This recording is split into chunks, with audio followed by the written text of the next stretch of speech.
pretending. Wake up, it's time to leave. I took the time to breathe, and now I see I'm just too good for you. You're no good for me, and I know what I need. So I'll set you free.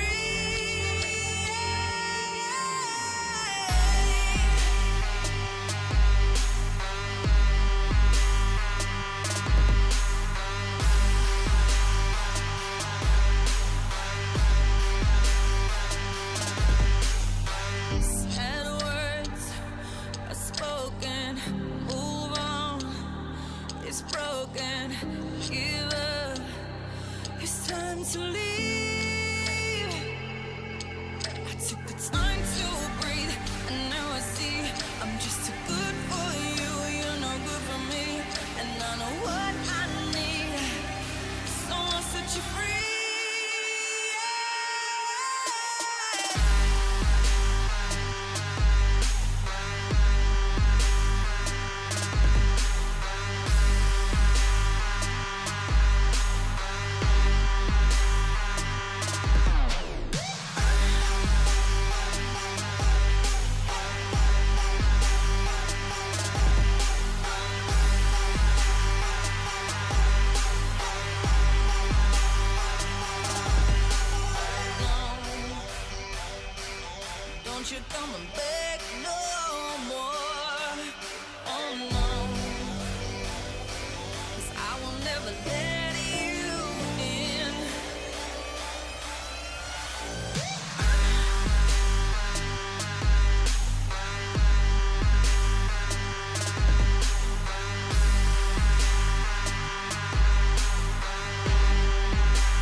Ladies and gentlemen, it has been a bit of a while, but I'm glad to see you back here in the last hit.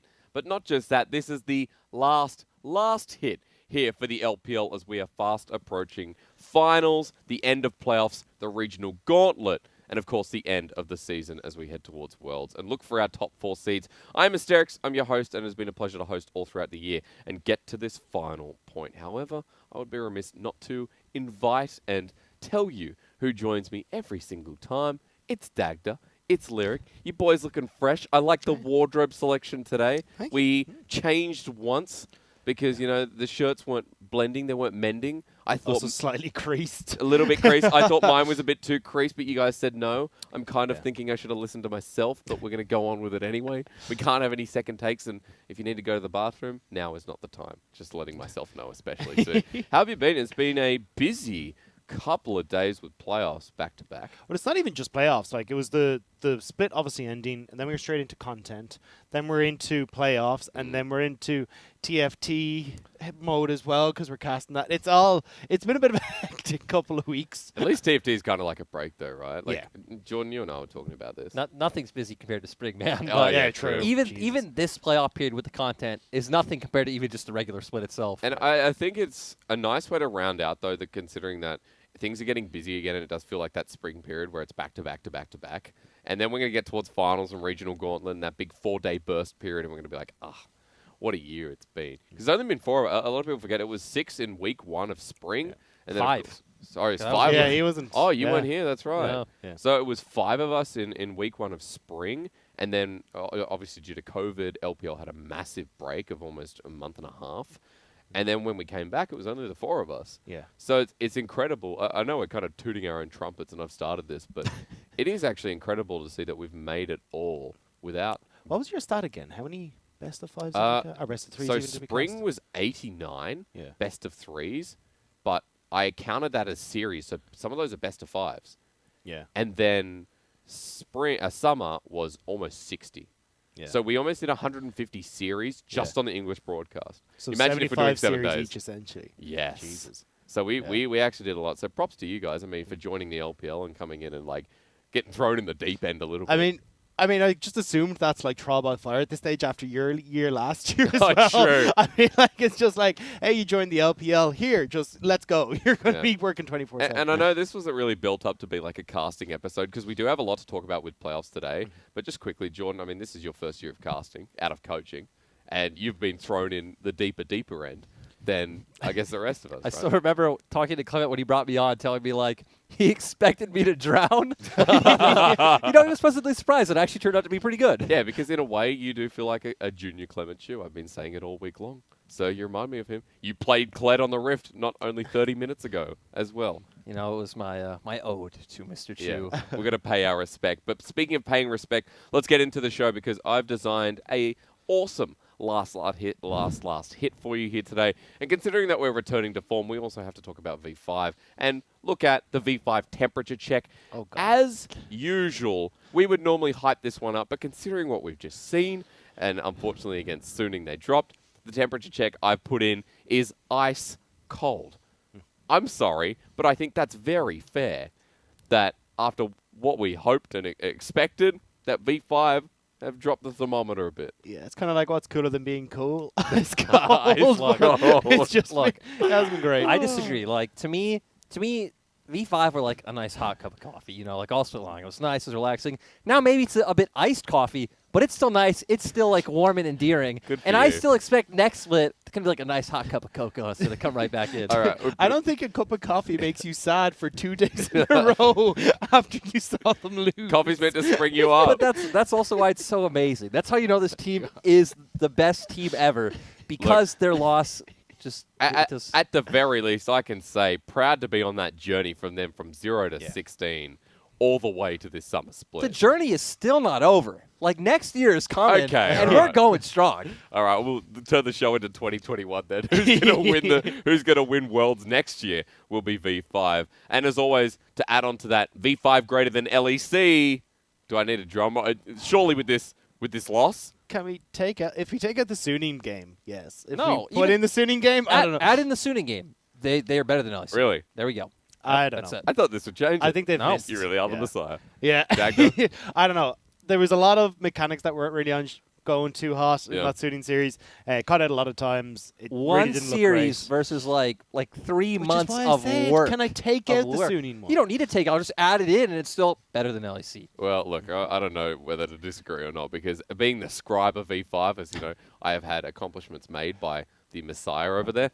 What was our conversation last night? That he's jumped between every single hype No, train hang that on. has started. He's on the LGD hype train Yeah, now. true. look, yeah. look, here's where I started, right? Did I start on Vici? You look. You That- I started that in and of V5 week itself- 2. No, you started kind of on IG going into MSC, got Yeah. off that one when they were bad, got on V5 in week 2, then midway through the split, got on Vici as well, got off that one, stayed on V5. You were like a bit on Rogue Warriors, but you Yeah. didn't really fully I embrace that followed one. you on that one. Yeah. I followed you. You jumped off RNG, though. And I you did. jumped on Rogue Warriors, and then Rogue Warriors lost, and you still technically jumped off. You had to. That was the last stop. I mean, they were exactly. I mean, Yeah. there was no choice. I got kicked off the Rogue Warriors hype train. and then now you're on V5 the whole time, so I don't feel like I'm the only one. And you, I've been sir. LGD since the start. Well, I was fourth place To LGD. be fair, I never So, got yeah. off like the V5 hype train. Yeah. Like it was to me, it was always V5 and RNG. I could have multiple tickets. I don't have to be on one train on one day. I think that's physically impossible. Well, now I'm on LGD, and that's absolutely okay. So, Dagda, what was your final answer? Sorry, V5 greater than the whole of LEC?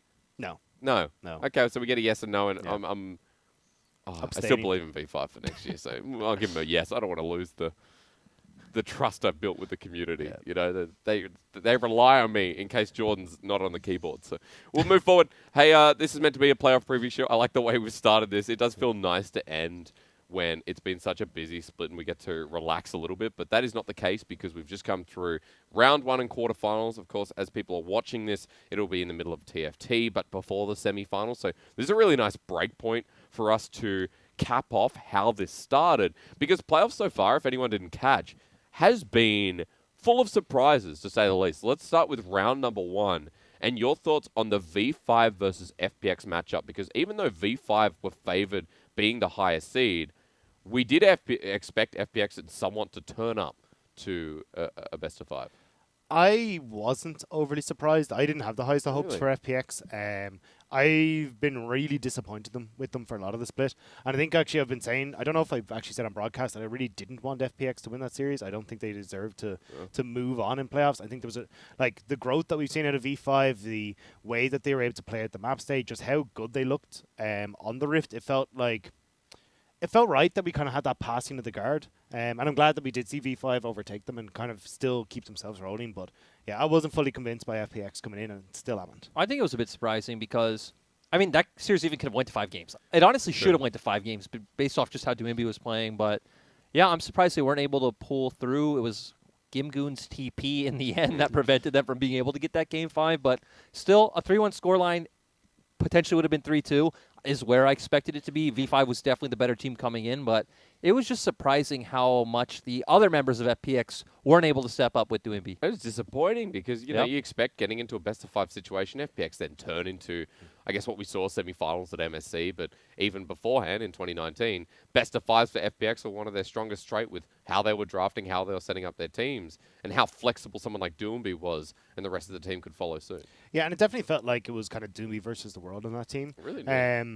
And I was disappointed with a lot of the player. Like TN hasn't been having a good split That was at not all. that was not World's MVP jungler 10. I No. mean, it hasn't been like that for That was like a while. that was Gimgoon's worst series since being subbed back in. That Yeah. was LWX's one of his worst, and Crisp Nautilus was horrible, which is sad to say. When he's played 18 games of the no, champion we got split, to 20. I'm pretty sure we got to we 20 got to by 20 playoffs. Yeah. Oh, So, but exactly, that worse. makes the point even worse. So. It's disappointing when, again, like the best in their role throughout, like Crisp was known as the best support in 2019, or at least one of. Tien was the best jungler. Gimgoon played a role that we've all talked about, and, you know, Khan had the fluctuation top lane as we could change styles. Doombi was a top-tier mid laner as well. And you can't honestly say that anymore after what we've seen in the best of 5. And there's a lot of concerns after watching that series that FPX, now guaranteed into regionals, as we'll talk about a little bit later, are not the team they once were. And I think my concern started to come up when they had to sub Gimgoon back in, when they were just like, hey, look, Khan can't work. We don't know how to try and make this team sealed together. So instead have Gimgoon come back in. And they had some good series with Gimgoon where they were able to find these fights. Especially when Gimgoon was coming in on flanks. And honestly, like, compared to their playoff performance, I was nearly kind of like, hey, how about we go back to the Con Gimgoon team where LWX was out sick for the day? I'm surprised they didn't actually sub him in in game 4. With Con, they beat V5 in the regular split. Yeah. So, and again, V5 struggle against teams that can control side lanes very well because of how V5 overcommits to one side. And they didn't do that at all. So it was pretty surprising. Because I was going to ask you about stylistic difference coming into this series and what you expected with the two matchups going through with drafts and anything on the top of your head you want to add. Oh, my God, those drafts. Like, I came in, once again, because me and Rob have been talking about it for weeks about Lilia, about how she looks pretty useless to us. But I've talked to a lot of pros. A lot of them are on the Lilia hype train, thinking about, again, how much damage is going to get. Because they first picked on red side a couple of times for TN. The first 2 games. Yeah. But it did nothing. It was pretty worthless. They kept picking Callisto. It seemed like they were trying to big brain, like, okay, Samdi's great on Callisto, we're going to take away Callisto. And then they kept having it in, like, the worst matchups you can have. I think they had it against Caitlyn one game as well. And it's like, what are you going to do? Yeah. And they just got destroyed every game. And I also remember that, like, speaking of Lilia, TN had that one big moment. But, apart from that, there was nothing to see from this pick. And the amount of times they prioritize it, you're like, well, you got to let this go and actually get on with the series. Yeah, and I want to go back to what you were kind of talking about is like playing through side lanes. I honestly kind of expected them to. I know we saw a little bit of it with Gimgoon, but I wanted to see FPX try and play through that side lane, try and exploit the fact that V5 do overextend. But the biggest issue that I've seen on FPX's side is that even when they have compositions that want to try and play through side lanes, they end up using them instead to group as 5 and then using, like, say, Twisted Fate as like a damage dealer instead, which oftentimes it just doesn't make a huge amount of sense in the state of the game at that time. So I kind of disagree on this one. I know we actually can like talk that. about it. I don't. I think when you got the Twisted Fate there, they had so many opportunities to actually shove out through a side lane, start to get shit damage, and actually force a 5v4. There was like 2 or 3 situations where I saw like Doinby would TP to a side lane, not actually get anything from it, and then just Destiny to a team fight. I love how creative it is because you can see that teams don't know how to react optimally to those plays. So I remember the most prevalent one. I can't remember which series where he does do that. And then the enemy top laner goes and reacts instead of just staying grouped at the dragon they're about to fight for. So they still are able to force a fight and force picks with numbers advantage. And it happens almost every time. I think the way they use TPs, though not efficient, is creative and has won them a lot of games. I mean, creative is a word you'd affiliate with FPX anyway. In terms of V5, though, coming back, because we will talk a lot about FPX later in the show when we do mention regionals. But for V5, running into this matchup, we talked heavily about the story being early game, tempo-based compositions. We saw some fluctuation. It was either game 3 or 4 where V5 were diversifying their draft quite a lot. Orianna Ezreal game, I think it was game 3, but yeah, they showed both styles. They showed, they could scale. Actually, they kind of didn't, now that I think about it. They picked the champions, but I remember... But they were still very tempo-based. First Rift Herald, yes. They were still fighting with, like, Orianna on last chapter and Ezreal on tier and pickaxe, and they didn't care. And they still out-mechanicked FPX and won. Because the thing is, Rob, we've obviously talked about, like, how FPX played in 2019, how they attacked bot, how they were based on tempo through snowballing, LWX and Crisp, or Doomby and TN roaming bot. We did also talk heavily about the bottom lane for V5 in this series. I thought it would be a very interesting matchup. I wouldn't say I was disappointed with the series overall from excitement, but disappointed by FPX's performance. Impressed that V5 held such a standard against a former world champion. And I think that was one of the big surprises for me was V5, especially as we looked at them as kind of the group of rookies, the group of kind of misfits that were coming in, their ability to perform in that best of 5 against FPX, making the smart calls, although, as we say, kind of fighting a little bit strange. But I think they were able to just... When we got to those team fights with, like, the Lily and stuff like that, I think this is the biggest problem that I have with Lily is that, like... I love how you come back. We're setting up, like, attack it, bot. Well, take us back to Lily. It was just... Like, you just don't have an opportunity in those fights to kind of do anything, especially those early stages. You haven't ramped up. You don't have any items. And even trying to get in aggressively into these fights means that you're almost fighting at, 4.5 to 5 people. So oftentimes V5 are able to solidify advantages through that. And especially when you look at V5 as a team who will always 5-man for that Rift Herald. They love moving the whole team there. It just felt a little bit strange to me as FPX that you don't kind of draft a composition that can fight nice and easy, especially as you said with the high Callisto priority. I wanted to see more of those FPX, like the Rumble mids, the things that could, shut down V5's bottom lane. And Lyric, before we move on to our next round 1 series, do you have anything to add, whether it's stylistically or playstyle wise? So stylistically, I think FPX actually wouldn't have even gotten the chance to do what they wanted bot lane because actually V5 conceded bot. And they kept conceding dragons. That whole series, they gave up the first 2 dragons, and they just kept swapping for golden towers onto SAMD topside. So I actually think even the macro and the idea that V5 had coming in was just really smart. Yeah, I think it was a great series to watch and see why V5 were just beyond a sensation from their spring to summer run, that V5 were actually a good team. I say were because when we get to quarterfinals, we'll talk about that. But sorry, Lyric, don't want to make you bad. Other round one, though, LGD WE, if we're cool to move on, because LGD and WE were a series that, when watching, I thought, this could go either way, but it could be, either very slow or things could really progress forward. LGD are a team that we know we've talked about team fighting quite a lot. WE team, we've talked a lot about Teachama and how he progresses through mid. What were your initial thoughts? Jordan, we'll start with you, if that's okay. Honestly, went exactly how I expected. I expected WE to just get crushed. We even saw during the regular split, LGD knew how to play against WE, and they did take it a bit slow, but WE also did nothing. We saw Teachama just get absolutely outclassed that whole series, and it was nice to see because the biggest difference for me in LGD was they showed us that they do have really beautiful and consistent mid-game macro. They were doing a good job of juggling the silent turrets, getting chip damage, getting vision down, setting up picks, trying to bait out the Baron. And that was one of LGD's biggest issues, in my opinion, throughout the whole split was they were never consistent at doing that, and they did just have to rely on waiting for Drake to come up and then hoping the enemy missed position, so then they're willing to go for the engage. Yeah, I think that's the big thing. The result wasn't surprising. The manner in which it was done was surprising to me. It was just how confident LGD were with the macro in getting these engages. Even that composition that they ran in game number 1, which was the kind of poke disengage style of composition, I did not expect at all from LGD because they do seem like a team that is heavily reliant on Xie and Longxing to find these great engages. And being able to play around a style that was so different from what we've seen out of them previously, I absolutely loved. And then how quickly they were just like, right, we know what to do from here. Let's just snowball this advantage beautifully, not give an opportunity for WE to come back in. And then they were just closing out these games so fast. There's a lot of preparation done. I think props to LGD for handling WE so well, because both of you, there's individual points that you said to me on broadcast. First with Jordan, where you've said to me that WE are that first round playoff team where the dimensions of their compositions, et cetera, how it limits them. And then, Rob, you've also talked about those specific compositions and how the one dimension can be expanded on. I remember you talked about the diversification of Teachama specifically, but we never got beyond that because WE were still in their, in their format, still that one-dimensional, two-dimensional style, we can call it. And it's disappointing to see that they stopped there once again and they're knocked out of world's contention when they are a fun team to watch when they get the ball rolling. Definitely. I think that push and roam style mid is really interesting where they can, even if they swap over to the Sylas and the Orianna, it is still very much about trying to unlock Teachama and get him to move around the map with Beishang.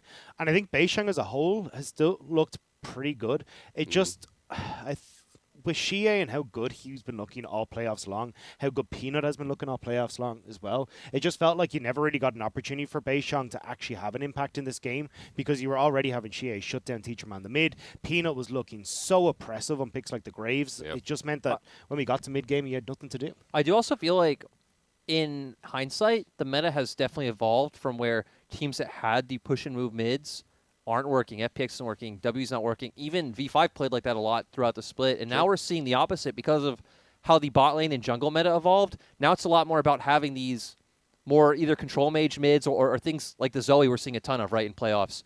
That where, okay, we're seeing things like the Ashe, the Jhin, the Bards come to mid lane and take pressure with mid, not vice versa. It's not about mid jungle linking up and going, so the reverse. Are you saying it's how we enhance lane dominance in LPL? Is that an easy way of saying it? Yes. For the fact that, again, a lot of our jungle champions got nerfed, a lot of pretty much every AD carries got nerfed, which has brought things like Ashe and Jhin up to the meta. It's that has changed the pool in mid lane because, right, things like Rumble Graves sounds weird. You're not going to play Rumble with Graves. You're not going to play Rumble with, what else is meta? What am I missing? Rumble with Volibear, Rumble with Set. It's just not a strong 2v2 that works out in these early skirmishes. It's not like a Jarvan. So I think that's really changed to how we're going back to things like the Zoe. You can even see globally a lot of Azir's coming back into the meta, and it looks like it's kind of seeping in with players like Rookie picking up the Orianna. Once again, not a champion that wants to push and move out of lane. You'd prefer for your team to come to you. So it's kind of interesting to how the meta has shaped up, has kind of helped teams like Suning really do much better. And I think as well, that's kind of why we're seeing teams that can have a support that roams a lot more Yes. work out a lot better. So like WE, we saw Missing trying to move out a little bit, but certainly like Mark, at least the early stages for LGD, in the games that he played was getting out super early, Yep. moving mid with this Leona. Like you'd see him level 4, level 3 mid lane, and then actually getting picks, getting kills, and grouping up with Peanut. So I think that kind of like just bouncing off your points is what makes the big difference here for LGD. Is especially if they like. They just go Kramer Ezreal. And then it's like, cool, we're just going to leave Kramer bot. This is the guy that we just want to leave the farm up anyway. He'll be sitting off in this every single time LGD play, it is pretty much just about how do we get as much gold as possible onto Kramer. It's like, okay, we're going to make a play, bot side of the map. He is like 70% first terror participation, like the highest in the whole team. They'll set him up with turret plates and first turret gold. Then they'll put him into either mid lane or actually rotate him up towards top lane to He's just a nice pick up a bunch of fail-safe, CS. right? Yeah, exactly. With everyone else so active on him, Kramer's always that fail-safe that Yeah. The amount of rolls in. times I've seen Peanut level 3 gank bot is set, which is like very uncommon. Even when their lane is the one pushing it, like he'll still go in like the enemy tri-brush if they're on red side and try to set something up. It's just insane. Like it just shows how much they are playing to set up Kramer. And how well Peanut is playing as well, as a side note, especially against WE. Before we go into the quarterfinals, is there anything you want to touch on for LGD WE? Because round 1, again, pretty much as expected if you were looking at recency for teams like V5 versus FPX, and if you looked at LGD WE throughout the end of the split as well. I just want to say this is a highlight reel for Shie. Like, even in the games that they lost, Shie's Oriana was Should've had that insane. Penta. I know, yeah. He should have the Penta on Silas. The And Oriana that was wasn't the real. Silas, the Yeah. Silas was like amazing. And he's just been playing out of his mind. He has his like set few champions that he just plays so well on, and yeah, it looks like an S tier mid laner on like a hand select champions. And when he doesn't get them, I still think he's like pretty much A tier, right? So he's just solid across the board. And even, that's the thing, I think it was actually, maybe it was Munchbuzz I was having this talk with, but it's like, what do you ban against LGD right now? Because as you talked about, like, Shie's got the Twisted Fate, the Silas, the Zoe that he all looks absolutely incredible on. Then you look over at Peanut, you got to get rid of the Graves, you got to get rid of the Nidalee, like, the set as well. You You're and I were starting to talking run about through this. it, was it yourself? We could talk about it more when we get to the IG series, but man, you need to ban Nidalee and Twisted Fate. Like, like, I don't care about the Zoe, I don't care about the Silas. Ban the Nidalee, ban the Twisted Fate. That first pick, Twisted Fate is a fun note to talk about as well. Gentlemen, let's progress forward. I want to come back to V5 because after beating FPX, of course, they went into the quarterfinals versus Suning. And a lot of us, I think, was it Munchball's the only person who predicted Suning? Out of us, yes. Out of us, yes. Because V5 were built on the hype. But not just that, V5 were built off the momentum of FPX, and I thought, oh, this is the run. They're going to get to top esports.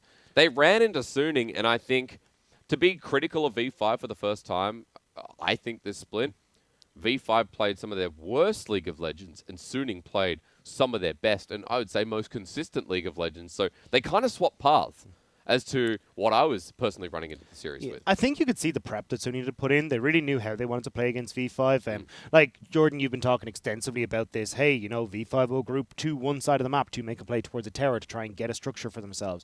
And Suning were more than prepared for that. Every single time that you saw V5 trying to go for these plays, Suning were responding elsewhere, either getting like a tier 2 tower for the tier 1 that they got topside or making something happen elsewhere in the map. So V5 are always at a deficit. So I think the prep from Suning coming into this series was absolutely incredible. And as you said, like, their team fighting looked far better. And honestly, V5's team fighting for me was pretty lackluster. Like, especially Molan as Zoe. Like, I have high expectations for this guy. Yep. And when I see him consistently missing paddle, like that play against the Renekton in the top lane, where he missed like 3-4 paddle stars in a row, and then ended up having to flash and burn a whole bunch of summoner spells because he wanted to use the passive damage to kill the Renekton. I was just like, what's happened? Not what you'd expect. Yeah, and I do want to go back to Suning's planning, not even just talking about on the server, which was amazing, but I even feel like they just outdrafted V5, maybe not in isolation, but in terms of what you know how V5 plays best. They consistently took away the Ashe. They consistently drafted these compositions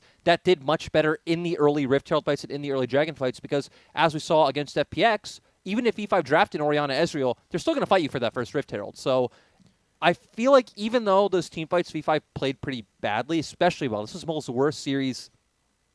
I don't even just say like all year. It compares to some of his worst spring series. I think it's even worse. Yeah, I think it's even worse. Like it was because the thing is he made bad decisions in spring when his team was bad. He played mechanically bad this series. Like again, he was missing everything. His Orianna game was absolutely horrendous, and that's when you could tell he tilted. But I feel like even compositionally, like V5 weren't set up to win against what Suning drafted, where V5 are strong. And it was weird because they were trying to change up their play style. We saw when they put Bubu back on Delusion because he looked amazing on it against FPX. But they tried to commit resources to him. Bin was very smart. He took Electrocute in the matchup. He bought double straighted Dirk and realized, hey, they're going to keep 2v1ing me, but I'm always going to take one of them down with me. On Jace, He got back up in the matchup, and I feel like the winning thing for Suning was their prep. Their prep, their draft, how they read V5 was flawless. And also, again, coming back to Suning having some of the best performances of their life. I mean, Bin versus his old teammate at Bubu.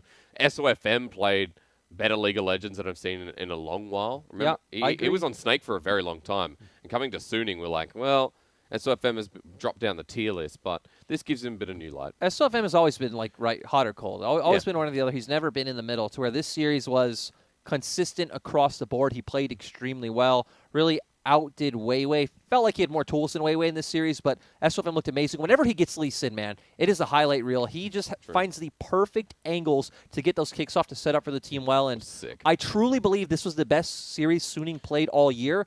And that is amazing for the fact that it was the highest pressure moment there was. Yes, it was do or die because if they lost here, chances are they wouldn't make playoffs with the way things have gone in the bottom side of the bracket. Huanfeng also massively impressed me. Regionals. This series, I think when we saw, we were chatting about off. I'm not a big fan of the Jhin in the bottom lane, and I've been looking at it. I see that you can kind of push back and forth a little bit. You got trades through the Deadly First, through the wave and all. I understand. I just haven't actually seen it really have a big impact until I saw Huanfeng on it. I was like, oh my god, actually, this is what this is actually capable of doing. Yeah. And especially when we saw it on both sides of the matchup, his Ashe looked absolutely incredible as well, where he was able to any time Mole tried to portal jump, was like, cool, there's an Enchanted Crystal Arrow straight into your face. It was really, really impressive. Let's remember the Jhin overall point. has been great. He played it in spring, too. He was the one to pull it out before it was meta, so it shows he's comfortable on this champion. He's got a lot of pocket picks. Remember, he's the Draven player that we saw. I'm waiting for against Jackie Love. You better give oh me Draven. My. Please. I didn't realize. And you and I casting that series. Yes, we are. Sorry, Dagda. That's fine. Look, Sorry, you have JDG, man. I'll take JDG and LGD, I suppose. But for V5 and Suning, I think while it was Suning Light versus Suning, considering all the history of these players, it didn't deliver on an individual level that I was expecting from V5. But at least we got to see the best of Suning again. Yeah, I just on the Huanfeng thing, just real quick. For anyone who hasn't read the story of Huanfeng, I'd recommend giving it a read. It is pretty heartbreaking, but it's good to see him obviously in a better spot now. But definitely the trials that this guy has overcome, and then to hit the main stage as a rookie and look as strong as he has. I mean, I think he's in both our top 4 for AD carries at the moment. Top 3. Yeah, I think it was basically Huanfeng and Jomung for me were the two that I'm trying to swap back and forth between. There's a couple, but but either way, he's been absolutely insane. I said it against V5. I said in the broadcast, this guy's the future of the LPL. This guy is a Uzi, Jackie Love caliber player in the making. Yeah, the highest of ceiling possible, I think, at this point. V5 Suning, we are going to move on, gentlemen, to quarterfinals of IG and LGD, because on the bottom side of the bracket, a lot of people thought, it's IG. They played a best-of-3 against Vici at the end of the split. It was chaotic, IG style. It was pretty average, but that was Vici at the end of the split. It was the last day. They weren't going to move from third. They then run into this best-of-5, and IG were a bit all over the place, Mr. Dagner. Yeah, I mean, drafts were all over the place. Their gameplay was all over the place. There wasn't really anything that looked good. Their draft in the past has been all over the place, but isn't it just topped by the quality of play? So I think what annoyed me was against top esports, when they actually said, all right, lads, we got to take this serious, their drafting was really good.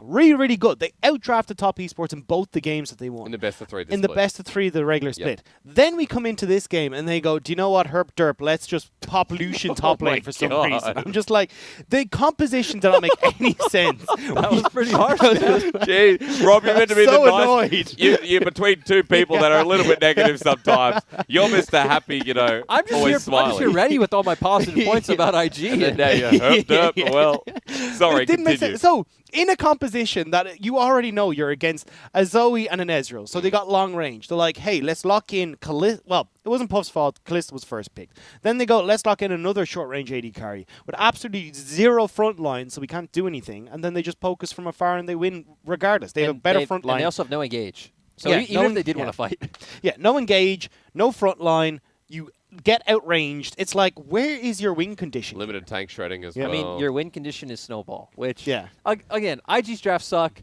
I accept though. It's IG. I'm not gonna hound on IG whenever their drafts suck because they've shown they can win with the random BS compositions they put together. But yeah, I those don't know. comps I were, think I think it has to get to a stage where if we're actually looking at IG as a top team, we got to stop giving them this pass because I think honestly, like there were so many options that you could have gone for there. The problem is every time they get to like this playoff situation, and you're like, well, regular season, top of the table, right? There was 14-2 in spring, and then we got to regionals. summer. Yeah, we got to regionals. Regionals last year. You're And talking about. by the way, like coming into this playoffs, IG was my favorite to win the whole thing. I I said world. I want to say, and again, this is not some like big brain prediction, but it's just because I know how IG works. I was telling Munchables the day before yesterday, so after our cast, I was like, dude, and I was telling one of the guys in the office, like, IG is the team that when you believe in them, are going to suck. And when you don't believe them, are going to show up. So now they will win regionals. They will for sure go to Worlds. I'm confident in that because now none of us believe in them. Yeah. It's how they work. That's how IG work. Also, I did tell Rob on the day, do you remember in the dressing room, I said, oh, yeah. It's going to be a 3-0, guys, or a 3-0 against IG. And then Walla from the Chinese cast just laughed. And then I came in afterwards. I'm like, I told you. I told you. It's going to be a 3-0. I don't want to downplay how, obviously, we're making it sound like it wasn't a massive upset. This was, like, unbelievable, in my opinion, how LGD dismantled IG. And I want to take it a different route real quick and say, in my opinion, the most important thing this series was how much Kramer and Mark dismantled Puff and Ballet. Because, man, they were getting destroyed every single matchup, even when in 2 of the 3 matchups, IG had a winning bot lane. And even in the third game, the Jhin Bard shouldn't really get destroyed by whatever LGD had. And then the Ezreal looks. Ezreal, yeah, exactly. And then we just kept sawing Mark. This was the best series I've ever seen Mark play. Man, Mark was so good because he was consistently roaming around the map, setting up Peanut for his amazing Nidalee mechanics, helping him snowball head, shutting them the Shy that game 2 on the Lucian. And, like, I don't even know what Ning could have done because I saw a lot of people saying, okay, Ning didn't play well, Ning didn't play well. It's like, sure, Ning didn't play, like, good, but I don't feel like Ning really got a chance from how much Puff and Ballad got destroyed. Yeah, and he wasn't the problem either, for what we were seeing on the Rift. Mark is a good compliment because alongside Peanut, there was a lot of that. I think, was it you, Jordan, who said this to me the other day, the 2019 Crisp that we saw with very much like roaming. That's what he in the looked jungle. like. Yeah. And again, that's insane to how bad IG was, that we're making Mark look like 2019 Chris. But that also speaks, I guess, like heights to how well Mark played in this series. And I really hope he can keep it up against JDG because if he can, I feel like that will be a way that they can actually win as underdogs. So quickly, Dagda, was this because we do have to run through and I want to start talking about MVPs. To finish off this quarterfinal, is it just down to how IG played or stylistically? Do you want to talk about LGD? I think LGD absolutely played their socks off. Like, this is the best LGD I have seen all split, and it's in this playoffs. Like, every single member on this team is stepping up. Long Xing has looked absolutely incredible. His engages have been nuts. Looking at Peanut, who has been whatever 9 times out of 10 he's a winning matchup. But either way, he's snowballing that advantage in the jungle super, super well. And then especially, as we said, with Mark coming up and getting involved, means that then you were guaranteed a jungle win for LGD, which sets up Shie to look fantastic, who's absolutely playing out his mind. And then Kramer, late game Ezreal, is just killing everyone everywhere. Stylistically, Lyric, do you want to leave it somewhere with how LGD put IG in the body bag? I mean, again, I truly feel like it was just through bot difference. Like, I feel like Kramer and Mark just looked amazing. Okay, nice place to leave it there. LGD moved to semifinals, which we'll talk about in a second. But leaving on a positive note, so far, who would you give as your MVP to playoffs? Now, this will change, as everyone out there will know, when we get towards grand finals and we see our semifinalist teams of Top Esports and JDG play, that could maybe shift gears. But playoffs so far, Dagda, you're up first. I'm kind of caught between 2 places. It's Peanut or Shie for me. I've been really, really impressed with LGD as a whole.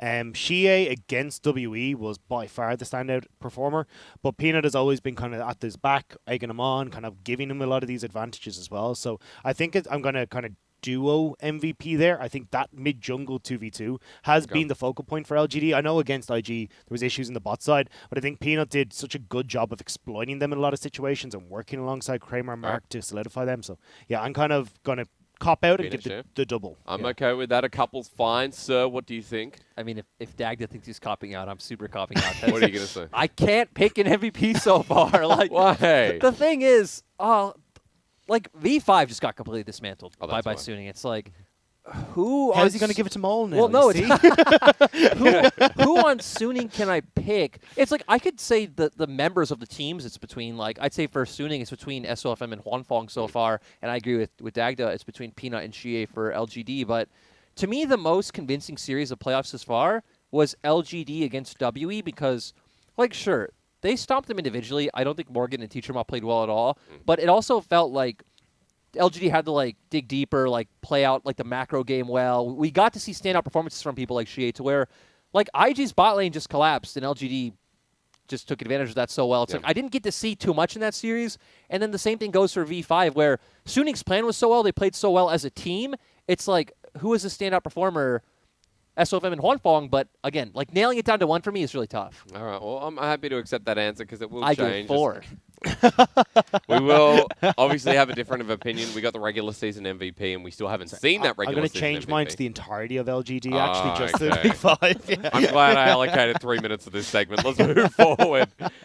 Because we have more playoffs to talk about. It's into semi-finals starting next week. As our audience is seeing this now, it will only be a couple of days. Of course, we are recording. What day is it, boys? It's Monday. Monday. Yep, Hey, Monday. we normally record on Sunday. This is a new Mondays. And we did Friday before as well. Oh, so. man, we're really messing it all up, aren't we? Well, semi-finals, that is on the way with finals to follow suit, and also the third place match, which is important for seeding. When we go into this full screen, as you can see on your screens now, if you're watching from YouTube, but as also a side note to anyone who's listening on Spotify or anywhere on Anchor, at the moment, we're looking at the semi-finals of Top Esports Suning in the upper bracket, which is coming on the 22nd. And on the 23rd, the day after, JDG versus LGD, with the third place match on the 25th of the two losing teams. So let's start with the top side of the bracket here. Top Esports versus Suning. We've only seen one series of Suning. Unfortunately, V5 didn't make the run. We talked a lot about Suning showing new levels of play. And I think stylistically there could be some differences. I've used that word a lot today. Against Top Esports running into this semis.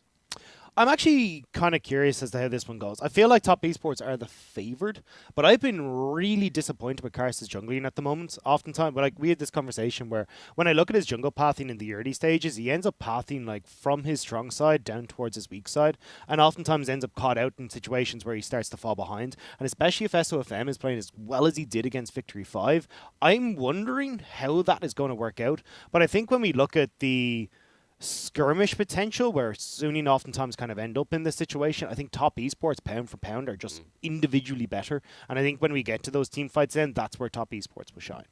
Yeah, I want to preface this with I honestly have no idea how this will go. Like after seeing how Suning played against Victory 5, and again, it was completely different to how they played during the whole split. Yeah.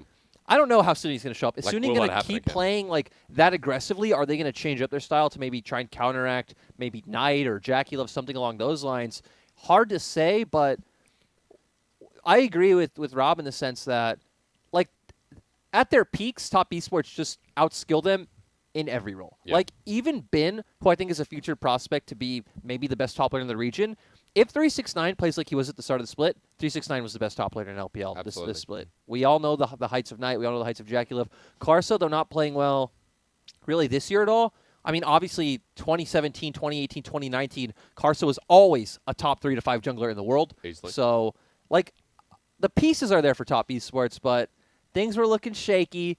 The thing about them, though, is they're really clutch. So that's the thing that also sways to me is their individual potential and their clutch factor. It's even how they beat Suning in the regular split, right? Because Suning should have won both of those games, but Top Esports with cheeky Barons or pop-up performances from Knight was able to bring it back. But to me, this is close. Like, this is, if anything, this is like a 45-55 matchup for Top Esports from what we saw from Suning in their quarterfinal match. If they can give that to us again. I think one of the big things as well is like Jackie Love. I know this sounds weird, but like Jackie Love has been pretty inconsistent for me where he will go super aggressive in the lane, he gets caught out, he gets punished, and then they start to really fall Can I behind. correct you? He's been very consistent in Kind that of consistent match. in that, yeah, fair. But I think that's where you could actually look to exploit that quite a bit, especially Yanja, as we've talked about for a while, because remember I'm Top Esports.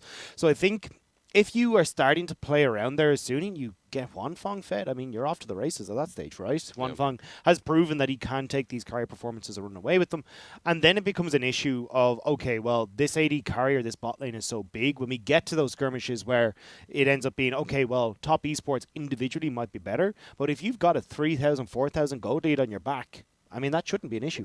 That's why I wonder if they'll go for that same route against V5, where it was very much about like early skirmishing, playing off tempo, stacking up like dragons and heralds, or if they're going to just match top esports, because that's what they pretty much did all split long, right? You keep Huanfeng on some kind of like farming, scaling 80 carry, you leave him bot lane. Sword Art's going to go roam around the map while Huanfeng's just going to farm, very Jackie Love-esque, and you're playing more for those later skirmishes. Because if they go for that, it'll be interesting because, again, that's where top esports thrive. That's where top esports, in my opinion, should outdo them.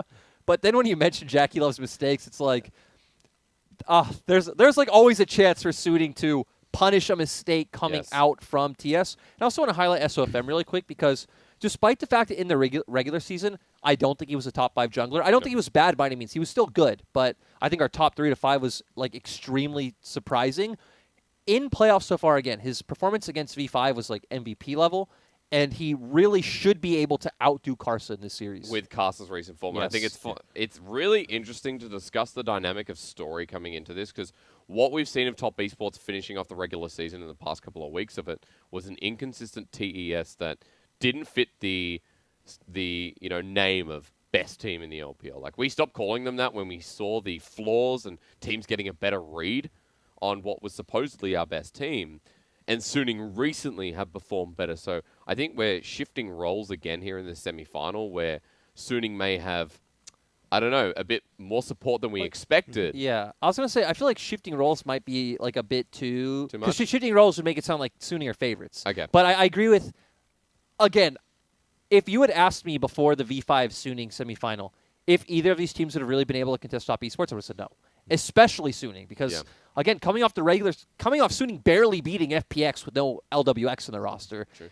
My God, I was not high on Suning. To now, it's like, man, this is extremely close. This is like as 50-50 as it gets. And I mean, that's the other semifinal as well, but we'll get there. I think there's a couple of big things here as well for like the draft that stand out to me. It's like, hey, if we see Jackie Love go towards this kind of Ezreal pick that he's been going towards a lot, hey, do we just go for these early skirmishes as Suning where we can just take over very quickly with early dragons, moving towards Rift Herald, we just start to get the snowball going early, especially something like the Renekton in the top side of the map. I think for Bin, who's been looking really strong on a 369 as well, I think that can define a lot of that top side pressure, and maybe that if, say it's 369 he's on the Renekton, where you can start to play more aggressively through that top side as top esports. So now Bin's already set back behind. You've then got Knight who can have some pressure through that mid lane as well. Like, this is where I think you can start to see top esports played out, but it does end up still very up in the air because I want to see the early skirmishes from Suning and if they can keep the pace that they had against V5. I want to see what happens with Caitlyn in these two comps, good point. because we saw Suning trying it a bit later on. I think they played it in their 2 wins against Vici, but they should not have won those games. They were not actually like playing it very, very well, to where obviously we haven't really seen TS run that comp like in recent memory, so that'd be interesting. I think they actually did it their last they couple did of games. they did once, I'm pretty sure. And but Jackie Love looked like pretty legit. damn Yeah. good. Yeah, he did a great performance. Yeah, I think they played it only once though. So I want to see, especially with all the practice time they've gotten from having to buy all the way until semis, what they have up their sleeves, and especially with cheeky picks this series. I expect a bunch of them because whether it's 369 pulling out something like his Maokai's right out during the split, or Angel and SOFM bringing out the Pantheon Lilia, which we talked about the other day. I've seen them spamming in solo queue. That, I don't know. This one can be a spicy one. Which no one ever thought would be said with Suning versus top esports. I just, as a last thing though, Please.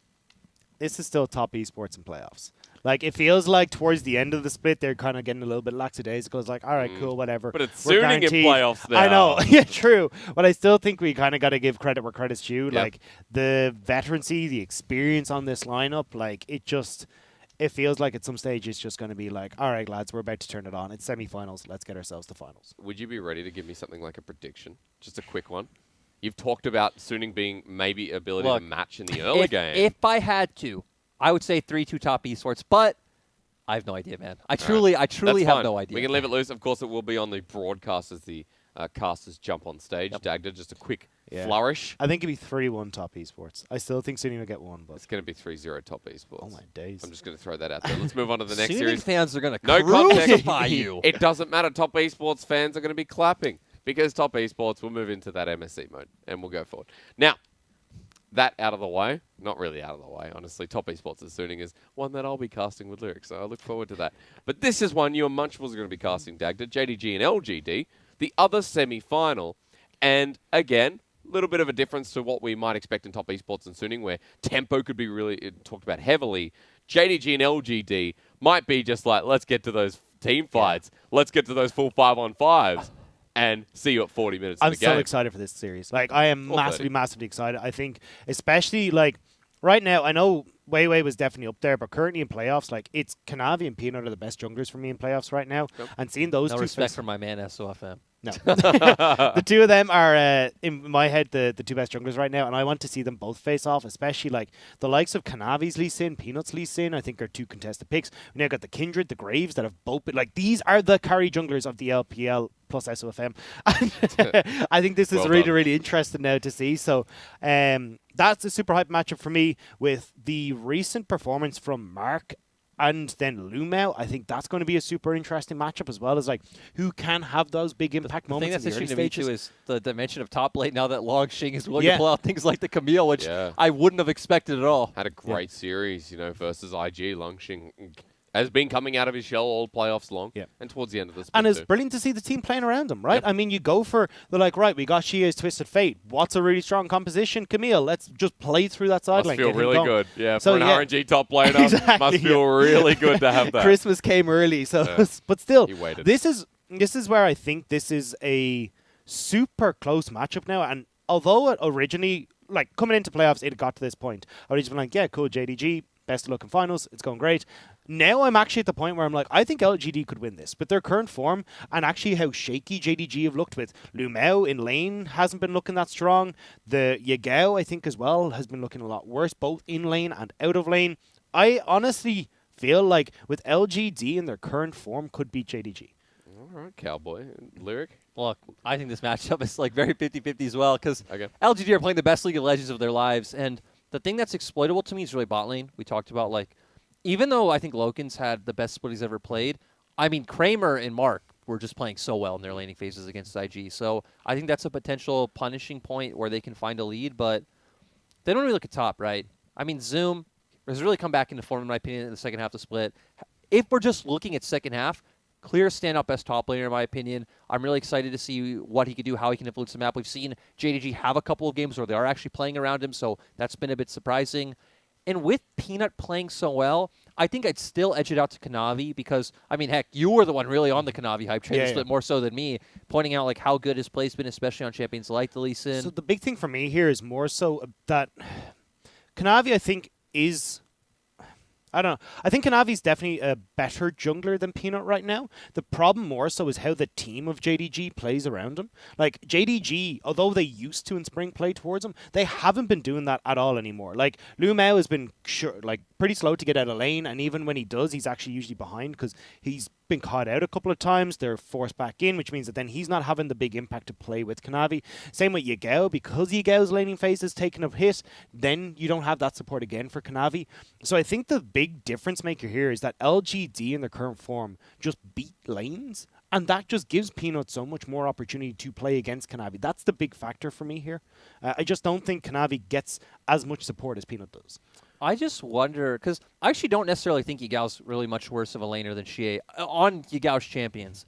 But now I'm starting to think, I wonder how it's going to affect JDG with the Syndra nerf, because we've seen a lot of teams pretty much get off that Syndra boat, and to me that was a very consistent champion for him to fall back on. And, you know, he's had some good games on things like Silas, but definitely nowhere near the level of, right, the Syndra, the LeBlanc, the Azir, things along that line. So that's a point I'm scared for. The one edge I'll truly just give to JDG is their team fighting. Yep. I even think even in the series, their previous two series, LGDs, that they never really had to go team fight on equal footing with the enemy team. They almost always had an advantage at that point. So if JDG can get to that point, I think we even talked about this early in the split. Like, I think we were comparing JDG and V5. When JDG against most like top teams, I think stacks up so well in these team fights. I think Zoom plays such a good like, not even just frontline, but like a disruption role so well, being able to zone out those backline carries, give room for Loken to be that big team fight carry.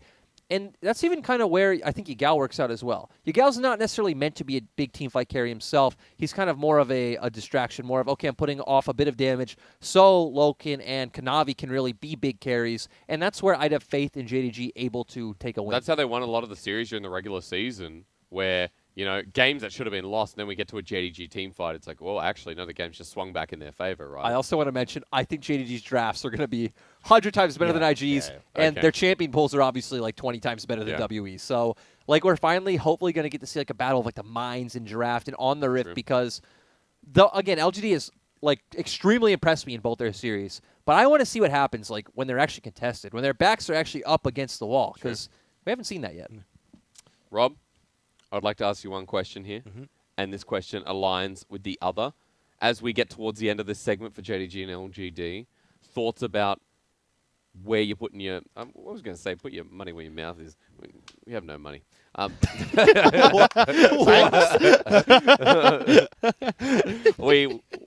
We had a drink last night. We spent it all. True. JDG versus LGD, where would you give me a little soft prediction if we're happy to move forward? I'm going to go a bit spicy. I think 3-2 LGD. I think I'm going to go spicier. 3-0 JDG. Oh, Jesus. Well, I got the pepper, and I'm going to say 3-0 LGD. No. Oh. I was going to say no. I'm actually going to stick with it. Forget it. What have I got? Nothing, apparently. Hey, one question for the semifinals, though, because I was just kind of thinking how best to wrap this up. In our semifinals, what is the core role throughout these 4 teams that will influence each semis? Does it line up? Do you say that jungle is going to influence each semifinal? I mean, by default, yeah. But I think it's kind of hard. It feels like there's so many moving parts at the moment between like the jungle support synergy, you're also jungle mid synergy. I think there's a lot that you kind of got to try and break down. But I think a cop out would be jungle, but like I think a cop out would be jungle support. Yeah. So I want to take this a different way. A surprising role that I think is going to have a massive impact is top lane. Good. Because again, when we look at the top laners who we have left, like Bin has been one of the places Suning funnels resources into. 369 has had games that he's carried by himself. Again, he's had some great Wukong games, some great Kale games coming out. So I think top lane on the top side is going to be extremely impactful. Then we look at the bottom half of the bracket. Zoom is Zoom. Yeah. So I'm actually going to take it an opposite way. I'm going to go the other side of the map. I'm going to go a bot lane. I think when you look at Loken, Kramer, Huanfeng, Jackie Love, like these are names that are going to be ingrained in people's minds. So I think right now, with Loken playing the best, like Loken for me is the best AD carry in the LPL right now. I don't think you agree with me, but and then you got Jackie Love, who went on form is the best clutch AD carry in the LPL. So I think there's a lot to kind of break down here and digest, but I think AD carries are going to have a surprising impact in this because I feel like if you can get one of those guys ahead, they're more than capable of carrying a game. Well, why don't you agree? What AD carry you think is the best? my top 3 is probably Huanfeng, Zhomeng. Oh my God, who am I missing? I know I had one more person above Logan. Love. Oh, Jackie Love. There we go. That one was easy. What about left in playoffs though? Of our 4. Probably Huanfeng. Okay, so Huanfeng, you'd say Well, you think. So it depends, because it's just like Dagger just said, right? Jackie Love, when is having those high highs, is set up to do well, is like the best AD carry in China easily. I'd say the most consistently high level AD carry we have is Huanfeng, to where Loken was in my top 4 like throughout the whole split. I'd actually have him 4th, but I think Huanfeng and Jackie Love just kind of a bit above him for me. And then Kramer, what at the bottom at the moment for you in playoffs? Kramer's just weird because I think Kramer all splits been like good, but hasn't been like a standout like he was last year. But against IG, Kramer was insane. So, yeah, I don't want to put too much weight in 1 or 2 series. Despite the fact these are playoff series, they should hold the most weight. Like, I want to see more. I'm glad, because I really wanted your take on impactful roles. I think we talk about it a lot in broadcasts as to the matchup to watch. Then progressing forward, before we get into the regional gauntlet, I just want to quickly get some theory crafting from you. Finals, LPL, tell me who wins it all. I want something hard. Oh, jeez. I want something. I'll start for you. Hang on. hang on. Oh, it's something hard hitting, right on the money. Let's go. I need a second. You know, TES LGD final, and then somehow LGD win 2020 summer. Your turn. you just did a hard-hitting statement for it to be a hard-hitting statement. No. I genuinely believe that. So I think we're going to have a rematch of spring. I think we'll probably, most likely we'll get Top Esports against JDG. Okay. And I'm actually surprisingly going to inch it back to JDG. Oh. Like, I don't know what it is about JDG. Again, like a lot of their gameplay was, it was very much like Suning, where it was kind of hard to put your faith in for a lot of the ways they got their wins. But I still think throughout the year, JDG have shown us that they are a very smart team. They're very good in draft, and they have a good read on what their priorities should be, and they consistently go to that in a best of 5 like they did in the finals against TES. So Yeah. I have faith that JDG can pull it out. I don't know what the score will be, but I have confidence in JDG. Okay. I think I can't have the same faith in JDG right now after watching them. Like, I think Kanavi has looked really, really good on picks like the Lee Sin and that. I think Loken has looked amazing. I still think Yagao is underperforming. I think Lumao is actually having a really bad split as well. Especially if you get him off of something like the Bard, he just doesn't really seem to have the same impact. So I think it's going to be Top Esports who take us. So who's your final? Is it JDG Top Esports final? You think? Well, I just said LGD, so I think it'll be Top LGD. excuse Yeah. me. So I think I think Top Esports will take it. I think. Look, it's hard to knock down the caliber of players that are on Top Esports. So that means, Lyric, you have Top Esports and JDG going to Worlds no matter what. Because if Top Esports, JDG make to finals, Yeah, both of they're them are both in Worlds, guaranteed yeah. to Worlds. Due to auto qualifying points for the runner-up having enough over any other team that'll I be first think, and second let's be seed. honest, even if they don't make it to finals, either one of them, I think they both go to Worlds. Yeah. I'll throw that out there. You know, right now. also, if LGD beat JDG and JDG, I'm pretty sure they still get 4th place. They will have 100 points. LGD need to win the championship. Second will not auto-qualify them because they will only have 90 points because that's second. JDG have 60 from spring. They'll get 40 bare minimum. They will auto-qualify to Worlds.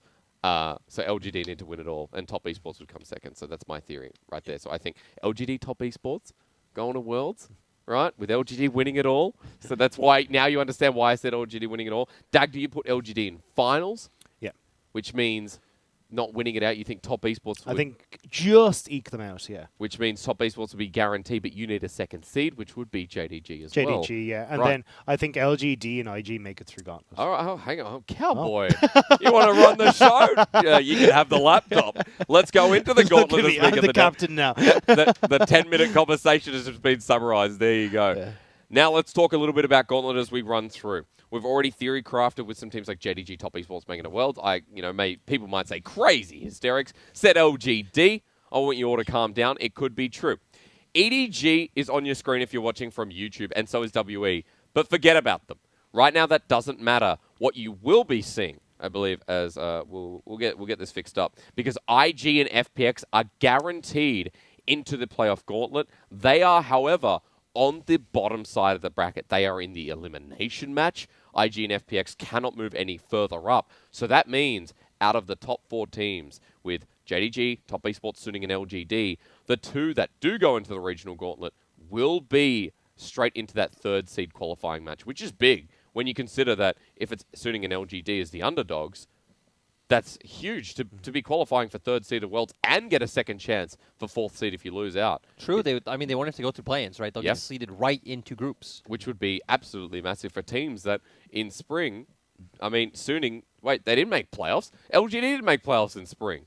No, so there's the Suning curse. The Suning have made it. The last 3 years, they have only made playoffs in That's summer. not true. Every single year. So, yeah, and then LGD, it's been, 5 years now? 4.5 years? 2016 spring. Yeah, since they made it. It's been a long time. Yeah. So let's continue our theory crafting. IG FPX, we can maybe talk briefly about the matchup. We already mentioned them in our quarterfinals and our round 1. Do you want anything to add onto this as to who you kind of think and why would be progressing? Can I just walk you through my regional bracket? Okay, I feel walk like me I through. feel like That's that'll be easier. Go for So it. again, I have Top Esports and JDG qualifying for finals. Okay. So first round is going to be LGD Suning.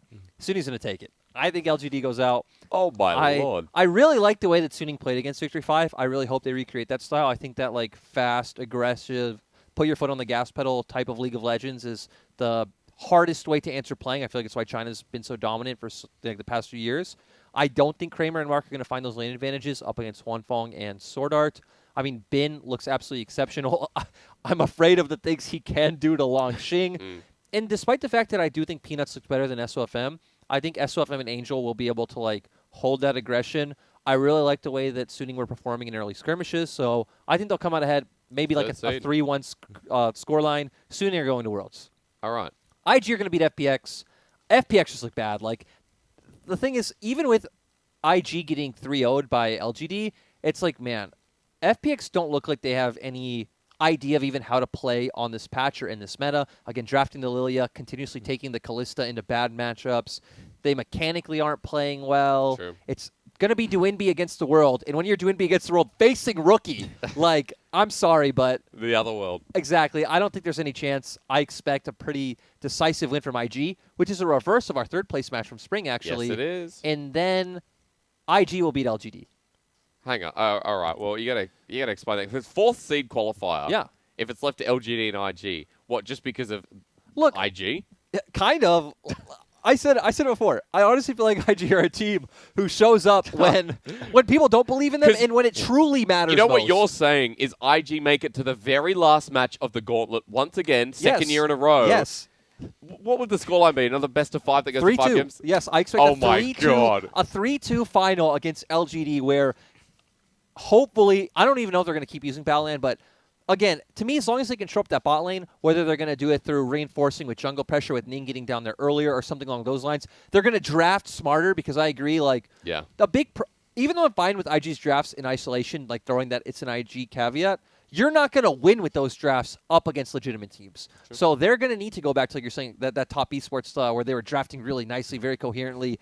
And if they do that, I don't think they're just going to get shut out in the early game like they did against LGD. And if they don't, I mean, we've seen the clutch factor come in from IG's members so many times. So, Suning and IG.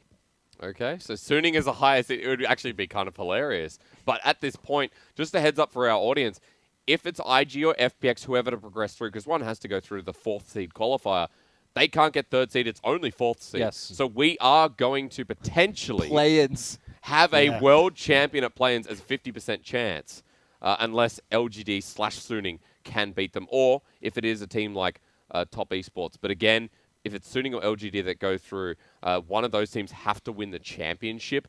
Otherwise, runner-up with the way things have gone, unless it's Top Esports getting 4th place into 80 points. All I know is you guys made me realize how anti-LGD I am. I've realized. I will just quickly clarify this. If Top Esports get 4th, Suning or LGD can get runner-up, and they will auto-qualify. Top Esports need to get 4th, though, just so everyone knows. But if JDG get 4th, they're in no matter what. So JDG, if they're in the finals, they qualify. If they get 4th, they qualify, unless it is Top Esports in that final to come 2nd. Was that good explanation? Did I you honestly enjoy feel that? like it's just simpler to walk through our individual brackets. Anyway, so you put JDG Top Esports Lyric going in again. Sorry, Top Esports is first. Yep. Sorry, No, JDG's I have first, JDG first seed, Top Esports second, Suning, and then IG. which I just love. Thank you so much.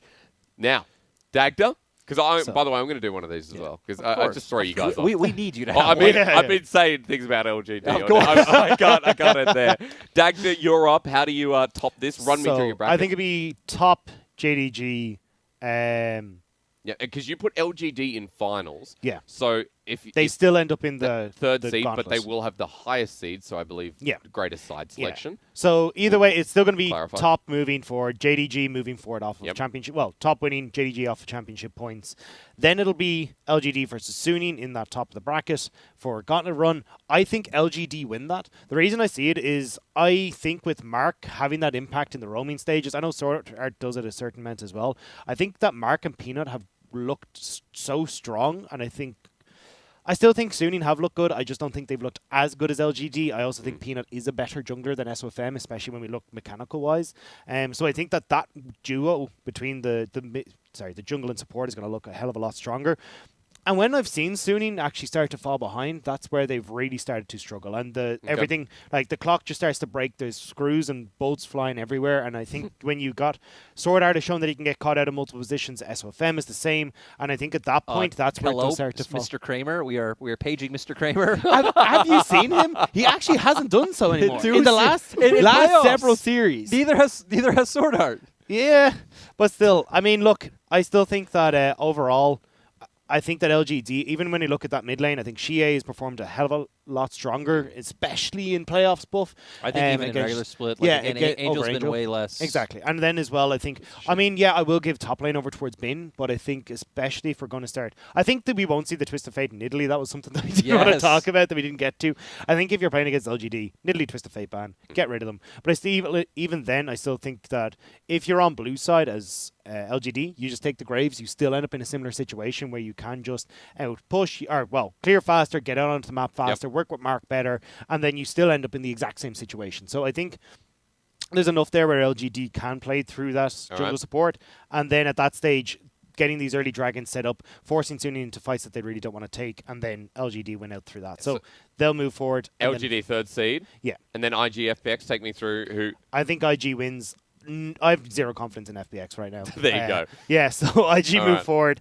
And then, and very much for the same reasons Jordan was saying, Doombee's the only one that looks good. You're up against Rookie, and unfortunately, like, it's not that I don't think Doombee can match against Rookie, it's just that he is forced into the match against Rookie, which means he can't actually have the influence that he wants elsewhere. True. Then FPX fall down, IG move forward, and then I Fourth think seed. IG beat Suning in that fourth seed. Really? Yeah, I think same again. I think IG's individual talent was going to make it very difficult for them to move, and I think honestly, if they just sub Southwind back in, I mean, you just want a stable bot lane in a series against Sunni where you're not going to give kills over to Huanfeng, and then you can just have Rookie and the Shy. I mean, I don't think the Shy is going to have as easy a time against Bin. I think Bin has looked really, really good, but I definitely think of that mid lane, Rookie's just going to dominate against Angel. And then Huan Feng will get PTSD from his series against the Shy on Ornn as the I think it was like the Zyre or Yep, something. it was me and you. I remember that one. Yeah, that was funny. So fourth seed will be IG. So Yeah. again, going through your top seeds, it'll be top esports. Top Esports, JDG, Yep. LGD, IG. Okay. Interesting. You want to? Here we go with mine. All right. As the host, normally I don't get to. Can I have this camera for a second? Anyone watching on YouTube, hello. Ladies and gentlemen, a lot of the time, play-by-plays or hosts will not get to put their opinion forward because we are mediators. We're people who stay neutral, but also we keep the flow of conversation. You don't want to listen to us. Sometimes we can be, boop. Anyway, so as they've dealt with many times. LGD first is where I start this conversation. Faith through what you've seen in their two matches. Go back and watch it and you'll know why. Running through, they'll win the championship. Second will be top esports based off of points. JDG, they'll be, I thought we were going to auto-qualify even if we got fourth. No, because top esports in grand finals negates that completely. We then go into our third seed qualifier. This is where we'll have JDG as the higher seed most likely, and then Suning. Now, JDG are going to beat Suning because, don't ask why, because JDG, no, honestly, like, when you think about JDG as a team, you think about not just the individual talent, you think about how they team fight. No one's heard a play-by-play rant for a while and go on about comps. What do you want to say, Lee? He's just soaking it in. I'm enjoying the ride. The biggest thing is for me, for Suning during the regular season, I have not had that confidence. I came into playoffs going, I'm not excited for Suning. I think V5 are going to 3-0 them. I had more faith that V5 would beat Suning than they'd beat FPX. Because of what I saw during the regular seasons, I didn't see that level of SOFM. We talked a lot about, like, Angel, I remember casting at the end of last year going, this guy has potential. He's a really high ceiling. The start of 2020, I thought, here we go again. It's TF and Galio meta. It's Angel meta. A little bit disappointing. And then Bin, I thought, was rubbish, funnily enough. Huanfeng and Sword Art were keeping up this team, for me personally. And now running through with one series, I still don't have the confidence, and I think we're going to see Suning drop. I think Suning are not going to get through the semi-final at the very least, remember, because I put them below top esports. I think they lose to top esports. 3-0. 3-0, I said. You got to be harsh. So Suning are going to lose in this third seed qualifier. The third seed for Worlds will be JDG. We go to the bottom side of the bracket. FPX right now are not the Phoenix. Invictus Gaming, individuality was showing, because if you guys said, as soon as you stop believing. But the problem is, if we believe in this lower bracket match, is that us not believing? You know? Do you understand where I'm Has going? it negated with it? Does the belief that they would beat FPX then I'm negate lost. the belief to... Yeah. I'm with you. I'm along for the There we ride. go. Don't worry. Yeah. Rookie smashing Doomby, I liked. I think the Shy over Gimgoon/Khan will be fun too. I honestly think with what we saw in Gimgoon at the end of that last series was atrocious. Tien versus Ning. Ninga's had one of his better splits, best, you'd say as And well. Tien was the worst jungler in playoffs by far. Absolutely. Yeah, by far. Absolutely. And it'd be Nico versus Set. So IG will progress through, and then for my 4th seed, this is kind of hard. I was thinking about this while you guys were talking, but I'm going to do this. I'm going to say it's IG once again. Like top esports, they're going to get to that final best of 5. Game 5, we get the Shies Vladimir, and Bin's like, what the heck is this? And then the Shies going to team fight, and then we're going to get that 5-man Hema Plague, and from there, IG go to Worlds as 4th seed. And then you got players with Invictus Gaming. So that'll be fun. OCE and, other regions alike, CBLOL, Turkey, PCS has a spot there. Japan will be like, well, here's IG, and here we go. That's actually hilarious. All 3 of us have IG going to play-ins. Good luck to you playing team. I feel Have so a good sorry for time. them. What I also like is the fact that we've all sent FPX packing. We've sent the world champions home, saying they're not going to defend their world title. It kind of makes you feel bad because I want to see Doinby at Worlds. Like this man has been playing so well this split. I love FPX. Like I don't know. Yeah. It's almost as heartbreaking as V5. Almost, not quite though. Yeah, I think for FPX, it's been a slow burn for us throughout the split, right? Real slow burn as to what we've been expecting. And JDG's been like that, you took an antacid, and now it's a little bit better. So, again, to clarify, LGD 1st seed, and then 2nd seed is going to be top esports, 3rd JDG, 4th IG.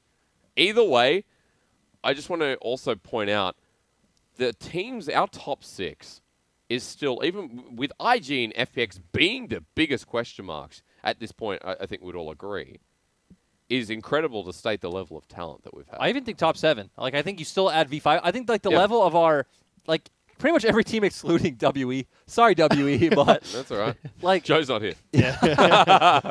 I think is actually like really insane to think about because I truly believe even teams like FPX, V5, IG can go be put in any of the other major regions, and they're going to be contesting for a world slot, like 100%. So, yeah, I'm just really impressed with the level of LPL this split. It feels like we have it has the highest depth of talent, at least since I've been following in recent years. So it's really exciting to see.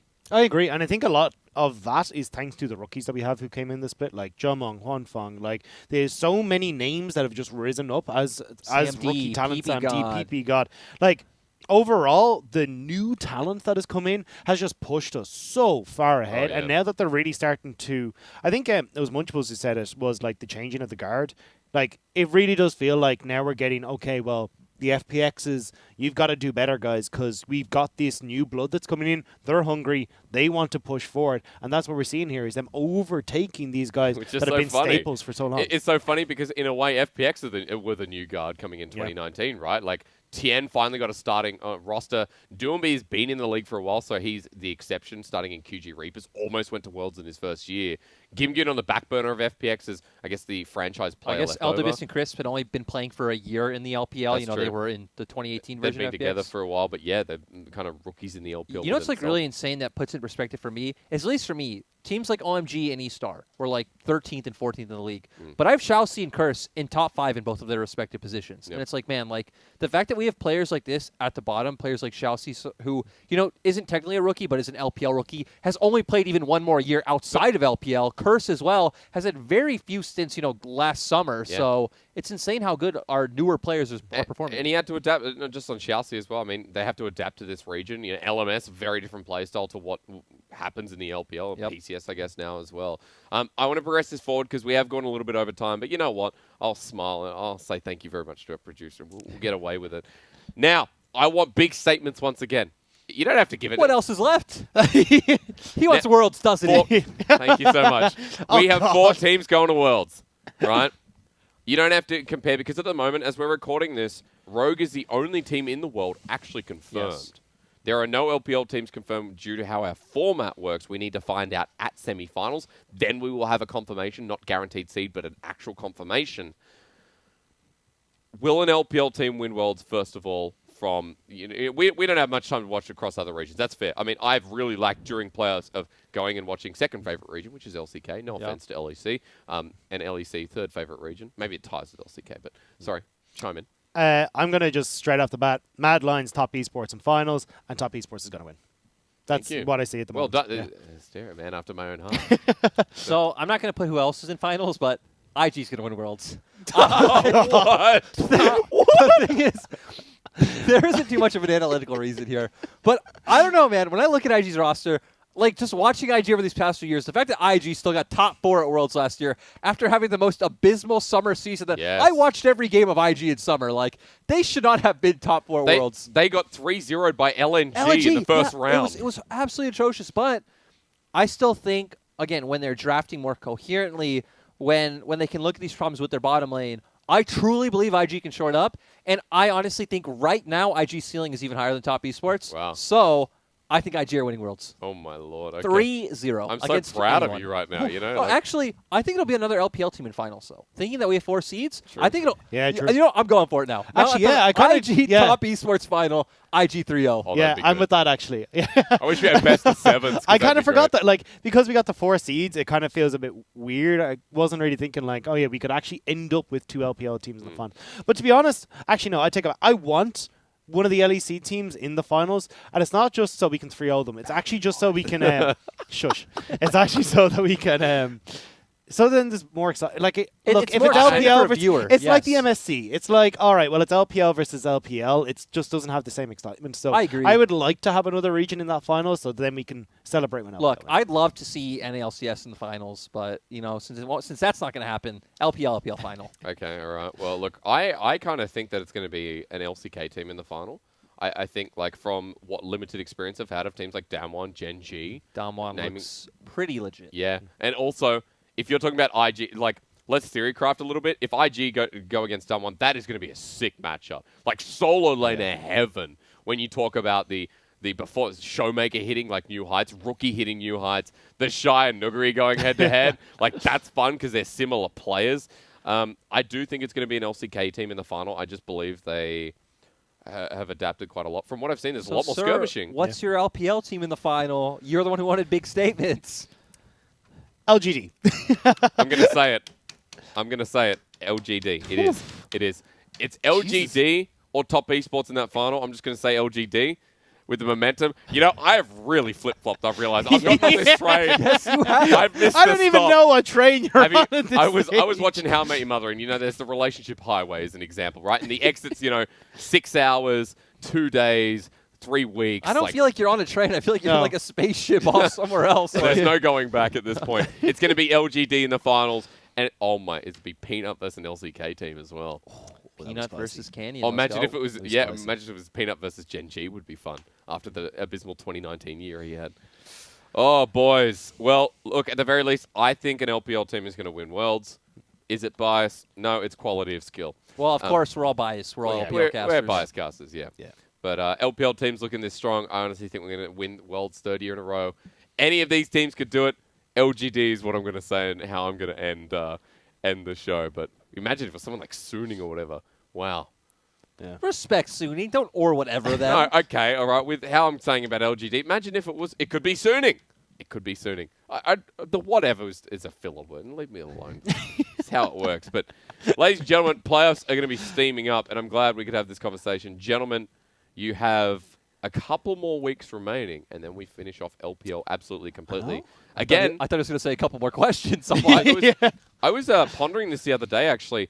We finish off our Summer Champions on the 27th, where, like, for Europe Summer Champions on the 6th of September. me and you have talked about this a lot. Yeah. LCK's 3rd seed is just determined on September 9th. Like, Yeah. play and start the 25th. So, We're finishing, because, rough. you know, normally LPL's the team to finish last. yeah. And every it's year. always the rush here for, you know, the players in the LPL to go overseas. Now, of course, Worlds confirmed in Shanghai. It's awesome. Yeah. We're based in Shanghai. Also awesome. And us finishing a little bit early, time to ponder, and we get to, you know, watch the other regions finish off. I know, Lyric, you being from CBLOL in the past, we'll get to enjoy CBLOL. I'm actually just looking at the date I now. actually still watch it every week. I know you do. You It's tell funny. me. That's the second region I watch the most. The 5th of September, the championship comes up. I get to look at OPL, which is actually on the 28th. They finish very early. Wow, they finish a day after our champion. I can't watch it. Yeah, we VODs. We got VODs. we have regional finals. But gentlemen, I have to say, it has been a pleasure casting with you and being with you and, you know, basking in your presence. I love you. Well, Did I not read the room? I love Was the temperature not there? temperature check for lyric. Can we put that on? Temperature check for lyric. Burning hot, volcanic, absolutely volcanic. I love you too. I love you guys. This I has love been you too, guys. A great All right. split. We're ending on a nice bit of strength. And Joe feels left out watching this. So, Munchables, we love you too as well yeah. for the four of us. And, send it out to Penguin and Clement who Yeah.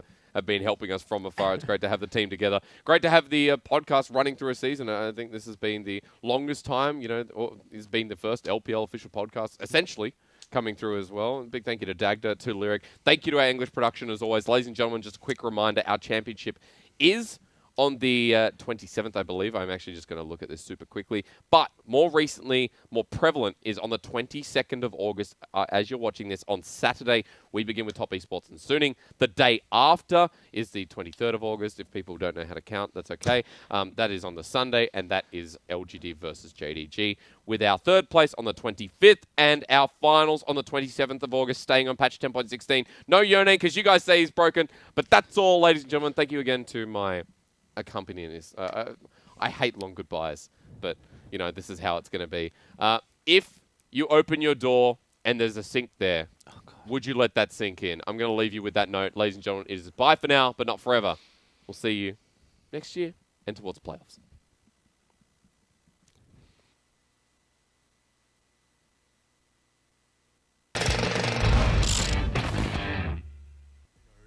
Don't get on my bad side, that's when I'm the best, yeah. Taking all bits, if I shoot it and it's wet, yeah. I'm a real threat, yeah. I ain't done yet. Double back, do it again, just in case you forget. Now you know who it is. Put in blood, sweat, and tears. I die for this here, ball for life, that's for real. Like cleats in the field, put in work, do drills. I just gotta get to it, I can't never sit still. Putting in big work, yeah. But I'm still a boss, call me mister, yeah. No L's, I'm a winner like December. Swear, stand on top till it's over. For real dope, boy, I go crazy. All day, every day, crazy. Man, I swear to God, I go crazy. Every trip, I going crazy. Putting in big work, yeah. But I'm still a boss, call me mister, yeah. No L's, I'm a winner like December. Swear, stand on top till it's over. For real dope, boy, I go crazy. All day, every day, crazy. Man, I swear to God, I go crazy. Every trip, I going crazy.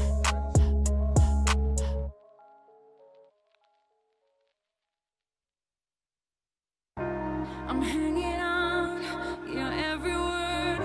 The love inside, I feel it burn.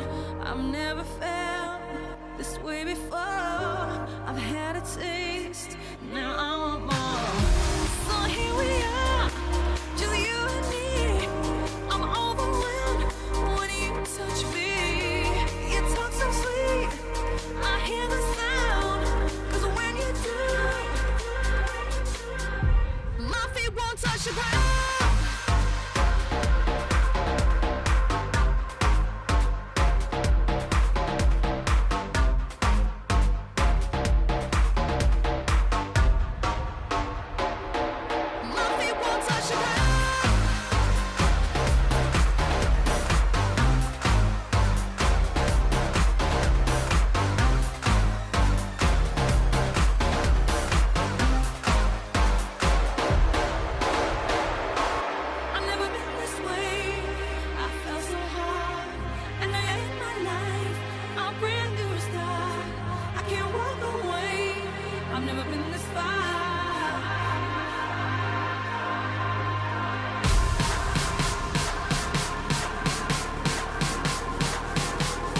但决赛的舞台对你们而言太过陌生，积攒经验来日方长。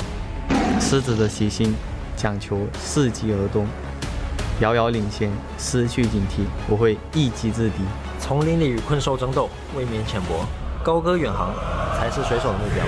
又是卡下来了，勾下勾到这个位置没有闪现，没有大招的，让卡莎收到一个终结人头。框架之内，以下克上，看似困难，但不做尝试又怎知胜负？来了，看一下勾中以后被留在了原地，闪现再交出来，小兵的伤害差一下，直接架局有队友保护的，第4枪直接是在人缝当中秒掉了菲菲。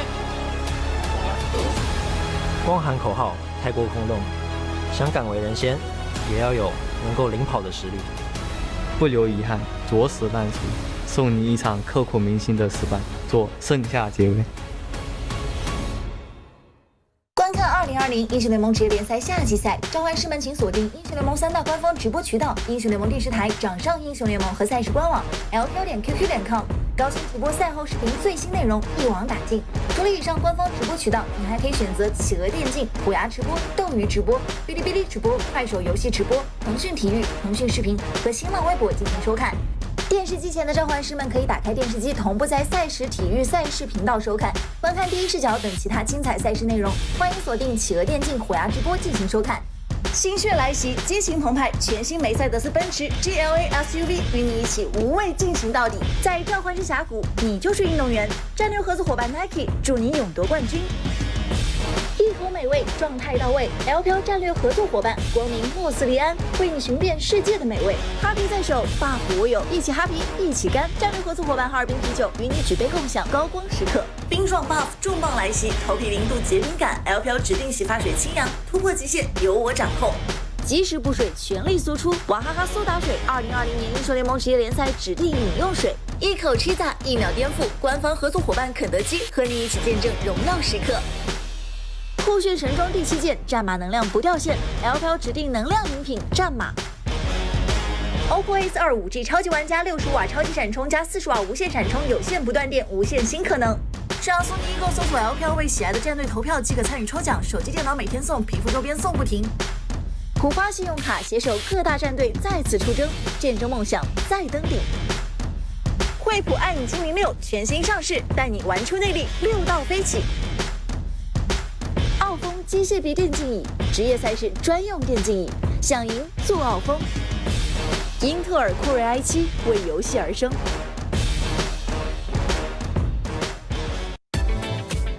Welcome, ladies and gentlemen, to the LPL 2020 Summer Semifinals. We are going to be going straight into our MVPs before we start the show. So straight away, I'm going to be handing over to Wendy for the translation. So throughout the whole regular season, there's someone God always can have a very impressive show. And today we are going to present the award of the regular season MVP for this summer split. So we will show the highlights of our MVP player.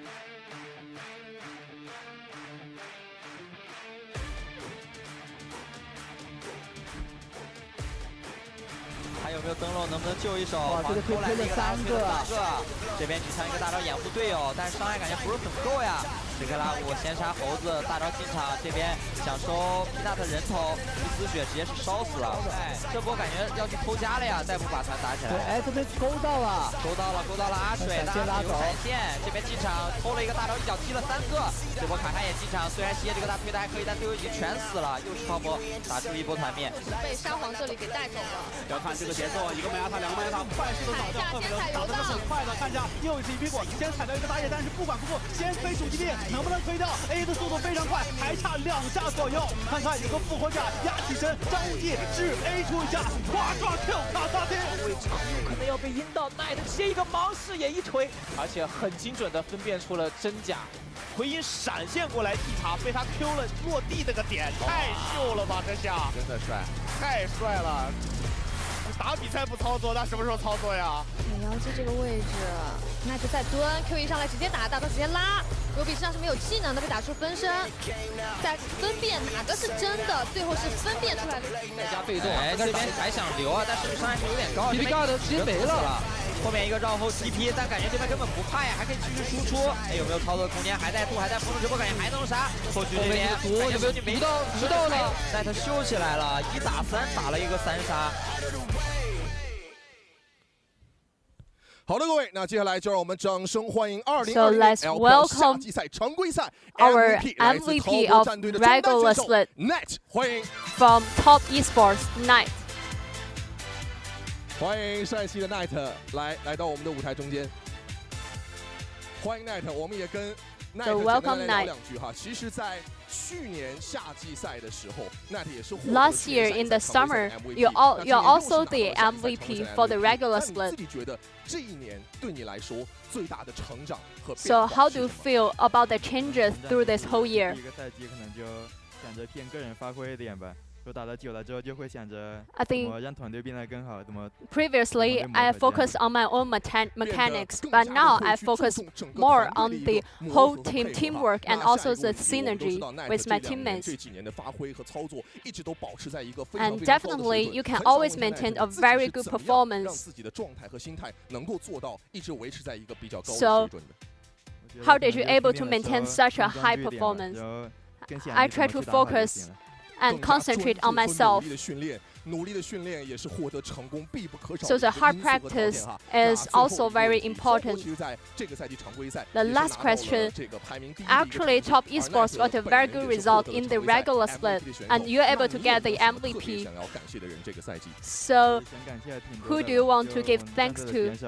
I really want to appreciate all my teammates and all the fans and all my family members for your support. So congratulations again of getting this award. And then will be the award presentation ceremony. And we have invited Kate to present the award tonight. 欢迎我们的颁奖嘉宾来把我们的奖牌来颁发给 Knight。好，两位可以一起来合影，看向前方。And this is a photo time.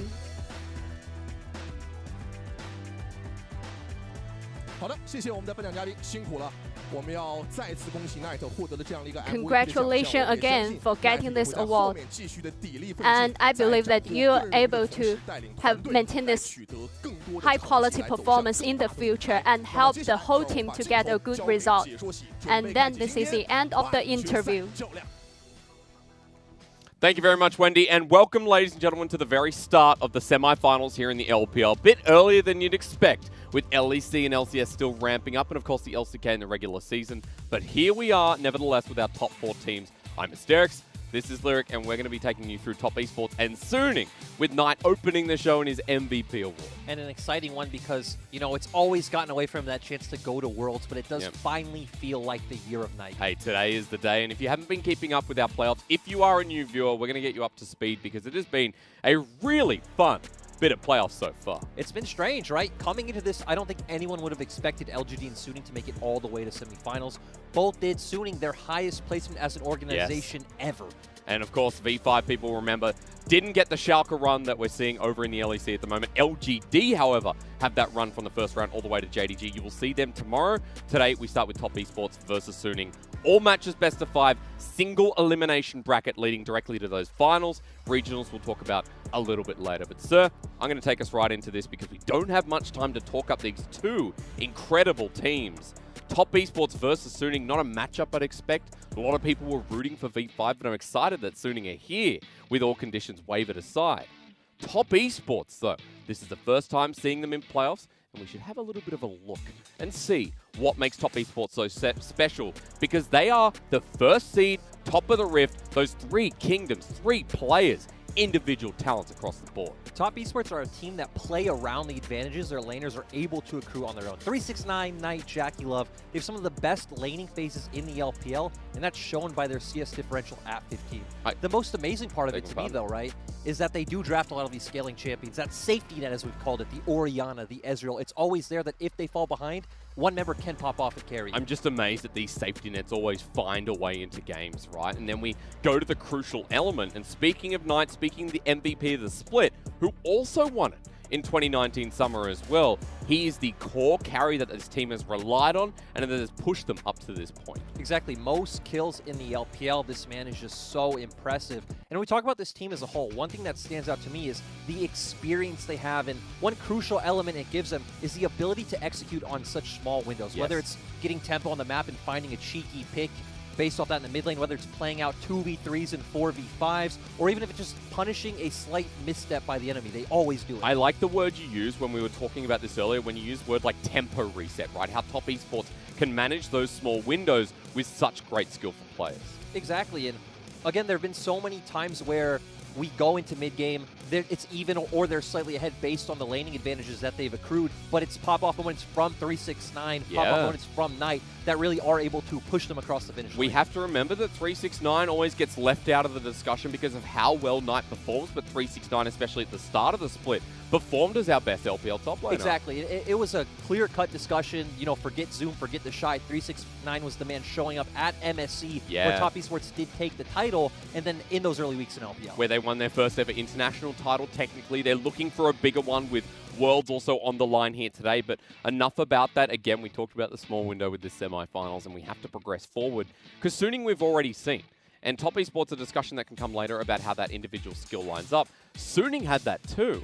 And against V5 in the quarterfinals, SOFM especially had one of his high ceiling series. Exactly, and we always know SOFM has always been a jungler that has ups and downs, but against V5, he had performances on the Lee Sin where he was finding those sick insect plays, setting the team up. He was counter-picking a lot, so he was consistently getting on that Olaf, being able to outpace Weiwei, who's a top 3 jungler in the regular split, and lead Suning to a dominant victory. It's so exciting for me because I've been watching SOFM for a while. He was that snake jungler for a very long time, and he's an innovative jungler. We see things like the Jarv and the Olaf a lot out of his career. The Lee Sin with Redemption, people will remember. The Lee Sin with Redemption, the Olaf with Redemption, he was the first man to do a lot of it, and this is what we're talking about with finding those small moments, finding those sick insect engages, and he's just someone the team is able to rely on. It's especially important when Suning plays so heavily for the synergy with Sword Art and SOFM for him to be able to impact the map very early on. And also how he can counter the engages. We saw that a lot versus Weiwei, where SOFM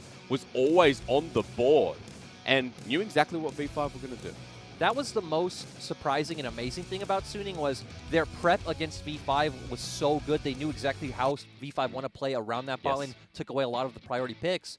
And despite it was a 3-1, even that first game felt like a Suning victory. It really did. Could have been a 3-0 by all regards. Suning, again, a surprise. They were the highest seed. They did beat V5 during the regular season, but they were the team who showed some inconsistencies. We're looking at them today from the strength, from the run of momentum into these semifinals as a real contender. And a core lane we should be looking at is that bottom lane. Jackie Love versus Huanfeng, both IGX organization AD carries from LPL and LDL individually. A lot of people might not know, but Huanfeng was that understudy of Jackie Love last year, and there's a pretty stark playstyle difference where Jackie Love does tend to go for those more scaling, more teamfight-oriented AD carries. He's played a lot of Ezreal this split. He's consistently brought out the Kai'Sa to where Huanfeng's bread and butter has been this Ashe and Jhin. We've seen some amazing Jhin games, right? I think he's the best Jhin currently in the LPL. I'd love for Jackie Love to maybe silence that a bit if he could come up against today. And he was one of our players who was even pulling out Jhin in spring where it was nowhere close to the meta. So this really is the future of AD carries against the current king. Just remember as well, they both have the pocket pick of Draven. We're going to talk about that moving forward. Potentially, we have to look at what the casters have decided here today because it is a bit of a split lyric. You and I went one way. The rest of the team went elsewhere. And the thing is, when you look at a team like Top Esports, they have the reliability that, let's say, an org like T1 or G2 does, that even if they do have, you know, some rocky games, you just expect players like Jackie Love, like Knight to show up when it matters. But Suning's performance in their quarterfinal is something that just can't be overlooked, and that's why people like Bunchables, like Clement, like Penguin do see Suning being able to edge it out. But this is going to be a close best of 5. Yeah, that's what I love to hear. In the LPL, our semifinals have been great in the past. and we're going to see if Top Esports can push it over the line. We do have our players heading onto the stage here today. And we already saw Knight, but we've got to look at the rest of Top Esports. And for Suning as well, the players that have come up and shown their individual strength. First, we start with TES. In the top lane, 369. His second year in the LPL. It's Carcer, who you know has an MSI title under RNG. Knight, who's still waiting to debut at Worlds. With Jaculov with a World Championship. And Yu Yanja, who at the start of this year, we were very skeptical on, but has now risen to the top, alongside, known as Crescent, used to be called BSYY. And when you look at Top Esports, they really are the current kings of LPL in terms of the individual skill and accolades that their players have been able to accrue. I'd like to say that about Suning, though, running into this series gives it a lot of momentum. That's what they found off B5 with Bin in the top lane, who's had a much better summer split. SOFM, who's been playing since Season 2. You got Angel in the mid lane, who is the predecessor, now overtaker of Maple, who was once on this team. Huan Fong in that bottom lane, under Jaculov going against him today with Sword Art in the support position. We all know Sword Art and their coach, Chushel, previously known as Fluid Whip. And as we talked about, Top Esports might be the current kings in each individual role, but Suning to me really are the future. When we look at Bin, he's just so outstanding. Has actually third most solo kills in the LPL for a player in his rookie year is just so phenomenal. Stop sharing the spot with Bubu, who's now on V5, and look at Bin go. As we just saw on the Chinese side, they're also focusing on the AD carry matchup. And that means we've definitely gone the right path with this one, considering we're heading into Game 1, we're heading into these AD carries, these predecessors, and what was the word you used before? Understudy. Understudy. I like that a lot. The understudies match up here, Lyric. And now running into 10-16, the start of the semi-final. Yone banned, of course. Top Esports on blue, Suning on red. What do you want to see here today? The key picks we want to keep our eyes on so far are Caitlyn and Renekton. Both are left open. Both are typically red side bans. Caitlyn is one that I definitely don't want to see Jaculov get his hands on. Had a great performance on that champion against WE. Now, Ash already banned away by Top Esports, though, and if we're looking towards taking something from Suning... The thing that I question about Suning is I've seen SOFM playing a ton of Lilia, and watching LEC and LCS, we have seen a bunch of Lilia priority first picks, first bans.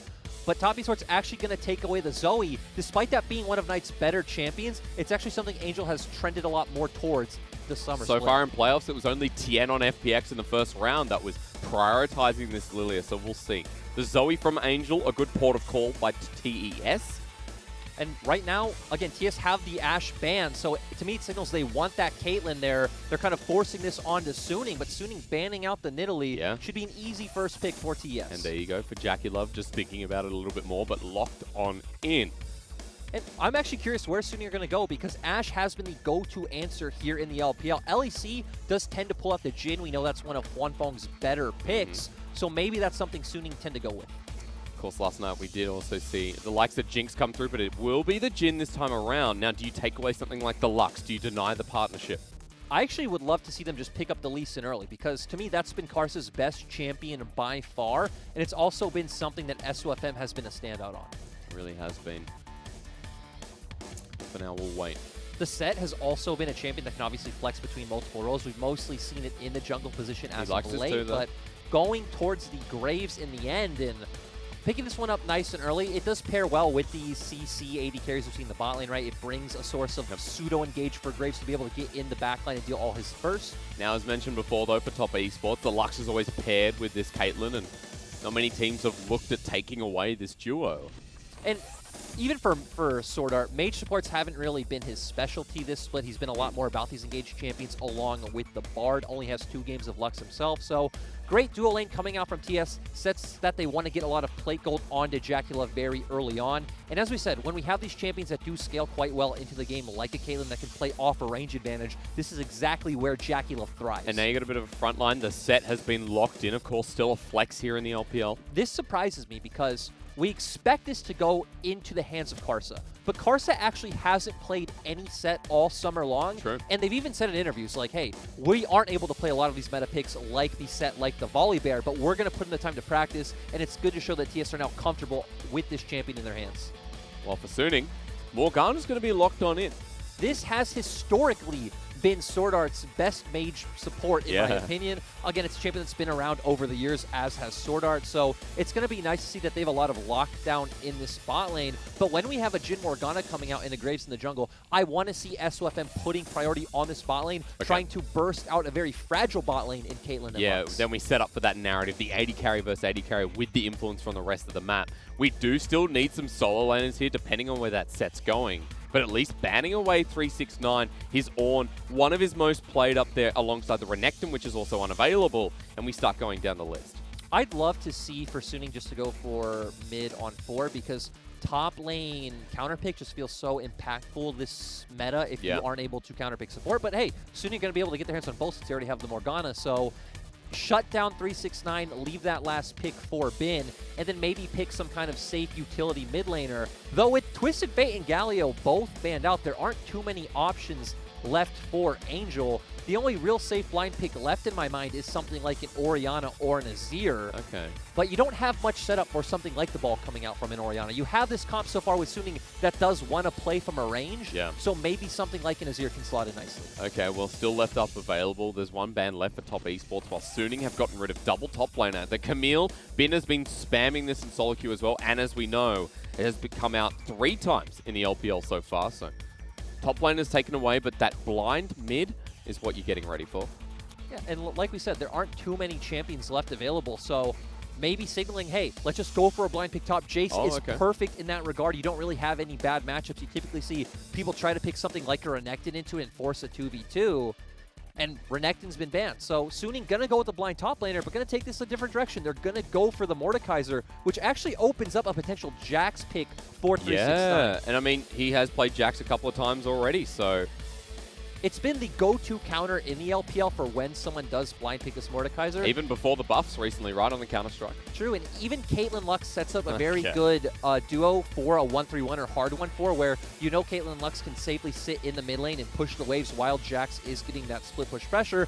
And there is the Orianna for Knight that we talked about. You have great setup coming out from the set to deliver the ball in. You have a great 4-1 setup because Caitlyn Lux and Orianna can just wave clear for days. One of his most played, so Knight's going to show us once again, while for Angel, does he want to take an aggressive matchup into it? We're left with a mid counter pick against the best mid laner or one of the best mid laners in the LPL.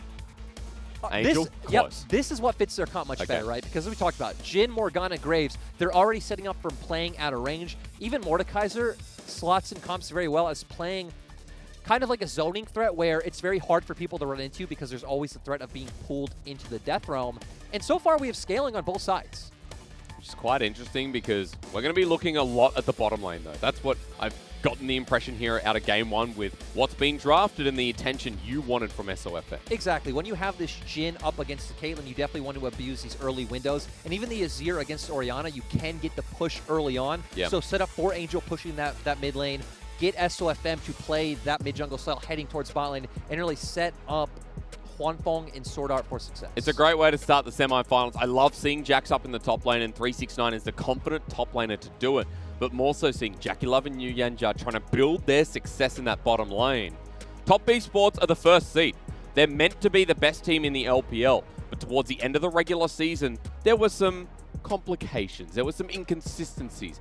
Issues where Top Esports weren't as clean as what we saw at the start of the split. And it really came down to the meta for me, where they even said in interviews, right?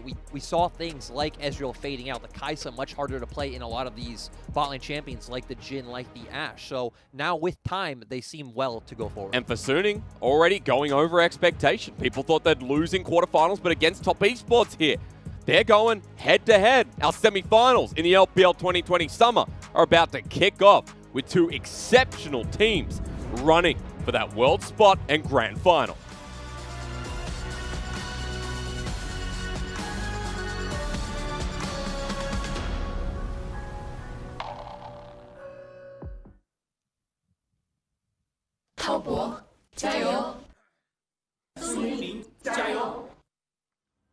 It's Top Esports and Suning, the start of our semifinals here in the LPL. It's the understudy, the teacher/mentor, Jackie Love versus Huanfeng. This time, everything on the line. Top Esports only need 1 series to make Worlds, but for Suning, they had the chance to make their first ever grand final. And it feels pretty good for both these teams and its fans. I like that we come in and see TS expecting for Suning to go for a level 1 cheese because, you know, in the first game of the best of 5 is really the time to do it. All right, fans, need to calm down. I guess not as many people believe in the Suning hype train that's being built, but top esports, you know, they're meant to be the favorite. Knight, Jackie Love, Karsa, how can you bet against people with so much experience? Very, very true. As Sword Art sends out the Dark Binding, connects onto Jackie Love. Bottom lane moving into lane very early, so it's going to be a leashless start, but of course SOFM is on the top side. And Lyric, as we move into this game, we have a look at runes kind of being standard across the board. I want to talk about that scaling element again. I want to look for expectations set in this game. With when we see scaling on both sides, how we transition from mid to late, etc., etc. I think the scaling on top esports side is better. I really like the composition they've put together to where they can play a much slower early game, in my opinion. We can just see Karsa really cover the lanes. I'd say especially bot. Let Caitlyn get a few items in. Let Jax just get that isolated 1v1 on top side. So as long as you can kind of keep tabs on SOFM, your isolated laners are going to feel really good. Okay, so in the solo lanes there, but for Suning, it does feel around these objectives, and we get the setup from Huan Fong. As 369 here hits off 2 on the top side, and Bin just takes a bit of a harsh trade as the lane's pushing against him. But Suning, run me through a little bit of what we can expect. So I like what SOFM has done so far with pathing towards bot side, right? Because it's all about enabling Jhin and Morgana to play as aggressively as possible. But that's another interesting point, right? This is the best playoff position that Suning as an org has ever had. It's always been round 1. You and I were talking about it upstairs and saying that Suning have always fallen out in the very first round. They got seeded straight to quarterfinals, and that already was great, but then beating V5, getting to a semi-final. With the roster they have, you start thinking, well, actually, it's not hard to imagine Suning being a top 4 team in the region. No, and now we're going to get to see how their resilience gets tested with Karsa going for the skank at level 3. Remember, phase rush set. Angel takes the shifting sands out of there, and Karsa will help with the Haymaker to shove the rest of the wave, so Knight can be in a pretty good place. Yeah, and we see Karsa throwing out that Haymaker to help Knight get priority so he can contest for the spot side scuttle. Okay. But SOFM is already here, and Huan Fong and Sword Art do have push in the bot lane. So SOFM will take that one away, and Karsa backs away. Just going to head to the top side instead and trade 1-for-1. This is something we see that Karsa loves to do, is he always tries to contest for scuttle on the weak side of the map. He will typically gank Knight's lane very early on and try to gain that priority. But hey, looks like SOFM potentially setting up for the same thing, but realizes, hey, Knight's playing extremely safe. He is hovering towards his strong side, and instead we're going to see SOFM go for a bit of counter jungle. Ward will spot him out there as teleport used in the top side by 369 to get back to this wave that was shoving. Has corrupting Anna Doran's Blade, while Knight through mid will spot SOFM. Bit of damage laid down, gets phase rush and walks away, while Cast's still here, but a level down. Yep, Karsa. These are the windows we talked about, right? Exactly, because you always know that TS are going to punish. And once again, just heading towards this mid lane, exerting a bit of pressure on Angel. Looks like he wants to help Knight be able to push out because Knight is getting quite low on mana. Meanwhile, in the bottom lane, the Caitlyn Lux doing exactly what they should. Of course, and we said that Suning's comp wants to play at a range, and when you're playing at a range against the Caitlyn Lux, that just feels extremely hard. And that's why coming out from draft, I really do like what TS have put together compared to Suning. I can see how Suning's comp works, I can see how it wants to play, but they are definitely the team that needs to do more. They are the team that needs to push the action forward. Built around SOFM and how he can be around this early game. He is a level lead over Cast, or at least half at this point. He's topside currently. The great thing as well, we look at the CS lead that they've gotten in the bot lane, forcing Huan Fong out early, so it's going to build up even more the experience that he's missing out on. So Jackie Love and Yu Yanji are going to get a great reset. They're going to be able to come back, and we could even potentially see Karsa make a hover once again towards bot, but that'd be very uncharacteristic of Karsa. It would. If you've watched LPL this split, you know TS are a completely top-side focused team early on. Jackie Love feels like he's back on IG once again, as now onto the top side, we have Counter-Strike at the ready for 369. Karsa's moving in, and Bin's actually just walked to the wave. No 6 to pull him into the Death Realm. The Death Grass great, but 1 versus 2. 369 setting it up for Karsa, who runs it in with the face breaker. The Jax jumps on in. Haymaker dodged away, and 369 getting low, flashes on in, almost dies. But Karsa secures first blood. And beautiful setup coming out from 369, getting the control ward in Tri-Brush. So no vision down for Bin allows for an easy gank coming in from Karsa.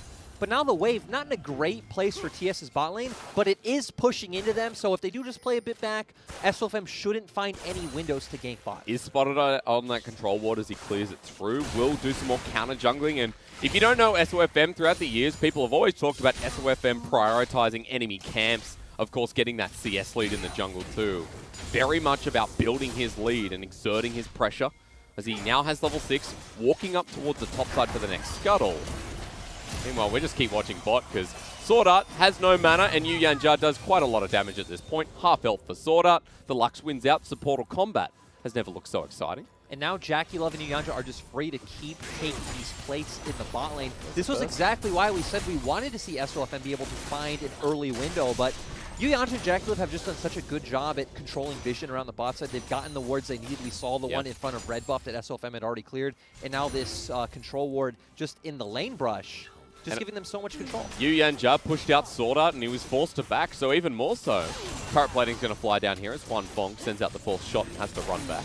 This goes exactly to the win condition that we set up for TS, right? You don't even necessarily need the gank that you had on top side. It's just about making sure that Suning aren't able to find these early windows. Yeah. I expect that Suning are going to look for maybe an early play on Herald, but at the same time, with TS now getting this early Drake, with TS's bot lane consistently pushing out, I can't see a window where Huanfeng and Sword Art will be able to get a back, move first, and set up for Suning to fight for that objective, because we've seen 369 is winning in top, Jackie Love and Yu Yanja are winning in bot, and Karsu's able to peek his head in mid lane to guarantee that Knight's able to get that priority. First dragon of the game given over. 369 actually might have an edge on Bin here. Solo kill time at the ready. Death Realm not going to make a damn difference. As running in with the shield. 369 out of mana though. Maybe that does. Leap strike. Solo kill anyway. And 369 on the board in game 1. 369 was the best top laner for a majority of LPL summer. So once again, getting the counter pick in top lane was exactly what he needed to push this matchup forward. And this was one of the ways where Top Esports struggled in the regular split. Yep. When it was 369 on the losing matchup, Karsa having no lanes to play around, TS really struggled. Now Karsa's running the map while SOFM's farming up trying to get a lead. 369 at half health, and SOFM has just flashed in for the commitment. Waiting for the counter-strike, perfect time, but I don't think he has enough mana. Tries to dodge into the line, but collateral damage. And SOFM gets retribution. Yeah. Very decisive coming out from SOFM. I understand what 369 was trying to do, though, because he had to push the wave into turret to get the bounce back, so it wouldn't be left in this awkward position where Bin can try to set up a freeze. And sure, it will eventually slow push back into 369, but of course it's going to be dangerous now if SOFM wants to look for a repeat gank on top side. Spamming the laugh button as he backs as well, by the way. That's good class here out of the 74 CS Graves jungle with a kill. Just picked up warriors, has boots. So, it's a bit of a solo carry game. And one thing I want to highlight for SOFM and Suning as a whole is look at their vision on top side. They did such a good job at getting these control wards to spot out a potential Herald play that would want to be coming out from Karsa. Good dodge from Jackie Love meanwhile in the bottom lane. Karsa is actually going across those control wards while this continues to be so punishing. Light Binding doesn't connect, the final spark does though. Jackie Love sends out Ace in the hole, and just like that, the bottom lane having more fun. And Asterix, I want to remind you that TS banned Ashe on blue side. You knew they were going to pick this Caitlyn, and you opted into this. Absolutely smashing. Well, Bin might be caught out without Death Realm. Counter-strike once again. You get that empowered auto, and Bin get ready to die once more to a Jax who's 2-1-1. Rift Herald, if it wasn't given up before, it damn well is now. TS are just doing such a great job at controlling the map, and I credit it so much to Draft and so much to how their lanes have played around this security in their vision. They got first Dragon, they're getting first Herald, they're getting ridiculous. They're taking everything. This is the top esports that started the season off. Coming off of MSE. This was the one where we kept saying, okay guys, the script is out. We know who's winning LPL this split. Yeah. Just so dominant in the first 10 minutes of the game.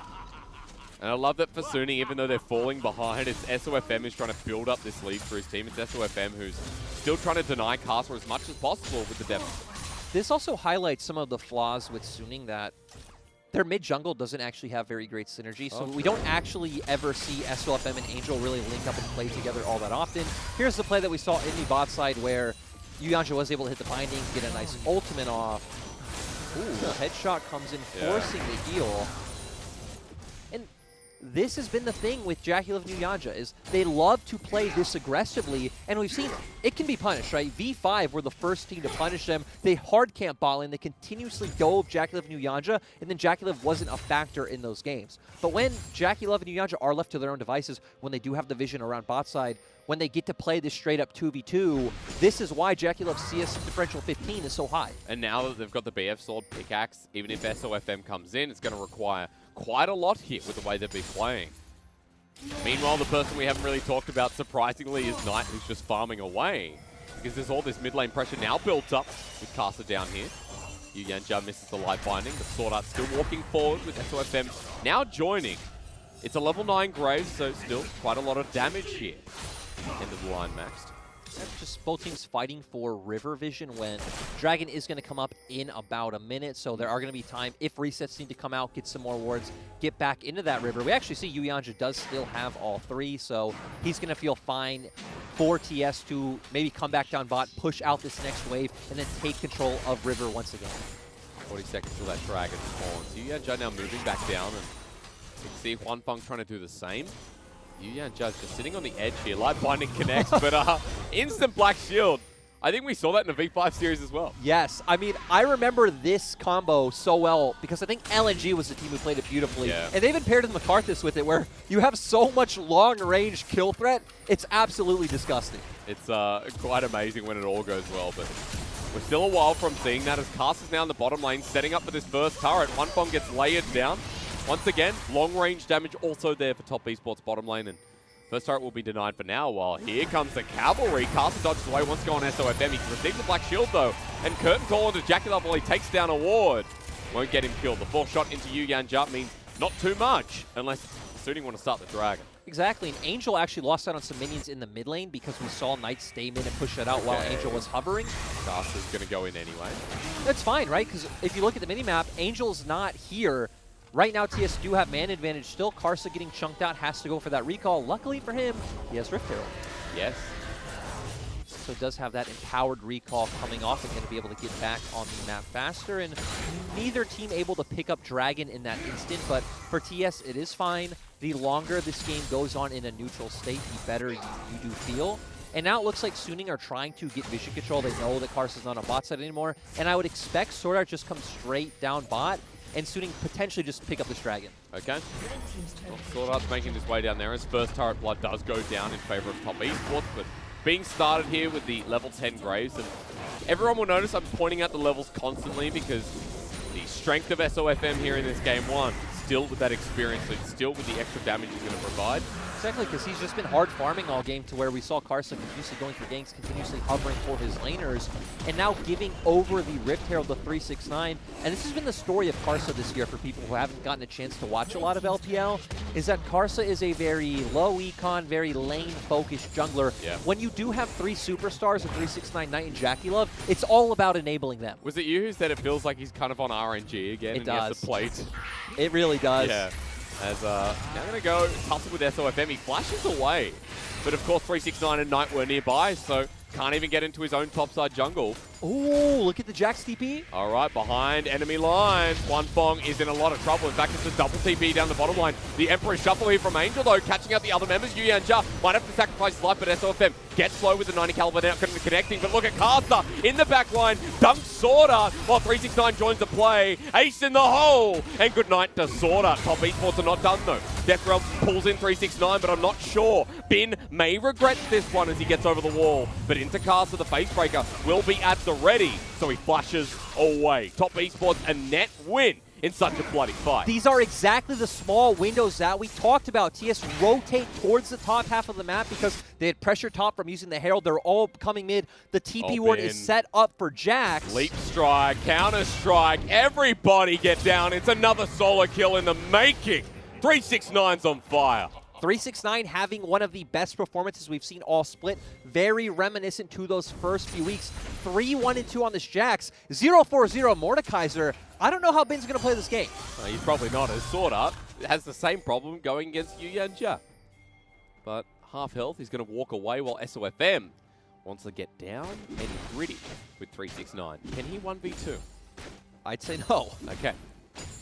Keep that He in doesn't mind. have ult. He doesn't have flash. Angel has his ult available though. Counter-Strike at the ready. Maybe he doesn't need to 1v2 if SOFM just abandons Angel. End of the line at the ready, and 369 does so much damage. Oh, Angel feels bad. Remember how we said SOFM and Angel don't have any synergy? Good point. There it is right there on our screens. Oh, Poor man. Angel tries to go in, they try to coordinate it, they aren't able to do so. It's allowing JackeyLove so much space in the mid lane to start chunking down this turret. And guess what? Rift Herald is back up, and now TS will easily be able to transition all this vision control to taking that objective. This is a spanking. An absolute spanking in game one is step on a trap. Oh, not going to break your mama's back. We're going into that Rift Herald, as you mentioned, and another Dragon. I want to also point out that quickly, it's become almost a 5k gold lead at 16 minutes in the game. And 3,000 of that is all on 369. Yeah. And, ooh, Bin once again. In the same spot. Oh. Shockwave going to be used. The final spark. Bin, what can you do? Ace in the hole used. Give it over to JackeyLove. Bin is 0-5. Something we actually haven't mentioned yet is this is Bin's first ever playoffs appearance. It's also Huan Feng's. This is a higher pressure situation than they've ever been in. Yes. And again, it's understandable if Bin does come in and just start, you know, maybe feeling the pressure. And of course, we said for Suning as well, the furthest they've been in playoffs. There's so much pressure on this team, and in game one, they're getting tested by a lot of these veterans of the league as JackeyLove is being cheeky. Sticking the thumbs in the air while Yu Yanjia is walking in as well. Suning will not be able to get that turret mid. And just when you look at Suning as a whole, even SOFM never made really a far playoff run. No. Sword Art really is the lone experienced member of this SOFM's roster. never been to Worlds. Like, he's been here in the league for a long time, right? Never been to Worlds. Even going back to his GPL days. Yeah. This guy's been playing League of Legends for 9 years or so. And at this point, here in game one, they've lost track of momentum, while Top Esports keep gaining it. Pings are coming out. SOFM has been spotted though, the Leap Strike used. 369 gets Blade of the Rune King active, and Counter-Strike is going to lock on down, and Knight picks up the second kill with the Shockwave. And the most fed member dropping is a sign of things to come. That was just them punishing Suning, trying to find an engage window onto them. They know their comp doesn't outscale what TS have picked up, and they need to find something. But Yu Yanjia has been playing this luck so beautifully. So aggressively as well. Goes to the light binding, stops the back out of Sword Up while he ults off cooldown. Yep. It's been quite nice to see, and he has been the struggling member for TES. It feels like this split, though, he's really found his form. He's, you know, not the best support in the league, but he's moving into that top tier list. Unfortunate for SOFM. Gets spotted when Knight is walking forward. As I mentioned, we saw pings coming out from Suning, so they were trying to set up some kind of engage, but at this point, it really feels like you're going to rely on TS to make some kind of mistake of someone overstepping and you being able to find that pick, them giving you that pick rather than you being able to force it yourselves. I wonder how they do that, though, because at this point, with Top Esports lead, it feels near impossible to give it away. 2 items on the Caitlyn, 2 items on this Jack's top. 369 has a Trinity Force and a Blade of the Rune King with Mercury Shreds, so. This Jax needs the attention of the whole team, as you can see Suning. I was going to say, they realize, hey, this is our only window. We need to punish where TS only have 1 man, but they still have tower top. 369 is going to be fine. At least Suning will be able to steal away this red buff and take away some camps. So even further that EXP lead that SOFM does have. Speaking of which, though, the do-si-do around the Mountainous Rift, Infernal Rift, But look at the bottom lane. JackeyLove once again just getting... They're playing this macro game so beautifully where we haven't even really seen JackeyLove have to interact with the enemy team outside of his ultimate. And we haven't seen this kind of play as that headshot comes through. Ace in the hole will be absorbed by Sword Up, but 3 autos is all it took with that crit chance. And again, to reiterate my point, we haven't seen this version of Top Esports in quite a while. It's nice to see in their playoff format as they debut in the semifinals. The turret goes down, now a bigger gold lead spans. Top Esports up by 7,000, then some at 20 minutes with an Infernal Rift on And it looks like right now they're rotating for a collapse on mid. We see 369 coming down from topside. SOFM has found himself cast, but cast is pretty tanky here, gets the half health while the light binding sets up the final spark. JackeyLove walking forward into 4 members without care, and Knight does the same. Suning defend, hold on, but not much committed. At the same time, there is no objective up right now anyway, so even if a fight breaks out, that was a bit dicey, but TES right now, they love doing plays like this where they continue the aggression. They had push in both sides. They try to collapse. And they're backing, which means this is actually a window that Suning have decided to pull on. We said it had to come down to some kind of cheeky cheese play coming out from Suning. This is as cheeky as you can get.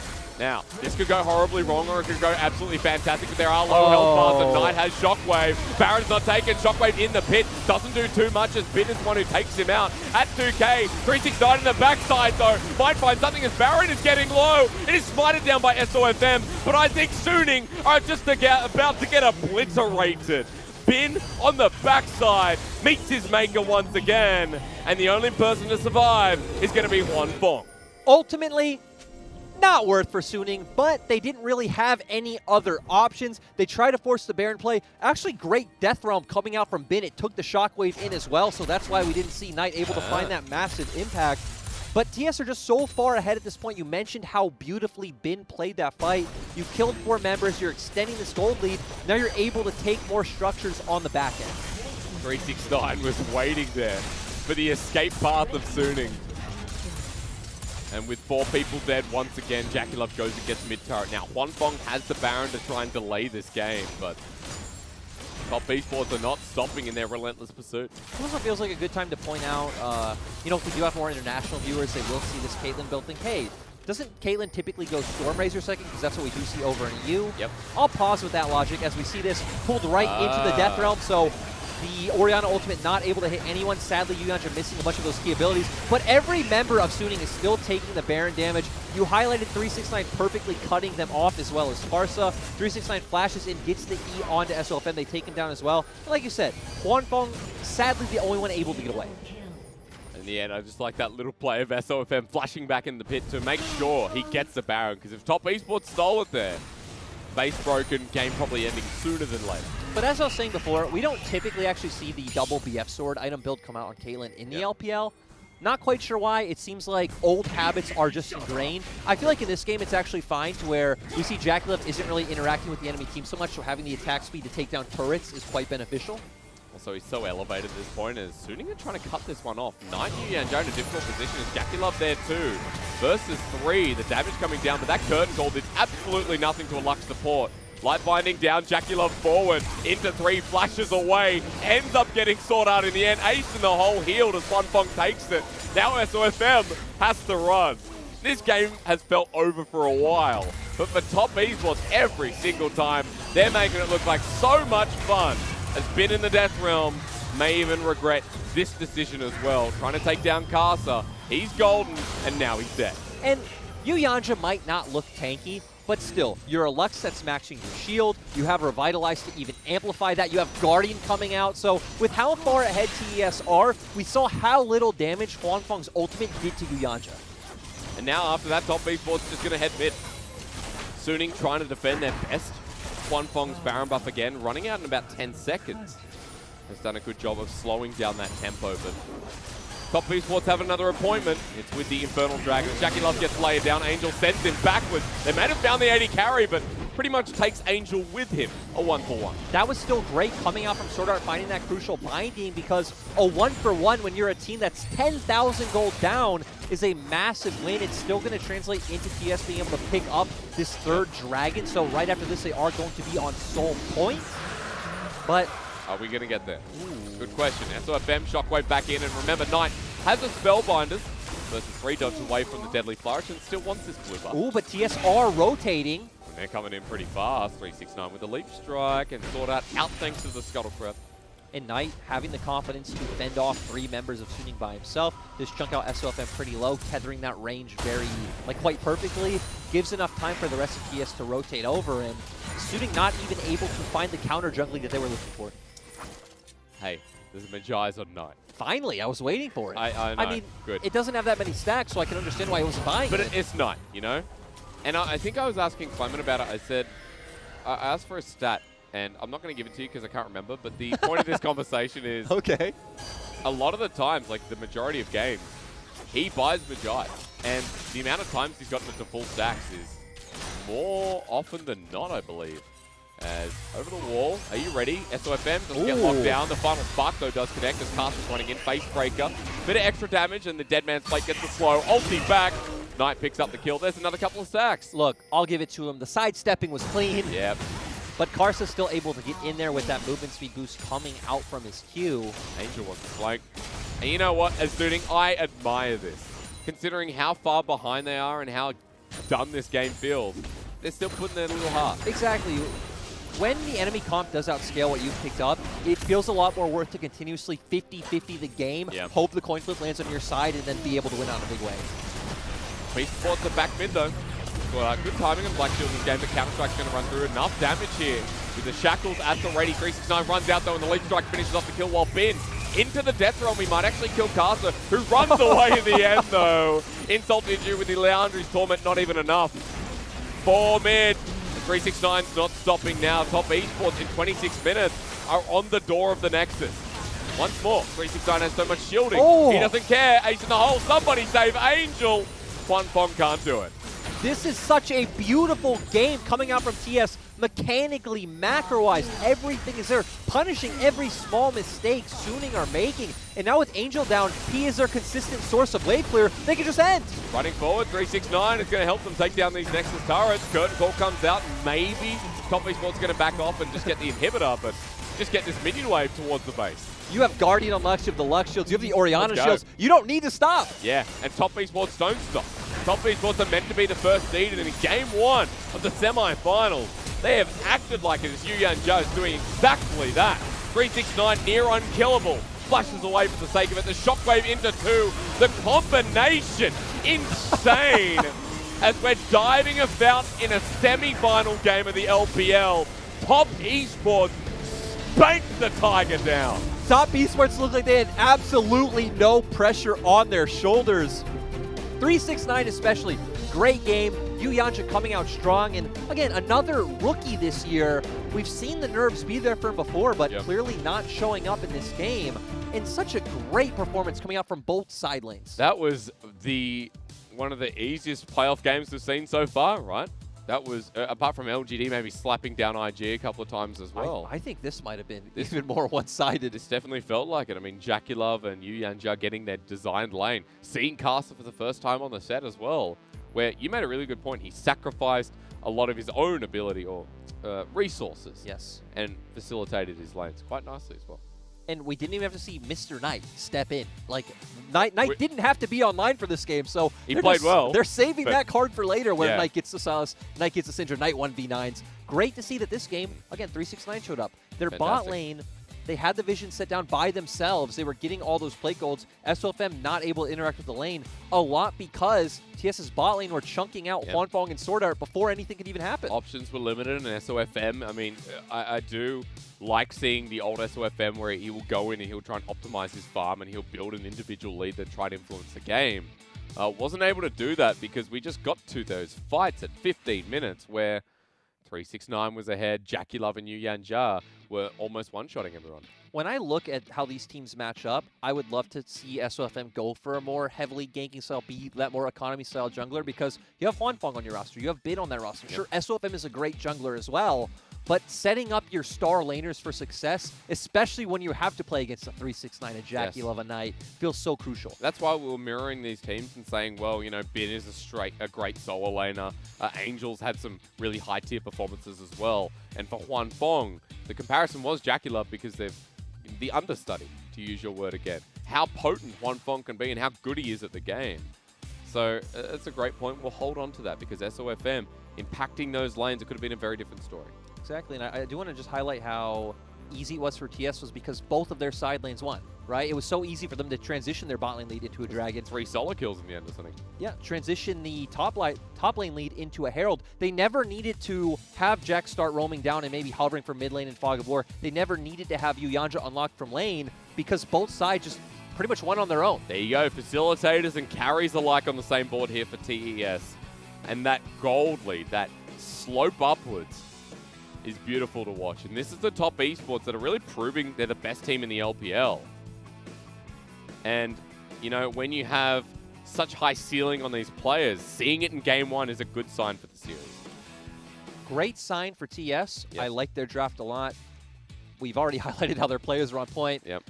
we need to see Suning come in with a different plan. Thank you. The Caitlyn is just so strange to me, where we have so much data from all the regions over the world, how strong this pick is, how it really is a first pick or ban champion. The only answer here in the LPL we've seen is, let's say you're facing the Caitlyn Lux, it would be something like the Ashe Karma. Sadly, the Karma did get nerfed, but even if you change it out for something like a Morgana, LNG was bringing in the Janna.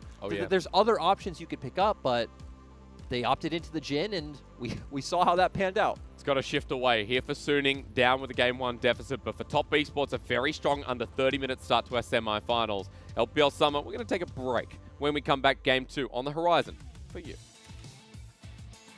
We are the Knights of the LPL. We've been traveling far and wide for our search for the LPL Grail. Our knowledge of Summoner's Rift is matched only by our knowledge of the airspeed velocity of an unladen swallow. Our climb has been steady. We have been denied our conquest in playoffs 3 times thus far, but no more shall that be the case. 3 shall be the number thou shalt count, and the number of thou counting shall be 3. 4 shall thou not count, neither counting nor 2, unless thou proceed to then counting 3. 5 is right out. Although the road ahead of us may be long and we will face many more setbacks, it is but a scratch.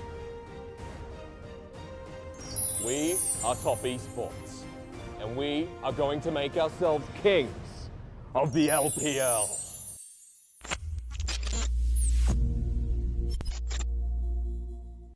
Hello everybody and welcome to the LPL Recap. I'm Munchables, this is Nunu, this is Willump. Let's see what's happened in playoffs.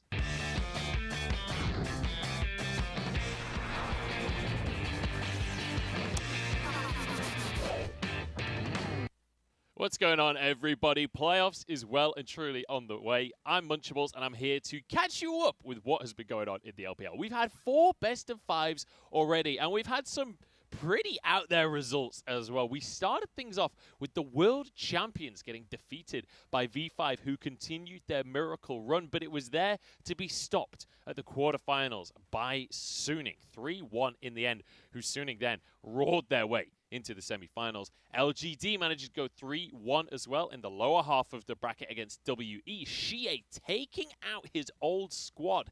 And then LGD continued their own miracle run now as they went 3-0 over IG, absolutely destroying the 2018 world champions with a scoreline that I don't think many people were expecting. So with all that said and done, let's get into the rewind.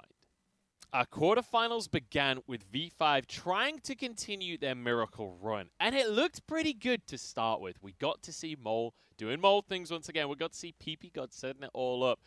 Unfortunately, though, for them, it wasn't quite enough for them to take the whole series, and Suning came out of the woodwork. A lot of people, in hindsight, are saying Suning were the favorites here.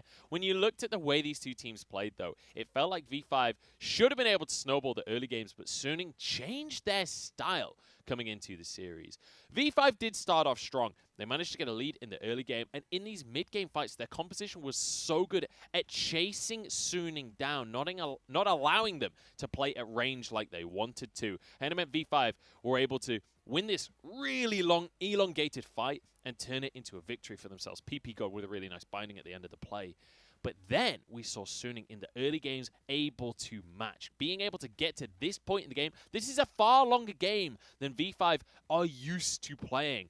And Suning, with a better composition that could go in these skirmishes instead of having to play at range, meant that they could shut down Mole, SOFM, really playing out of his mind on that Olaf, and it meant that they could find themselves a win in game number 2. Then, this was beautiful from Suning. We saw this for the rest of the series. They would set up these plays around the bottom lane. We could see V5 really taking the bait, going for Huan Feng, but then immediately the TP from Angel, SOFM setting up the kills and allowing Angel to get fed on this Zoe, meaning they could snowball into a victory. And then game 4, this felt like maybe V5 were just a little bit donezo, because this fight was basically a 4v5. There was no AD carry available. He was over in the bottom side from the side of Y4. The fact that they were subbing in Y4, to me, kind of signaled that maybe the series was over. Suning matching the early game aggression was so crucial. And Suning looking amazing. Their team fights, something that we've called a weakness for them in the past, look exceptional. I cannot wait to see what they can do when they go up against top esports, but unfortunately, that was the end of the V5 Miracle run. Well, that is the way that our bracket has panned out in the end. I don't think anyone was expecting it, but that's the way it's gone. If you've watched on YouTube, check out our Twitch channel. If you've watched on Twitch, check out our YouTube channel. I have been Munchables. Make sure you join me for the semi-finals on the 22nd of August. Be there or be square. But with everything said, I'll see you guys in Champ Select.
拿到常规赛第一的话，就是会给我们一些多的时间准备，就是也会少打一轮 BO 嘛，也会可以给我们更多时间去研究对手。然后因为有更多时间研究，所以说打后面对手还是比较有信心。因为其实我们现在只需要做好自己，把我们自己东西打出来的话就行，就不用就是看对手有什么特别大的调整。Play our game and that should do it. That's Jackie Love for you, and a nice bit of confidence coming through from Top Esports, who won game number 1 in very clean fashion. I'm Mysterix, this is Lyric, and we just saw a lion put back in the cage in the zoo. Didn't know it was that easy. I completely agree with what Jackie Love said as well, right? Just play your own game. When you have players, we're gonna keep repeating this all day long. 369 Karsa, Jackie Love Knight. Like, these are some of the best players at their position. Yes. Just do what you do best, and no one should be able to match you. And Yu Yanjia's elevating to their position, which is also nice, becoming a more superstar roster. But ladies and gentlemen, after that Game 1 win, it is 369 who is well-deserved in his MVP. This man doesn't get talked about enough because there's so many other shadows on the team that loom over him. But 369 is a great mechanical player and one of the best top laners, if not the best, in the LPL. He's shown all season if he can get the counter pick, if he can get the winning matchup, he knows how to drive that advantage all the way to the finish line. He was doing great in the isolated 1v1. He was getting pressure from Karsa and taking it even further. And this man was everywhere in all of the skirmishes and team fights that we got to see. He got his 2 items at like 15 minutes in the game and constantly found Bin out of rotation. Couple of solo kills to Mince and then one on Angel to boot. We even got to see him consistently pushing top and start hovering around mid. So anytime a potential fight broke out, he was always consistently able to answer. And he did an amazing job this game. Good to see him on his Jax. He loves this pick, and he has such a wide, diverse champion pool that when you see him on a carry threat, you think, this guy plays tanks. He also plays things like the Jax and can do both well. That's what blows my mind about Suning blinding the Mordekaiser, because top counter pick is extremely important in this series when we have 369 versus Bin. These are two of the best top laners in the LPL. You know 369 plays Jax, not even just now when it's in meta. He's played Jax ever since coming into the league last year. Many, many times. But ladies and gentlemen, of course, Top Esports and Suning. This is our very first semi-final. Just a quick reminder, we are heading towards our 9th anniversary, the Grand Finals, which is the direction of these two teams. The winner will be playing in those summer finals on Thursday, August 27th. Of course, time's down there for you as well. And I have to say, like, with Top Esports, with that performance, to head towards that 9th anniversary, with this trajectory, it seems very viable. Top Esports right now, again, Knight going back to that final. A lot of these players actually going back to the final from spring is going to be great to see. And this is going to be the highest pressure most of them have ever played at. You know, got to discount like Jackie Love and Karsa, but 369, Yu Yanja, still both very young players. We're going to see if they can get there and how they can hold up. It is going to be a bit of a ride. Here, first against Suning is where we begin, and we're talking a lot about the play style and how we saw these games running together. Top Esports had those scaling elements we mentioned in our opening segment about how there's always that safety of scaling. This time around, there were many of those elements, but still the tempo through the early game, through that bottom lane, affected the whole map of TES. They got both. They got the scaling champions, but they also got the champions that are supposed to win lane. 15 minutes. And those are the two things that TES do great, and I love that you highlight bot lane because, I mean, you were talking about this on our break, was like, hey, we didn't ever get to see SOFM impact bot lane because every time the observers brought us back to bot, we always saw Huanfeng or Sword Art were always chunked out and always forced to reset. And Yu Yanja was 1v1ing Sword Art the whole time on the Lux, right? Very accurate with the light bindings. His ults were so amazing. Amazing, right? Off of cooldown, you said on broadcast. And I love that we're talking about the bottom lane being successful because there's times where Jackie Love and Yu Yanja during the regular season, especially towards the end, right, when they were overstepping, when they were being overzealous and getting punished. Game 1, they weren't punished by Suning. We didn't see SOFM in that lane or try and attack any of the lanes for that matter. It was Top Esports managing to take control once again of that laning phase. This is a good time to mention, though, that Suning have opted to go on the blue side, so they're not going to have to worry about having to ban away that Caitlyn. Now that ball is going to be in TS's court. So Suning should be able to get a more favorable draft this time around. Just a reminder to our audience, of course, the losing team gets side selection. So as Lyric just said, blue side opted in by Suning. And here on 10-16, that Caitlyn Lux now, versatile at the ready for Suning if they so choose. We've seen that Caitlyn and Renekton are really the two go-to first picks in the LPL. If you can get either one of those champions and guarantee one of your sides just hard winning pretty much through any counter pick, it's so crucial. It's good that there's a bit of LCK on right now. I know those fans will get triggered hearing us say the Renekton first pick, but of course it was banned away by Suning on the red side in Game 1. So we'll see if that slips through. Of course, both top laners, they're most played at the moment.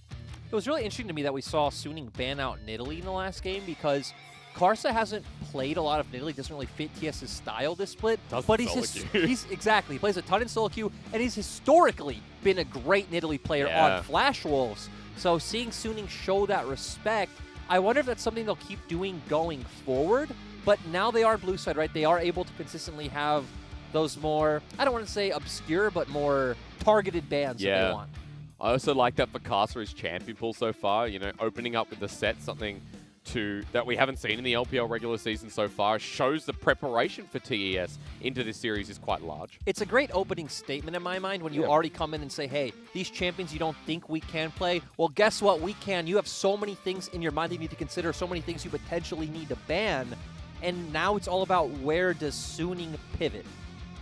All right, we are shortly heading into this game number 2. It's going to be important for Suning. You know, Bin on your screen there. Great top laner, but in game 1, he was absolutely thrashed. I think he finished 1-7, 1-8. Had a really hard time with 369 in the solo kill, with Karsa hovering around top and getting early advantage over the Rift Herald. Also, just real quick, I love that we're seeing TS just kind of smile, laughter, the camaraderie coming out from them. And when we move over to Suning, Angel looking very serious and stone-faced. And if you guys have ever seen Bin is always serious. I've never seen Bin smile. I think him and SMLZ are the people that have least smiled in the LPL so far. They take everything extremely serious, and they want the best result possible. And, you know, I can understand, especially once you've already made it this far. You've already made it to top 4. Worlds is so close. Yeah. To drop the ball at the last second would suck. To get into that grand finals, huge for Suning. And we'll talk more about it here, though. But blue side, Renekton banned with the set. Caitlyn targeted by TES. So these adaptations already starting to be made. You won't have a Caitlyn in this game, too. Suning potentially going to ban out the Syndra here. That has been one of Knight's go-tos. Of course, it was nerfed on 10-16, but Knight is undefeated on that champion in Summer Split. And in the regular season, it was banned 80% of the time against TES. That's a massive ban rate even for our league. As there we go. Let's up the stat once again. I wonder if TS will ban out the Ashe here just because it has been one of Hwanfeng's best champions. And sure, Jackie Love plays it. Top Esports can play around it quite well, but it doesn't really fit their style. They like playing more of that scaling sort of AD carry, play those front-to-back team fights. I spot a Camille, though, in the first ban phase, though, Lyric. So Top Esports are like, yep, let's leave the Ashe available. We got other plans. And this would make sense for me for Suning. We've seen they play very well this long-range pick style. I say champions like Ashe, champions like Bard have been when Suning has looked their best. But what do you do for Top Esports? Never mind. He's just shown us, and so is Karsa. Move on. Alrighty, that was quick. Great because Zoe has historically been a champion that Knight is known for, but we haven't seen him gear towards that a lot this split. But especially after people like Mole really upping the priority on that, we saw in the V5 Suning series, it was first picked so much. Knight going back to that champion. And this screams a takeaway from Angel, one of his most played champions, his best, that has constantly been banned against Suning. I also love it because it's so strong in early river skirmishes. It does so well with setting up for your jungler with that Sleepy Trouble bubble. And with how much we saw Karsa go towards the mid lane in the first game, it's a really good fit for TS. What do you think of this, though? We've got an Orianna, we've got a top lane Jace. We've just picked out our solo lanes for Suning, a very different pick ban. It's kind of forcing Top Esports to say 80 carry or a pick here for this top lane. It's really interesting to me because this is an IG special. Oh, blind yeah. pick Orianna, blind pick Jace. The great thing about Jace, as we highlighted earlier, you don't really have any bad matchups, and a lot of your bad matchups come down to jungle intervention on the other side. So Bin should be set in the top lane. Orianna's a great answer into Zoe. She doesn't really have the burst to take you out coming from the shield and the resistances that it offers. You're right, it does scream IG draft, though. When you have people like Bin and Angel, it's quite funny, but the Jhin is locked in. Lyric, I don't know if you saw it. We saw the little flash of Draven as he went through and the laugh from Knight and Jackie Love. But enough about that. Solo lane time here with the Ornn band away and 369 again, one of his most played. The great thing for TS right now is since Suning have already shown that they're going for the Jace, they could just end up picking top on 4. Okay. I'm not sure what they're going to be geared towards because in a Jace, I feel like you have two options. You could either go for a generic tank matchup. They've already banned out the Ornn, but we know 369 has the pocket pick Maokai. You could go for something like Ninja Tabby, Bramble Vest early, or you could go for something like a Kennen, which is more of a 50-50 lane, but you spike much harder at 6 once you get an ultimate online. 369 played things like Urgot this split. His champion pool is almost as crazy as Knight's. 13 unique champions top. Just a side note as well. Knight has 18 unique champions this split, but Wukong also there and locked in. And it does go that same route as the tank top laners we just talked about, right? You can early on buy some Ninja Tabbies. You have the resistances coming out from your passive. And once you hit that level 6 mark, you have the setup to bring Karsa top lane and burst out Bin. Do you want a magical trumpet this game, though, from Sword Art? Yes, I do. Okay. This is Suning's bread and butter best composition, in my opinion. Yep. Ashe Bard, finding those long-range picks, get Sword Art out on the map early on. Ooh. But they completely disagree. It's funny because a lot of international fans would see Sword Art and Bard and go, really? Like, is this what's been happening? But this split has been one of his best. But so has the Nautilus up there with one of his most played. So the good thing about this is obviously their comp wouldn't have a front line if they go that other direction. But when you see things like Jace anyway, right, it does typically go to, hey, we need to accelerate the pace of the game. I guess against TS's composition, when you have a Jhin, you have a Zoe, that's not necessarily true, but we have the Olaf coming out now for SOFM. He's going to have those shields coming out from the Orianna. And Suning's composition has a ton of pick potential. Okay. So pick potential for Suning, I'll keep that in the back of my mind because there is a lot of long range with the Ashe, Jace, and SOFM. The gap closed there alongside Sword Art. Exactly. Talk to me about Top Esports quickly. What do you see? I love how they also have a bit of pick coming out because you have Jin Ultimate as well as the Sleepy Trouble Bubbles. But the thing where their comp will accelerate over Suning's is those straight up 5v5s. They have the double frontline coming in the Wukong and the Leona. They have so many engage options in with the Cyclone as well. You have Jin who can engage. You have Knight who can find the Sleepy Trouble Bubble. So I want to see TS be able to come together as a team, especially around that 8 to 10 minute mark for that first Herald. And we really want to see on the side of Suning for SOFM to get ahead on this Olaf, get that full clear down, and try to influence some of these lanes a bit early on and just set up some vision for Bin to do well. You know, we talked a lot about Top Esports punishing windows, but for Suning in V5 series, we saw a lot of that as well, right? SOFM on his Olaf, the counter jungle in the bottom lane. Sorry, counter gank, I should say, where he was very impactful in shutting down that bottom lane. SOFM in game 1 farmed well, but Karsa had more impact. It's come down to jungle, but in essence, it came down to individual skill. And Top Esports, head to tails, had that over Suning in G1. Ladies and gentlemen, we're about to head on to Summoner's Rift, so I'm going to throw it to our beautiful players to get into this second game after Top Esports massacred the very first.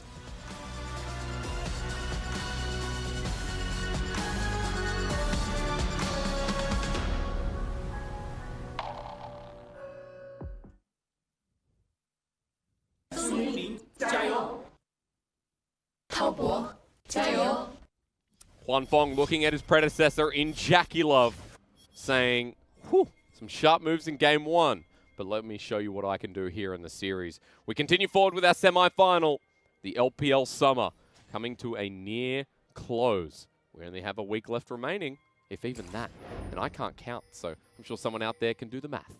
As Suning invading what I like to see here in my league. Great from them. Olaf, of course, is probably the strongest level 1 jungler in the game. Also, all the threat coming out from the Dredge line with the Nautilus, so they are going to get some deep vision down and at least be able to spot out where Karsa is starting. Any runes interest you across the board? Of course, Knight going Unsealed Spellbook is not as common, but here in the LPL, I think we've just kind of stuck with it despite the nerfs. We've really stuck with it. There's only been one time I remember we had Electrocute, and it was against LeBlanc, which is actually pretty typical. Hang on. This is a good 1v1 for 369, but it's not going to be a 1v1. He flashes away, and Undertow connects, goes back on in. I think he knows he's dead, wants to take down Bin with him, but First Blood is going to go over to Bin. The Jace Shock Blast and gets his 400 gold. So, you know, he got caught out. He was actually the one that engaged. Big mistake coming out from 369. Going to be a great advantage. He tried to chunk out SOFM so his clear wouldn't be so easy. But it's an Olaf. Once he gets at W level 2, he's going to feel quite fine being at low HP. Of course, clears so much faster with the phase rush too, the chase potential as we've seen recently in 10-15, 10-16. Now, I'm going to be interested to see what SOFM does because I'm not sure if he could have predicted that Karsa started at his bot side, but Karsa now going to go straight to his red. I was wondering if SOFM would want to try to go for a cheeky steal on a red buff because now you know Bin will 100% have pressure in that top lane. But we still see SOFM going to full clear good towards combo. bot. Cleanses used. Huan Fong is ignited down, flashes away as well. The bottom lane of Top Esports firing in all cylinders. And that was just great coming out from Jackie Love and Yu Yanja. They've done so well in these 2 games. Good block. Yep, Sword Art doing a nice job, but so both junglers just clearing to the opposite ends of the map. I was going to say Karsa could potentially look for a gank top, but Jace is quite safe. He also has that phase rush coming in, so unless Bin makes a mistake, he shouldn't really be able to go down. I just want to point out to everyone through competitive games, this is Jackie Love's first game here, but Karsa, meanwhile, going to topside, smoke screen on Bin, who got First Blood, end of the line, does its damage, and Bin's just dead, given over to Karsa, so a good response from TES. And Karsa made it look so much easier than I just stated. Bin overpushed, wasn't even thinking about a gank at this time. Doesn't matter that he has phase rush, doesn't matter that he has flash. Oh, they're waiting for the TP. Bin to the turret. Safe, smart. Very good. Yep, Bin not going to make those rookie mistakes and just going to lead to Karsa being able to transition into this topside scuttle. Of course, we see Knight pushing in the mid lane as we'd expect on the Zoe against the Orianna in these early levels. So while we've had a bit of action early in this small window, I just want to reiterate what we're talking about in Champion Select, where you mentioned a lot of the pick potential for Suning. We also talked about top esports, their 5 versus 5, and how that's going to be influenced maybe around objectives, if I'm correct in saying so. Talk to me a little bit about the focus lanes from here. Is it just about looking at top after everything that's happened? I even think before anything happened, right? We said the way you play against Jace is to pick things that have good gank setup and setting this Jace behind early. We've already seen that happen once. It didn't actually require any gank setup. It was just Bin pushing the lane out. Looks like Karsa's going to go for it again. And here he comes. Olaf on the back at Gromp, though, meanwhile. So SOFM won't have time to get in, but we'll have to start running up his end of the line to clear the wave. Maybe just to take some pressure off, but into Bin he goes. And Bin still walking forward. So Karsa adding a helping hand to 369. But SOFM coming up. I wonder if Bin's going to try to bait it out. Yep, he's spotted, like you say. Just gives him a bit of vision, but hey, Karsa and 369 are just going to keep going. SOFM still there, waiting for the undertow. If it connects on 2, that's beautiful, and it does. Lines it down, but teleport immediately. Burners 369's clone absorbs the damage, and Knight joins in. Meanwhile, though, the 2v2 means we're all ready to go. And Juan Fong running forward after a decent trade this time from Suning. Yep, and nice trade coming out from the TS bot lane, and Zoe. Knight doing a great job, and this is actually one of the things we see from Knight a lot. Knight does typically give up these early teleports for top lane. Yeah. You know, this time it was a bit more reactive, but TS have been a team that have consistently tried to set up top lane dives, so not very uncommon for Knight. Doesn't even lose anything in the mid lane. The wave is in a very good spot. I was going to say, you don't give up much by teleporting to the top side. Bin forced to go back here, and remember, Bin just used his TP, but lucky for him, the wave at a neutral state up in that top side. 369 also walking to the wave and has picked up Ninja Tabi on the Wukong. And so far here for the solo lanes, for Suning, things are okay, you'd say, even after dying to the Karsa gank top. And great job by Knight so far to just continuously keep up this pressure in mid lane. It should be easy for TS to pivot into either side of River to pick up one of those objectives. I definitely would love to see, at that 8-minute mark, TS be able to rotate their bot lane up first and get Herald. Okay. That's actually been uncharacteristic for TS this split, though. They have been the team that have preferred to get plate gold on JackeyLove and give up a lot of these early Rift Heralds. But when you do have something like a Jhin, something that does want to play a lot more fast pace of a game, we want to see these brawls break out for TES. Which is why this setup's really important, at the very least, getting Dragon now, because we're 6 minutes in. Bottom side control there for Karsa. And the ability to look at this objective before that Herald spawns. Getting spotted out on the deep ward, though, that SOFM placed earlier. Puts his own control ward, and looks like he will be starting this objective off finally. Yeah, but SOFM's going to be able to get vision down. Level 6 on Karsa, SOFM only 5, so Ragnarok is not available yet. And you still have Sleepy Trouble Bubble coming out from Knight, so SOFM should feel a bit threatened, but... Cyclone used in the top side, though. Remember, this is just Wukong trying to force Bin out, and he'll get the phase rush and just walk while the wave cleared by the double Cyclone. Exactly, just trying to force Bin out, assert a bit of pressure, clear out a lot of these minions. He went the Ninja Tabbies that we've spoken about. Good trading from Bin. I mean, 369, just trying to survive.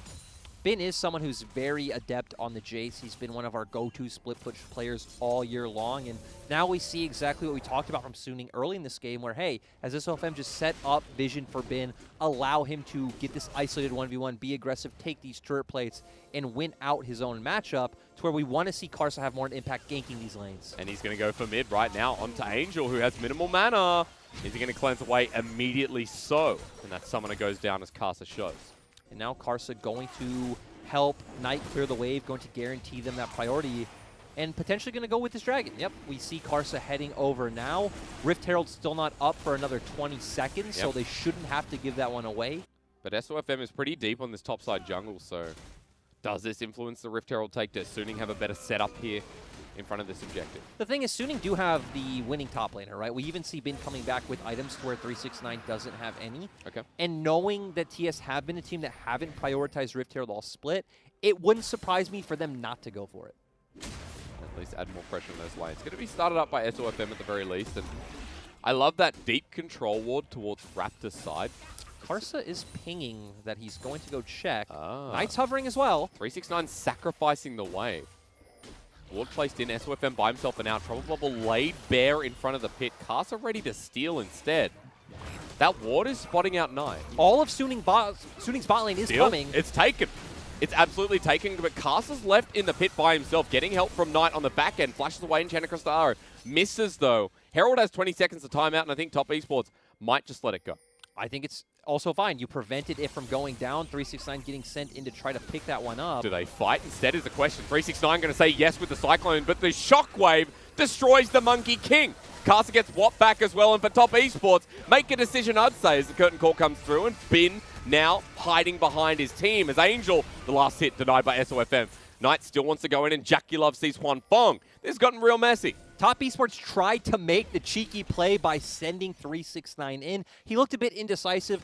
Do I just commit to going for the Herald? Oh, I have a great angle to engage. Pops the Cyclone, but guess what? Karsa and Knight are getting zoned off, and Jackie Love and Yu Yanja are still nowhere near the fight. Sometimes when you play Wukong, you want to cosplay, you know? You want to be the Wukong. You want to be the Monkey King. 0-2 here, start here for 369, and Bin was the person to pick that kill up. If I'm not mistaken, unless it was Angel. At the very least, Solo Lane is in a decent position. No one picks up the Herald, but for Suning, at the very end, getting that kill means they are up about 1,000 gold at 9 minutes. That is going to be nice for Suning because, of course, they did lose the Dragon early on. And a lot of their late game is going to be very, very hard to play out because they don't have, you know, a very set front line. They only have Sorta on the Nautilus, and Nautilus isn't even as tanky as Saliona, her shield gives resistances to her Nautilus shield just gives HP. Yep. So God, you know a lot about this game. It's going to be like Suning are going to have to play a bit more flawlessly. It's going to be a bit more fragile to where TS, you have the Wukong, you have the Leona, you're just going to be able to run forward.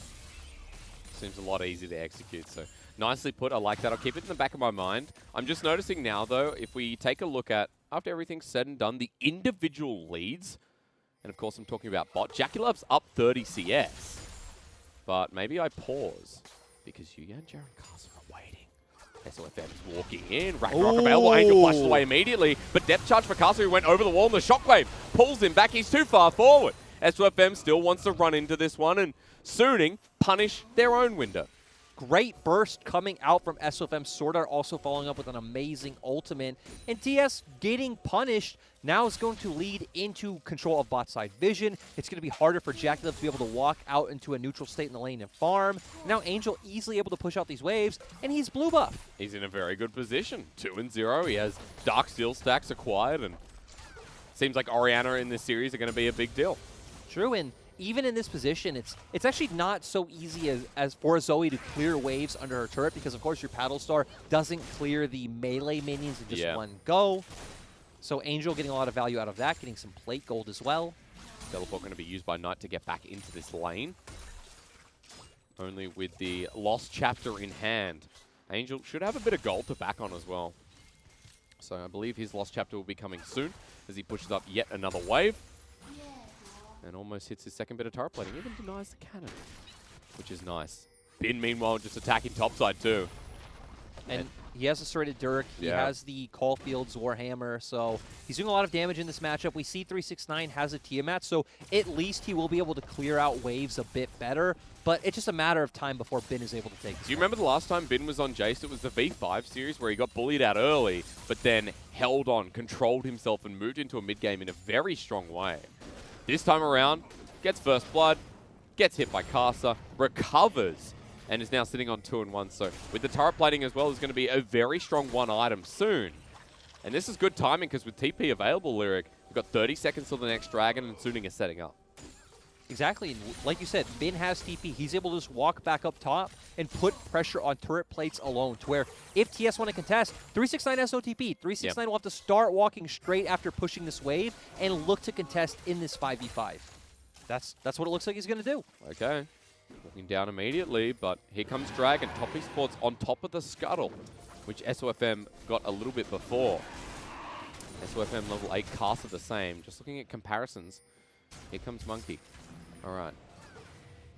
Angel walking through as well. Center plate actually connects. They want to take the engaged solo play there, but no one yet as depth charge goes in. And meanwhile, SOFM's going to die. Across the board is a double shockwave, but Dragon is secured while Casa tries to run away. The Cyclone good. And this is a little bit crazy as Jackie Love opens up the curtain call. And Bin, he wants you to dance for him. As the last shot doesn't connect, Bin, Deadly Flourish does though. And Jackie Love may have just given this kill over to 369. And that fight got split into 2 parts. Great job by TS bursting out SOFM because, as we said, hey, they only have one frontline champion. Swordart was on the opposite side of the fight. SOFM goes down extremely early. Karsa secures that dragon for himself.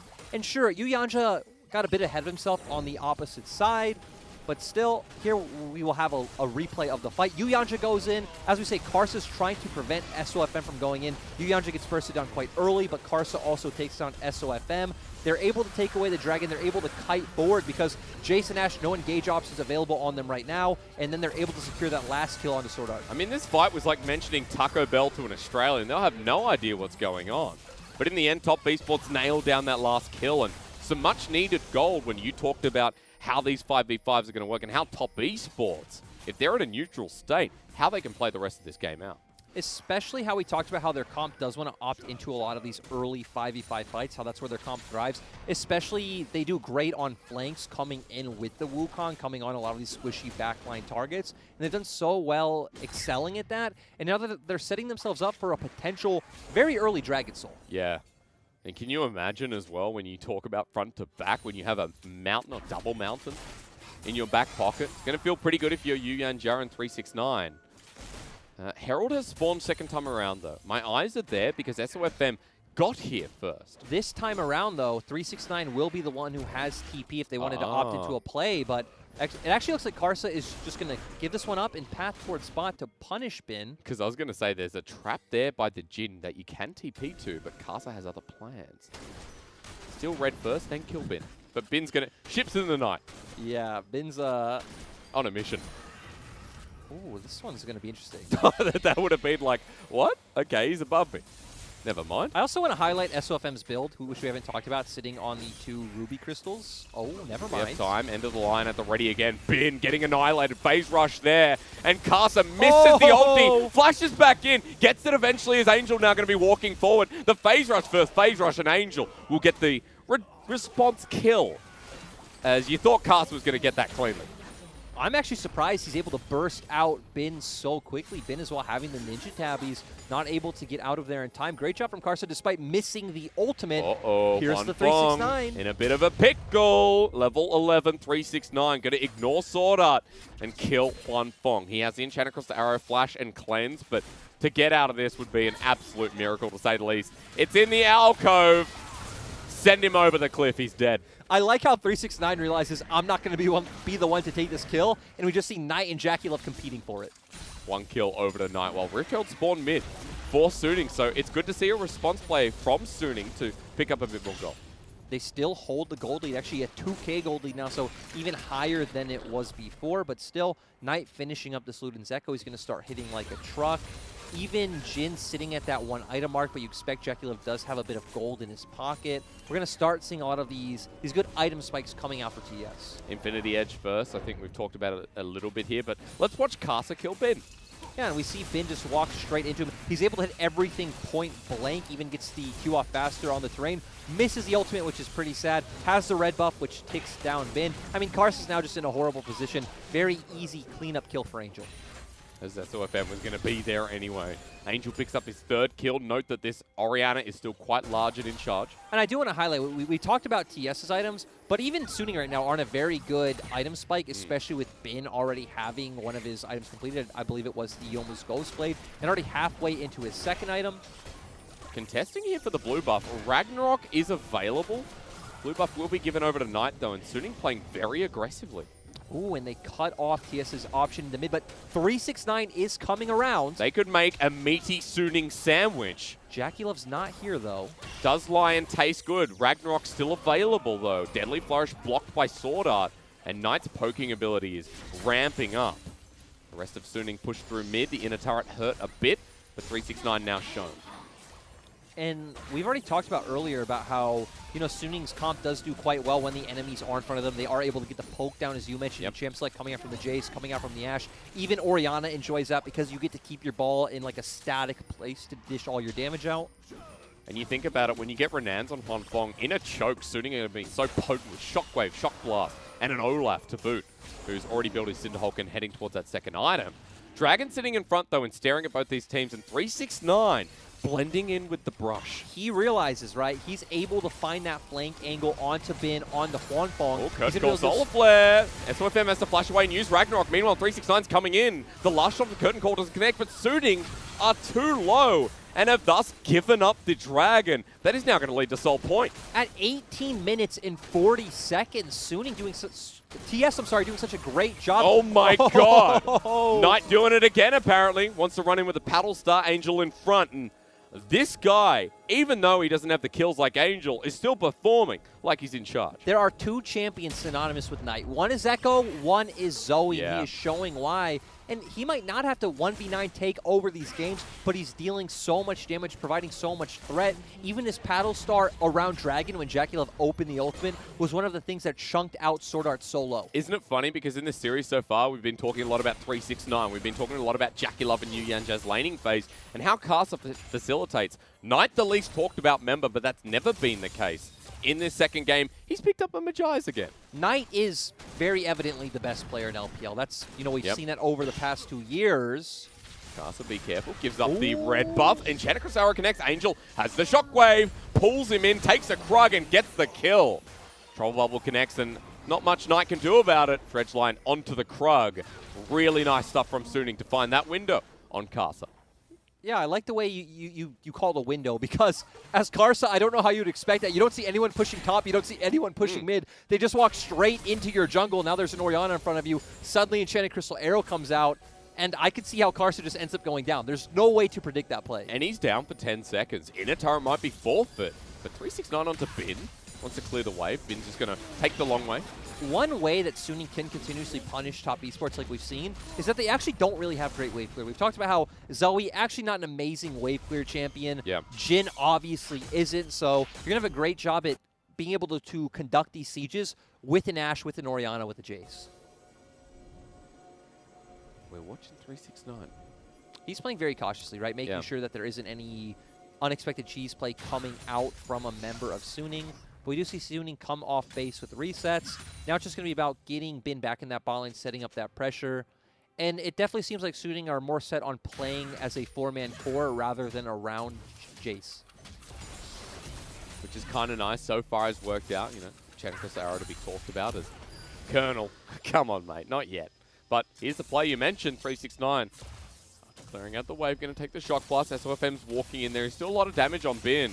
Delaying it, though. The Shock Blast not being used. Ragnarok, though, with the flash. 369 pulls in the Cyclone. Bin is going to be tanking up when SOFM leaves. Now at a low health bar. Knight has teleported in. And this has gone horribly wrong for Suning. Sword Art has to flash out as well. And what turned into be a good play might bite them in the bottom. As SOFM without Ragnarok, Solar Flare. This might be a solo kill by the support, but JackeyLove takes it away in the end. And top esports strike back. And just massive overcommittal coming out from Suning.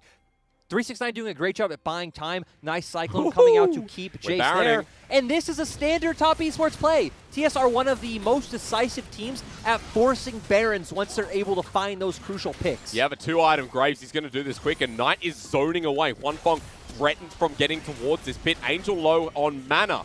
Teleport being burned and zoned away again. Use that word for Knight. Smokescreen zones him off as Bin now comes on in. Top esports might turn for the play though as Baron disengaged from Enchanted Crystal Arrow. Doesn't connect the dredge line into the middle of the pit. SOFM in a bad position, but at the back of the pit, so is 369. The curtain call may change all that though, as Knight getting engaged on by Bin. The trouble bubble before he goes golden. Angel with his last shockwave will die anyway. Low health bars, but top esports nailed down another Suning fight. And TS's comp has such a great turn coming out from the Leona, coming out from the Zoe. The Jhin ult, just like we saw, picking up more kills. And guess what? You can just rinse and repeat. You can back off, get back on the map, set up that bot side vision for Dragon, and just keep forcing Suning into these uncomfortable positions where they need to come into you. And guess what? Cyclone is back up for 369. We can once again see him make this massive play, look for this massive flank, and set up JackeyLove and Knight for this big team fight damage. Lyric, people are going to call us prophets because the individual plays are really coming through in this game number 2. With Suning, you mentioned, overcommitted a little bit. Yeah, I think a lot more than a little bit coming out from SOFM. They committed to that side of the map. They felt like they needed to get a kill out of it, weren't able to. We see Suning try to go, and Knight actually missed a bunch of paddle stars and CP trouble bubbles. Great sidestepping from Suning, but we actually look like we have a potential fight on our screen, but we do see Top Esports had the turn, the Jin ultimate came out, Yu Yanja goes in, and they're able to pick up a bunch of these kills. Karsa got a massive shutdown. He was already quite humongous with the 2 items, now heading towards the Death Dance. And does feel like the carry potential stronger in the second game as the engage comes through onto Ragnarok. Yu Yanja golden in the nick of time. Trouble Bubble lands onto Sword Art, who might not be tanky enough. The Shockwave kills the support, but 369 goes on in with a Cyclone. Sword Art low, that's just the clone. Top Esports with the numbers disadvantage, but they have the damage to destroy. SOFM now evens up those numbers while Bin gets low. Shock Blast kills Knight and takes away the Magi. Stacks. Huanfeng wants to head forward as with the dissonance, better damage onto 369. Karsa running away. There's still a smite ready for this Dragon Soul, but will Top Esports go into the river? Here comes the Curtain Call. Onto Sword Art. That's the target. Huanfeng standing in front, but he's dead anyway with the DOT. Karsa now needs to get back into this fight because Huanfeng was to take him down with 369. Destroys him. Angel now the next target. And Suning, it's a game of inches. But the mile is all for Top Esports once more. I love that both of these teams are just playing off of mechanical skill, like you said. Honestly, Top Esports could have taken that slower, could have waited for Jackie Love's ultimate to come up, but no. Knight's trying to make the big plays, gets taken down by Bin. Then 369 once again at a crucial moment where Huanfeng thinks he can step forward, instantly deletes him. 24 kills at 24 minutes, and this was a bruiser. We see Yu Yanja going in, of course. SOFM has a Ragnarok. We see Yu Yanja go golden, but instantly gets taken down. Angel's ultimate sadly only hits 1 member. 369 gets in, is able to get out very quickly, and this is where I felt like TES could probably just back off, wait out the Jin ultimate, which is going to come up soon, but Knight still trying to layer that poke. Great Shock Blast coming in from Bin. TES take it a bit slow here. They back off. They make you think, okay, it's okay. Jin ultimate now up, comes out. He's actually able to... the trap is what takes him down. Karsa goes in. Huanfeng walks forward. We see 369 get in there. Now, okay, we're in a 3v2 scenario. You still have this tanky Wukong. Bin feels forced to jump in because guess what? It's Dragon, so you can't give that over. And we're back. And Angel's at half health. And with the Shockwave, I think he's still dead. We just come back to more fighting. And that's the Top Esports way. Even though this has been a lot bloodier, now with that pick, is it time for Baron? TES are so comfortable at playing this game of inches. And we saw that in the last fight. We see this in a lot of these picks. And the comfortability being able to go to this Baron and having the confidence that they will be able to come out ahead. And just like that, this game could be nearing succession here for Top Esports, but they need to get this Baron as SOFM's nearby. No flash for Huanfeng is something to pay attention to because 369 is forcing that flank. Now going to get spotted out by Huanfeng, but Trouble Bubble lands once again. The Curtain Call coming through, and Enchanted Cross the Arrow onto Karsa. The damage is still massive, and the Cyclone flank. The Monkey spins to win, while Sword Art is just trapped out. Jackie Love is ginormous as well, and Top Esports don't want to stop getting kills. Jackie Love's Jin ultimates have been so on point this game to start a lot of these fights. Give time for Karsa and 369 to get in there and pick up a bunch of these kills. And now, once again, Suning have 3 members available. They can try to stop Top Esports. Angel's ultimate is up. SOFM needs a miracle steal on 1/4 HP. Knight is here, goes in with a portal jump. Now against the walls, the TP's there. It's 369 to zone them away. SOFM is dodging these paddle stars. Maybe Knight's missing them. As walking from the Monkey, going to be big, but 369 can't catch up. And again, Knight's not going to connect while Huanfeng walks forward here. Trouble Bubble lands and the Shockwave. Big moment for Suning as 369 does not have his ultimate available. Goes into clone, turns onto Huanfeng, gets the Tiamat, but no kill on these 2. That's 2 kills, by the way. While the Baron's going down and Yu Yanja is going to dive in. Flashes away Jackie Love. Now 1v1, but it doesn't count when Angel has a ball. And Suning deny 4 Barons. Just like that. This is the individuality coming out for Top Esports, and it's biting them in the butt. We see Knight and 369 trying to force the play on SOFM. You don't need to do that. Just turn back towards the Baron and play with your team. I gotta say, this no longer feels like a semi-final. Collateral damage used for the minion wave, but Inhibitor now exposed. And very much a Top Esports game in this second game, right? Yeah, I mean, come on. They have Dragon Soul. They have 2 mountains, so they're getting more out of the resistances. Knight already has the death cap coming out on the Zoe. If we do get straight up 5v5s, TS should win every time. But that wasn't a 5v5. No. That was Knight and 369 saying, hey, let's kill SOFM. They go forward. They get so damn close. Oh, my God. But they aren't able to do it in the end. He sold his Magi's lyric. What happened? Knight used to be this confident player. I'll tell you what happened. He lost the stacks the second time. this is the time where it's like, okay, you can prioritize the swagger, the look, or you can prioritize winning this and, you know, getting to finals and going to Worlds. Because we're at 28 minutes in the game, and Top Esports are dead even in goal after all this fighting said and done, even after Jackie Love has that item advantage. And we've also seen how hard it is for Sunni's Con to play out these fights because we said, hey, they need to keep the enemy at arm's length. They need to play from range. Thank you. They really need to be ahead because they don't have that front line. It is so hard to play out these team fights. And Top Esports just have too many tools to set up engages. 4 of their champions have hard CC. Yes. And now they're going to use it. Zenith Blade doesn't connect. SOFM with a good dodge. Soul's already taken away, and Caster's maintain a massive lead over SOFM. We are heading towards Elder, though, crucially in a minute 30. So you can see why Suning are hovering mid, pushing out these waves, and SOFM is towards this bottom side river. Yep, they're just trying to take control. Another thing to highlight is how much the RNG of this map countered Bin with the Mountain Rift coming into play. We see TS with 2 Mountain Drakes stacked up, so getting a lot of value out of those death stances that we see on Karsa and 369. That lethality isn't going to hit the same way. Bin now heading bot. By the way, this Baron only on who was it? Karsa? Yep. It expires in 30 seconds. This is going to be a negative Baron power play, as you can see in the top right of your screen. To be fair, with how close the Dragon Timer is, I don't think there's any reason as Top Esports to try to set up another pick or play. They did try with Yuyanja about a minute ago, but just wait out this Drake, you know, slow and steady, force the 5v5 team fight, try to set up the angle for 369 to come around on the back end, and you should be able to steadily close out this game. Look out for the Shockwave Enchanted Crystal Arrow, though. Exactly. That is Suning's win condition right now, is hitting this massive Shockwave coming out from Angel. If you can end up hitting it onto Knight, onto Jackie Love, you know, that's a win, 1 fight for Suning. Also, force out the Ragnarok from SOFM, so he used it in an unopportune moment. As Yuyanja, speaking of which, is in this choke. That Shock Blast did nothing, though. Yeah, it really didn't. Unfortunate, as you mentioned. Good words for it, but 369 again. Here we go. He knows his role. He knows he needs to, you know, come from behind, open with a Cyclone. But are we starting too early? Yuyanja goes in, pops the Stone Plate. SOFM is running towards 369 because he's on a ward. And spotted out, the level 16 Wukong gets Chilling smited away, runs away. Remember, there was no Solar Flare as it was used just before. Dragons started, and Suning have to decide when to go in. Bin's not here, though. Bin was pushing mid. Oh, my God. So he's going to have to be running down. The Trouble Bubble connects, and once again, Sword Art is locked down. Poke damage onto 369 doesn't connect. Dragons at 4K.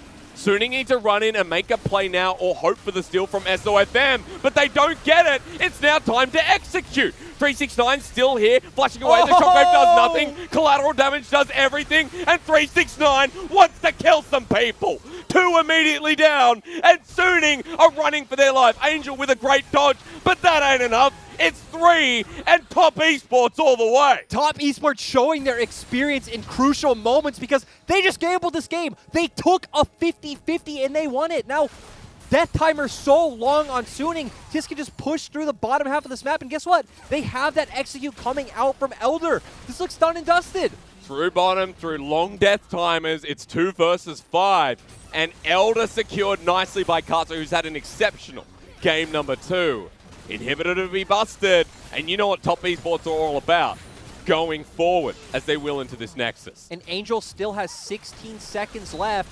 369 TPing in. Teleport being used, the Zenith Blade here to try and get that 2-0 start to the series. Bin hiding behind SOFM as the last Nexus turret being tunneled down. Top Esports are making this look way too easy. With the Nexus exposed, they want the fight anyway with Elder. Playing with their food. The Lions are meant to do that, not the damn Knights. I absolutely love Karsa's reaction. The player cam right when the Nexus exploded. Karsa was clapping his hands and jumping in joy. One of the best performances we've seen out of Karsa this split. His team fighting on the Graves was so crucial for them to pick up that win. And now this is where Suning are going to be truly tested. A bunch of rookies coming into 0-2 down against players like Jackie Love, against players like Knight. That was a wacky game. I mean, feeling like it's not semifinals, like a regular season game where it was so back and forth, and Top Esports every time. we're not going to reset. We're going to fight anyway. They kept thinking, okay, we're just going to keep skill checking Suning. It wasn't about the correct play. It wasn't about the macro. It wasn't about the setup. They were still making a lot of beautiful plays. I loved the Baron baits. They were so nice seeing them rinse and repeat. They just kept taking it too far. Yeah. And that's where the skill check came in. And I will say, even though Suning had some moments of falling down there and getting out skill checked, there were some good matches from the team. And this is what we talked about with Suning, where even in some of the worst moments, Suning prioritized the most optimal play, like if that makes sense. Yeah, like they kept trading when they knew they couldn't win. The thing about Suning, once again, is the composition is much better this time around, but it definitely needs to get going to win, which is very weird when you have an Orianna in your composition. Like, it's very strange saying that, but they have the Jace, they have the Olaf, they have Ashe, while the enemy team has a bunch of frontliners and engagers. We saw that when the game was in a neutral state or when they were slightly behind, they have no way of starting up these team fights. They have no way of playing from a range because Jhin ultimate, Cyclone, Leona ultimate, Sleepy Trouble Bubble, there's no way for you to walk forward. So Suning weren't able to find the early advantage they needed. Remember, you said in draft, I like this point of saying it looked like an IG draft at first glance because it relies on not how this composition will build together, but how the individual lanes go and how it affects the rest of the game. Yeah, I mean, again, if you took away the Suning logo, I would 100% guess that this was IG. Well, like, no doubt in my mind. Maybe the Ashe is a bit weird, but point is, this was a harder draft to execute. They weren't able to get it done. We saw especially Bin continuously getting pressured from Karsa showing his head in topside. And, you know, when you are a Jace, when you aren't able to really accelerate the game as fast as you want. Yeah. All right. That's an LPL graph. Miss Emily Rand, put that on Twitter. She's now the designated LPL graph Twitter poster, as that was definitely one of our graphs for sure. I like how top esports damage spread is very smooth because it's a very realistic representation of this game where Jackie Love was so critical on this Jhin. Knight was dealing so much damage, maybe not in a flashy way, but it was very consistent. Karsa in the team fights on the Graves was absolutely beautiful. It was a throwback to those Flash Wolves days. And we were praising 369 so much because he knew his job in this team composition. He knew, hey, I'm coming in on the flanks. I'm continuously going to pressure, even if I don't find my way in. I love that, you know, while we have so many narratives in this game, you know, one we haven't mentioned is Karsa versus Sword Art, and seeing this matchup, even though very different roles, are very key, defined styles coming in. Match point now for top esports, and the way this series has gone, Game 1 was an absolute spanking. Game 2 was a brawl. You know what I want to say? You, sir, are an absolute prophet because he's the only one of us that predicted a top esports 3-0. It ain't done yet, though. I was going to say, maybe I'm rooting for you. You know, I'm going to be humble about this. It ain't done yet. And I do want to see something out of Suning because even though Suning was the team that I didn't put in my top 4 seeding at Worlds, I expected a very high-level performance. And parts of Game 1 and 2, we've had it. We just haven't had that same consistency and that same domination we got against V5. You're facing the highest skill ceiling team in LPL. Even if you don't show up today, there's still always that chance that you do make it guaranteed. back. Exactly, that you make it 2 Worlds. They're guaranteed for regional Gauntlet, just for everyone out there as well, even if they lose this here. But we don't want to see that happen. Nope. We want to see a test against top esports. 2-0, match point. We're going to go to a break and see if Suning can recover, unwind, and start breaking down doors of TES. What do I look for in a team? An unbelievable AD carry. Angelic Azir play. I want someone who gets the style of me. I want team fights, big plays, and a hunger like no other. I want Suning! Rah!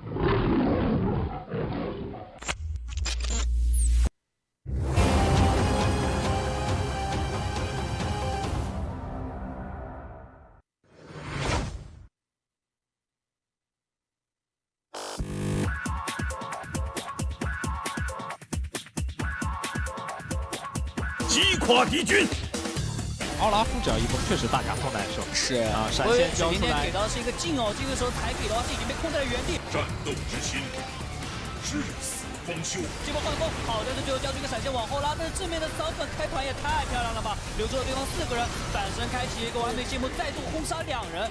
正义的惩罚。你站走了位置，挡住了枪口。我这波机会很大，打闪可以直接给大招了。对，跟着射，没法闪，这闪了就跟了，闪跟闪，对吧？直接打死。你居然连枪都来不及拔出来。带着闪亮的心踏入战场。哎，这波留住了西叶，但是两个 TP 亮起来能保住吗？兄弟们全在身边啊，伤害不够。这里的话，西叶感觉要没，给一个 Q 带走，但是 Q 到2个人。哇，这一波拉克上来拉满，惹战给一个大招，大招给错了吗？双方的中单一个互换，但是子珊自己也跑不掉。宁王这边交一个大招保一下自己的队友。后续怎么办呀？这个 EZ 的追击能力是非常恐怖的。EZ 直接切2了，宁王也要没，又拿了个 double kill， 又要一波了，22分钟。保持信念，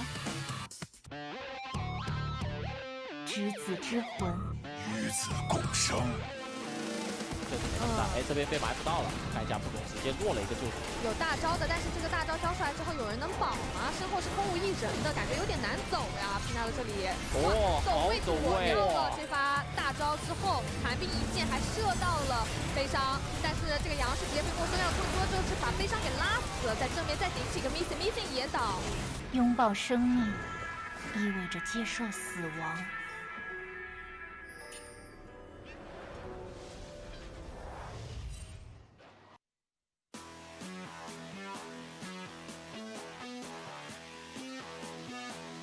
太完美了！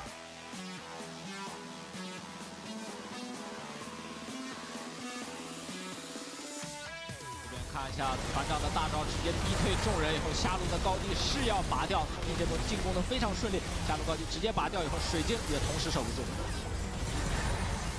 这个时候 V5只能选择想办法去跟他们拼一波，开一波，拼一波。哎呦，反而是泰坦开了。看一下勾中以后被留在了原地，闪现再交出来，小兵的伤害差一下，直接架局有队友保护的。那究竟是怎样一种感觉？第4枪直接是在人缝当中秒掉了微微，这波微微一倒以后，可能正面要一波了呀。蛇手侧面再次拉到对方的 biu biu 横冲直撞，直接进去以后想换中单，换掉成功。这波 Angel 被秒掉，但是换风的输出谁来管？2枪点掉以后 ，3P 只能选择侧翼拉开。魔术是艺术的巅峰。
就因为我们是常规赛第一就进入季后赛嘛，就我们可能就优势比较大吧，就可以先看他们对手打得怎么样，然后就合理的分析他们 BP 就行了。期待就还是尽全力赢下来每个对手吧。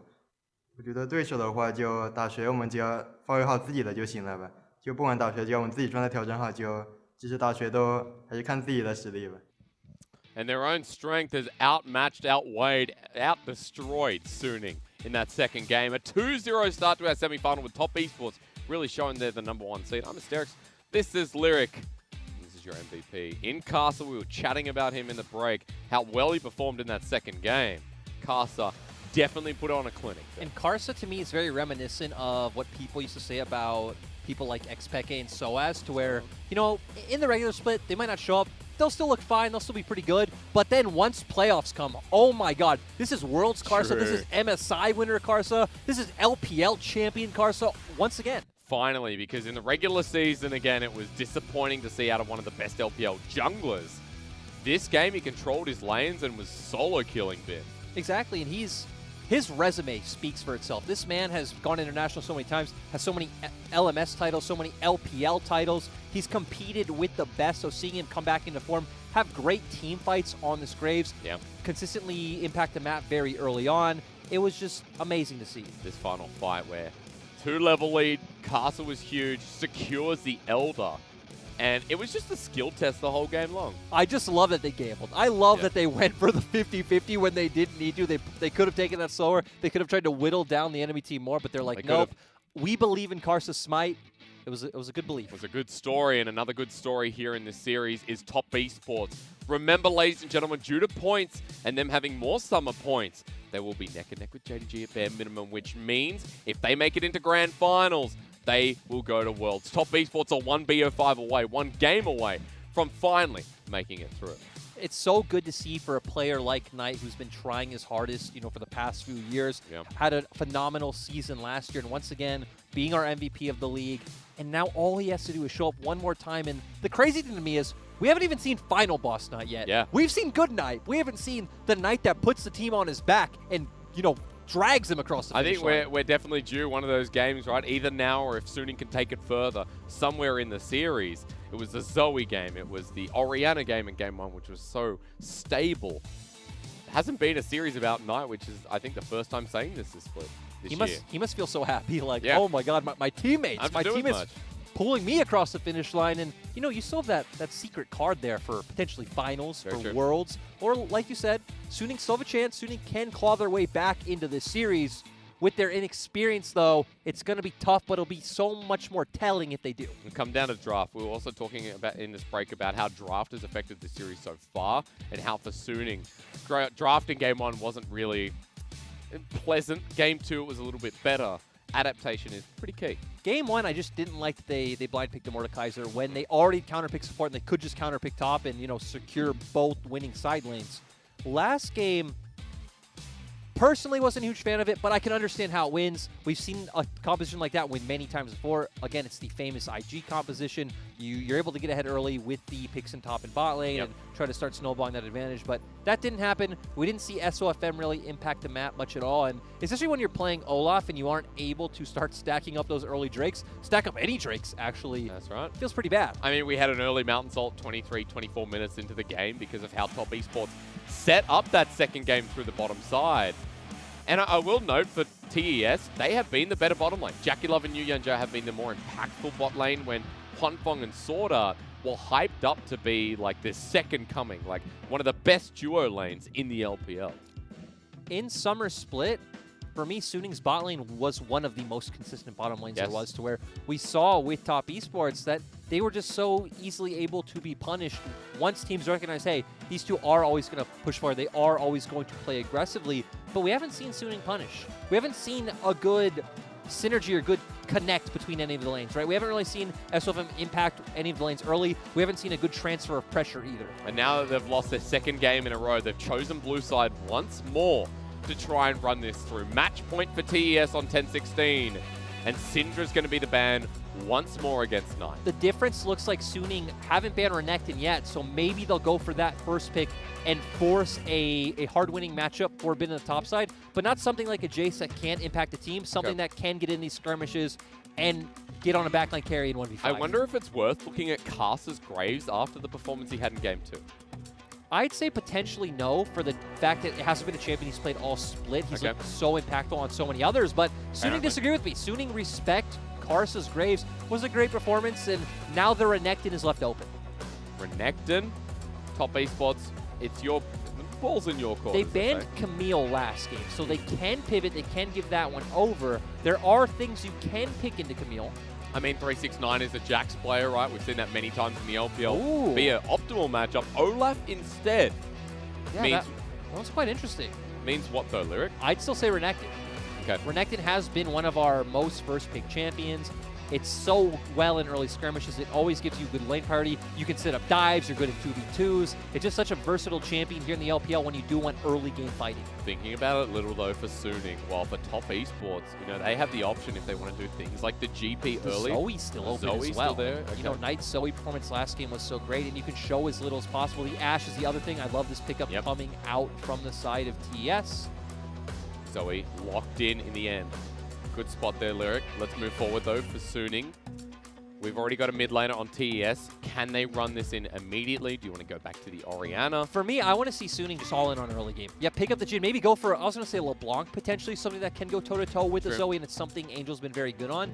But they are going to go back to this Orianna. We already talked about in Game 1 how it is very safe in the laning phase against Zoe, so that's a good option. And for TS, if they are going to counter the Renekton right now, I would expect the GP that you pointed out. Yeah, the GP is a favorite. The Lucian has been played in solo lanes, though, in solo queue. It has been buffed. It is something... Quinn instead. He is going for this. That's going to be pretty interesting. Now, we have to talk because for 369, even though we put him akin to the Shy, he hasn't played Quinn in the regular season. He'll play the GP instead. I'm going to be honest. I hate the Quinn.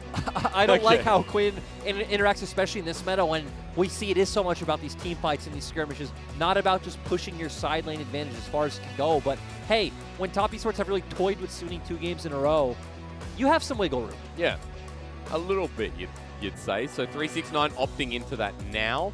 We need support jungle for TES. We still need jungle for Suning, as well as that support as well. TES will fourth pick jungle and counter pick support. Okay. When it comes to someone like Karsa, especially when you have something like the Quinn, I like something with a bit of early pressure that can cover the Quinn side and has good gank setup coming out from the Zoe and can look for those 2v2s in mid jungle.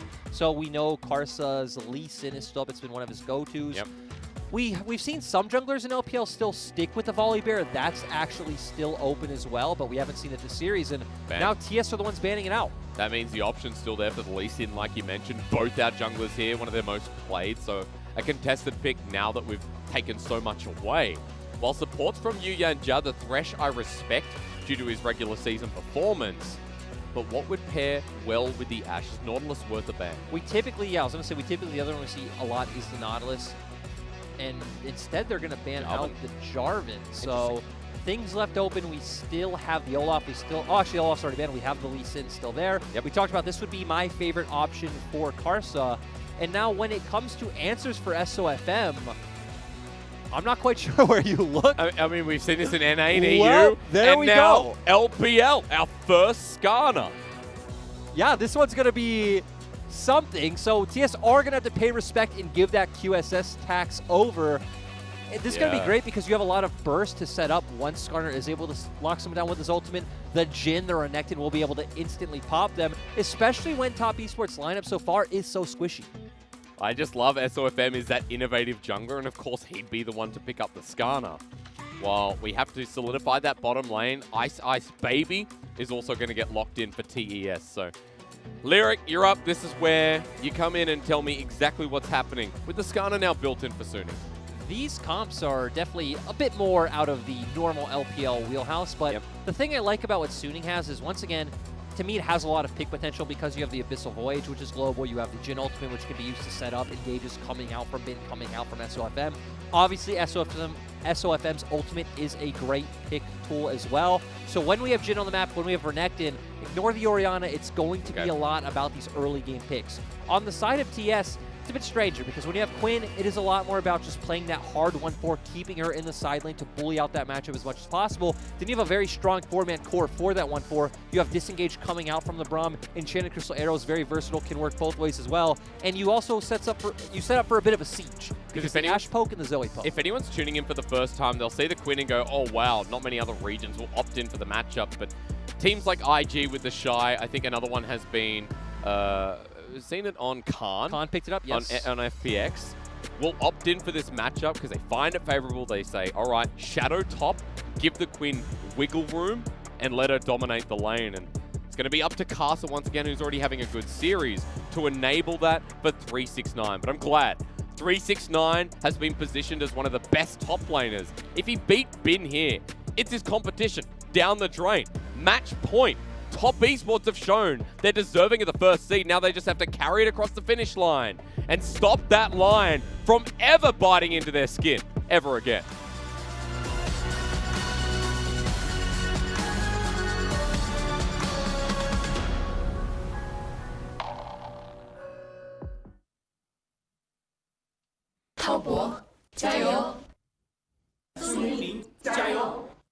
I'm very impressed that one of our Jaios for Top Esports was in the mountains. I saw snow in the background. And that's a dedication to your esports team as we enter Summoner's Rift for potentially the last time. But of course, fans tuning in, new LPL fans as well, will hope this goes a bit more of the distance before Top Esports or Suning make their way to the grand final.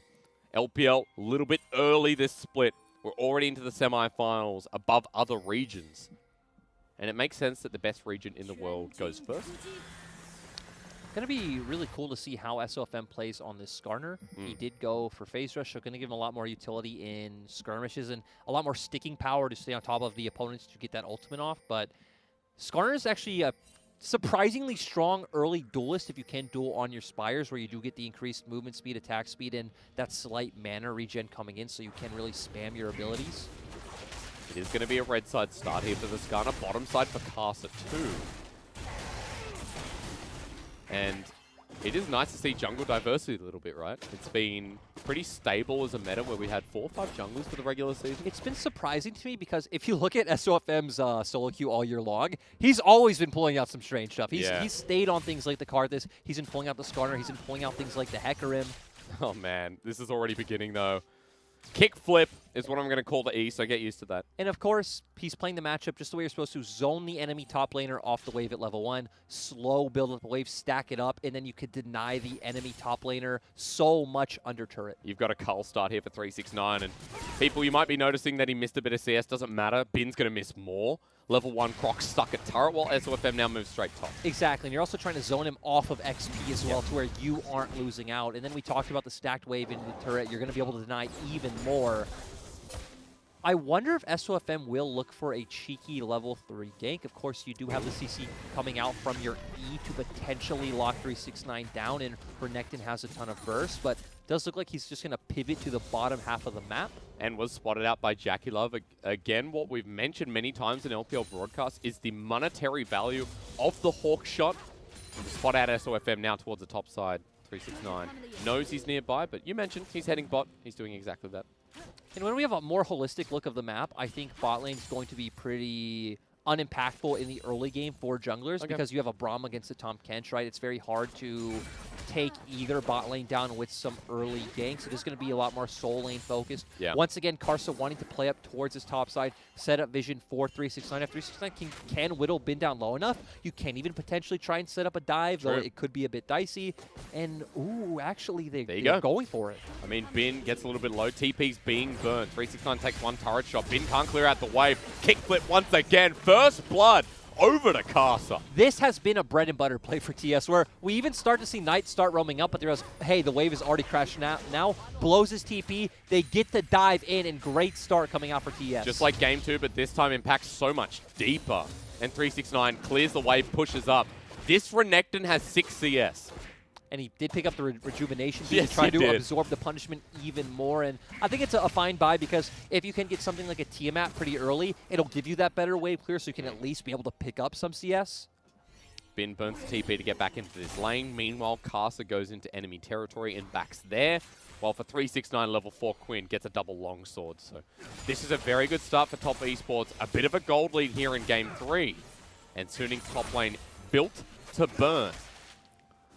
For Suning, I don't expect us to see too much action until level 6. I feel like Suning are really playing out from the windows where they get the Skarner ultimate, and then potentially trying to find a pick onto either 369, or even then you could look bot lane, try to get it onto Jaculov since he will be locked down. You just ignore the Braum and get the burst off there, and then translate those picks into a Dragon or into a Rift Herald. Okay, important stuff there, because in Pick and Ban, you were talking a lot about these early picks and how part global composition with Sword Art, with the Jhin as well, with Curtain Call, can influence the rest of the game. That can impact our mid-game setup to where when we get the 1-3-1 coming out from Suning as well, or at least a 1-4, you can always have Sword Art, One answer a side lane play with the Abyssal Voyage. Hey, this is really clever. Skirts around the vision set up by SOFM. And SOFM is actually topside spotted on a ward, so Caster's doing a silent dragon. So we're seeing the same dynamic we saw in game 1, to where SOFM is getting ahead in terms of CS, and ahead in terms of experience, to where Karsa is completely gank and objective focus. For this time for SOFM, it's completely understandable, right? You want to get to that level 6 point. That is where Skarner becomes extremely valuable. And it's nice now, too, because with the map being cut in half, 369 isn't going to be able to utilize his champion advantage the way he'd want. Bin gets to play the game a little bit more. Presses W there to acquire vision as Krugs are the ones being taken. SOFM backs away, though, and heads towards these Raptors. So cutting the map has its benefits, but top esports thinking about sending 4 bot. Not going to commit. We need to remember there is a Tahm Kench. It is a bit dicey when you are diving a Tahm Kench. Of course, you do want to focus a Tahm Kench instead of the AD carry. Still, their bot lane doing quite well so far, just continuously keeping priority to allow for Karsa to look for this aggressive jungling. Of course, it also goes back to the SOFM was on the top half of the map. And is now reset and come back to the bottom side while Karsa backs away. Ocean coming up next. I note that we could have a Mountain Rift once again. Different comps this time around as Uyanja stopped his back. The next timing we're looking at, right, is the 8-minute mark when Herald comes up. And the thing is, even if TS's bot lane is able to get the tempo reset and move towards Herald first, since Suning do have that Tahm Kench, assuming Sword Art can't hit that level 6 mark, they will always be able to answer even if they are a bit behind on the play. It does feel like getting towards that play, SOFM will need to have 6 and should get it after this red buff. We have talked about the Skarner hitting his ultimate and then setting up for the pick potential, and we're getting very close to that point. Oh, Uyanja can't stop the back. Sword Art again, bit of a brother for Juanfo. Yeah, great denial coming in from him, and I don't feel like SOFM has any great options on where to look. Like, where I want him to look is top. We set up he can really look on either side lane, but set this Quinn behind, make it so this Quinn is not a champion anymore, make it a 5v4, because Quinn isn't going to be impactful in these team fights later on anyway. Compared to if you do find a pick on a Jaculov, sure, you get Huanfeng a bit ahead, but then 369 is still going to be a monster, completely denying Bin from this game. He's still 20 CS up. Of course, Bin has caught a little bit more CS, but the fact is, lane going well. There's now a Cutlass in hand, and the Renekton going to start getting bullied by this item. He was already getting destroyed. SOFM sticking top for now. I also love how I love TS's read on the draft and on ban pick coming into this game. I love how they were consistently counter-picking top, counter-picking support, realizing what roles are strong. They always had strong side lanes, so Karsa had a lot of avenues to play out the game. And we saw against Suning, mid lane isn't a massive impact. Angel hasn't had the best split. Him and SOFM don't have the best mid-jungle synergy. Oh, we saw that game 1, right? And it lets Knight do whatever he pleases. And Knight's just been getting out of laning phase and then joining these fights as the better mid laner so far. Game 2 was a lot better from Angel, but definitely hitting the nail on the head when we talk about his impact through the series as a whole. Bin's heading back to lane. Now, 369, the wave pushing against him, but it's still a very large and in-charge Quinn with Karsa moving in too.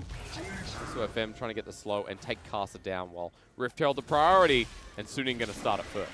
This is the thing, even though TS do have topside priority, they have Zoe against Orianna, who's much more useful in these skirmishes. The thing you need to be careful about Suning's comp in this top 3v3 is if Skarner does land that ultimate, you just have so much burst coming out from Renekton that it could become a 3v2 very quickly. And especially when JackeyLove sends up the Enchanted Crystal Arrow, lots happening. Shockwave used only on tonight. The arrow is going to land onto Bin, and here comes 369 and Caster. A two-man kick destroys Bin with Knight's help, his first kill of the game, versus the Herald. That is secured by SOFM. Exactly. It is a trade. Suning do still get something out of this, but Bin being denied even further, lost a bunch of minions to tower, is losing even more experience. Doesn't have TP, so can't make it up here in time to really catch anything. And this should be another turret plate for 369. And look at the trade bot when you just see Huan Fong. He gets one bit of turret plating, but that will be it. JackeyLove was already ahead of CS, so it won't matter much in the 2v2 matchup. So for Suning, they're going to drop a little bit in gold here as they continue forward as 369 gets to push out yet another wave. So we do see SOFM up towards topside with Bin coming back to lane, but he's just going to go back to his Grom. 2v2, let's get ready. Huan Fong, he was reloading, eaten up by Sword Art, and out in time. Yep, and of course Braum is so strong in these 2v2s. Ash Braum just has so much CC between them with the slows and the stuns coming out. I'd love to see SOFM drop this Herald bot and give it to Huan Fong because he really feels like he's going to have to step up and be this big early game carry with Bin being set so far behind. Yep. But I just have an instinct in me that says he's going to give it to topside. Okay. You can see it coming, right? I could. Okay. It's just like my LPL senses are tingling. Yeah, very much so. Abyssal Voyage, this is used just to get closer to lane.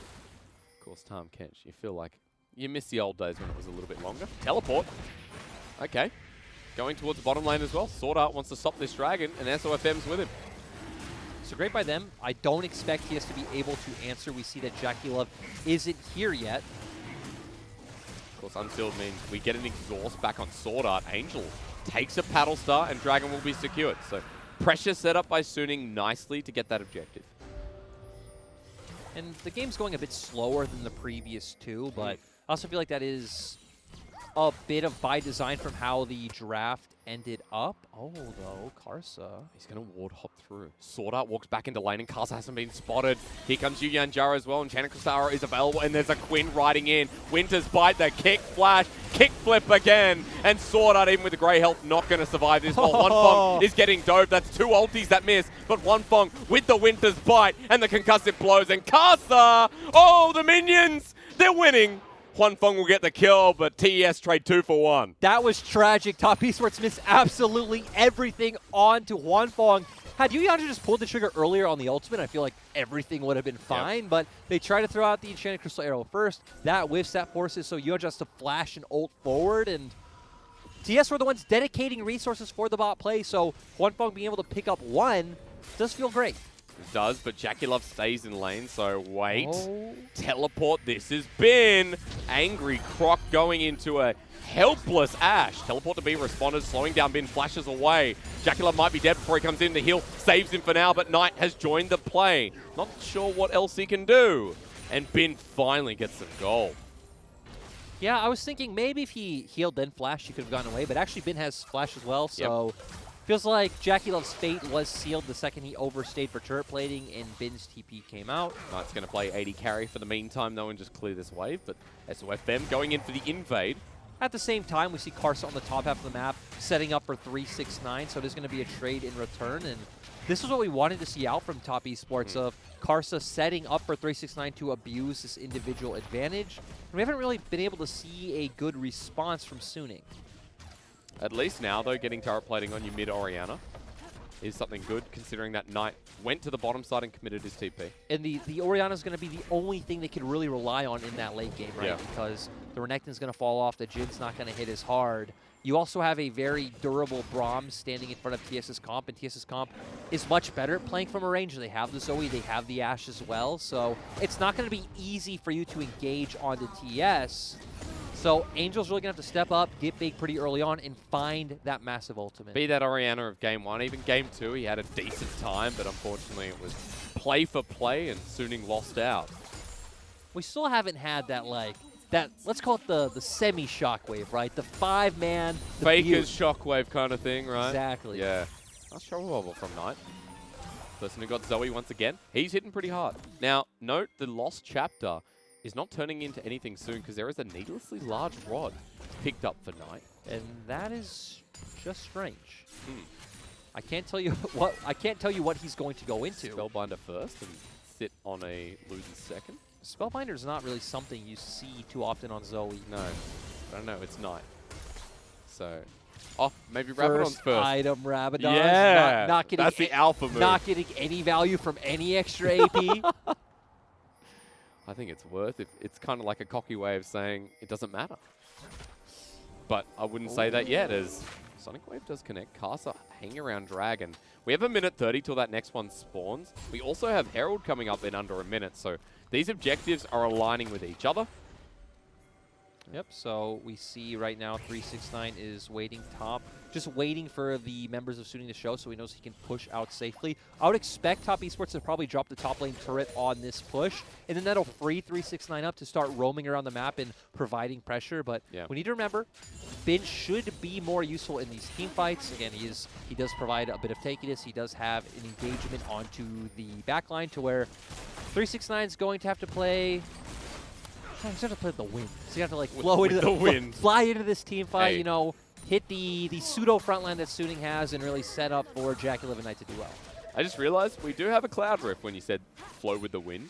And that was the reference. That meant, well, if they get Cloud Soul, Quinn, you know, she ults. And then from this point, she just gets that burst of movement speed and continues to remain fast. Sorry, I'm a bit slow, that's why. That's okay. Yeah. We all are today. I mean, like this game. But this is fine because we've had Game 1 and Game 2 be bloody as hell. And Game 1 was super quick. Game 2 was back and forth. So they want to kill him. They're going to wait for Sword Art at the very least. Winter's Bite sets up that with the concussive Jackie blows. Love. They always want to kill him. Yeah, true. What am I saying? But He's 20 CS up. They do force Sword Art out. Dragon is coming up, so this should be a pretty easy pivot for TES on bot side. Look at his gold. Look at 369 and Jackie Love having the most gold in this game. Both 80 carries are in fine positions. And yeah, to come back to your point, Dragon is up. But with this bottom wave pushing in, with mid kind of neutralized, Cast is going to start. And we do have 369 pushing right now, so it's going to be interesting to see his choice of if he's going to continue to stay top or if he's going to start making his way over. Ooh, Deadly Flourish connects, so SMFM flashes in. The ultimate doesn't connect on him, and just dead. Jackie Love gone. Goodbye. And Knight now to join the play to get Yuya and Jara out, and too far forward. Isn't that exactly what we know? Yep. Jackie Love 4, though. Jackie Love's going to play aggressive. He's going to play far forward. He's not... to be fair to that one, I could kind of understand that you wouldn't expect Skarner to be there because Suning aren't posturing like they're going to contest Dragon, and Rift Herald was up, and Bin wasn't showing on the map, so maybe thought, okay, he's up towards topside. He's going to get vision down for Herald or start Herald, but he wasn't. He was bot. Jackie Love went down. Luckily, Yu Yanja got away because I was scared for him as well because SOFM still has ultimate. Hasn't used it this game. No. We have not seen a Skarner ulti this game as Angel. 17 minutes. And no Skarner ulti. You meant to gank with Skarner, aren't you? I mean, you have the strong level 6 power spike. You do gank. I feel like the R button is there for a reason. Yeah. Oh, this is very critical as 369 is going to get met with unlikely foes. Abyssal Voyage coming in, and he's left 1 versus 3. Cleanses away, flashes away as well. Deadly Flourish dodged away from. Kick flips to get a bit of distance, but he's going to roll back on in. With 1 auto, 1 Fong takes him down. And now for the rest of TES, they're in a bit of trouble. This was the global that we talked about earlier, right? It's so nice to see these Abyssal Voyages used aggressively to set up these picks. 369 goes down. It guarantees the Rift Herald for Suning. But Jackie Love has found Sword Art.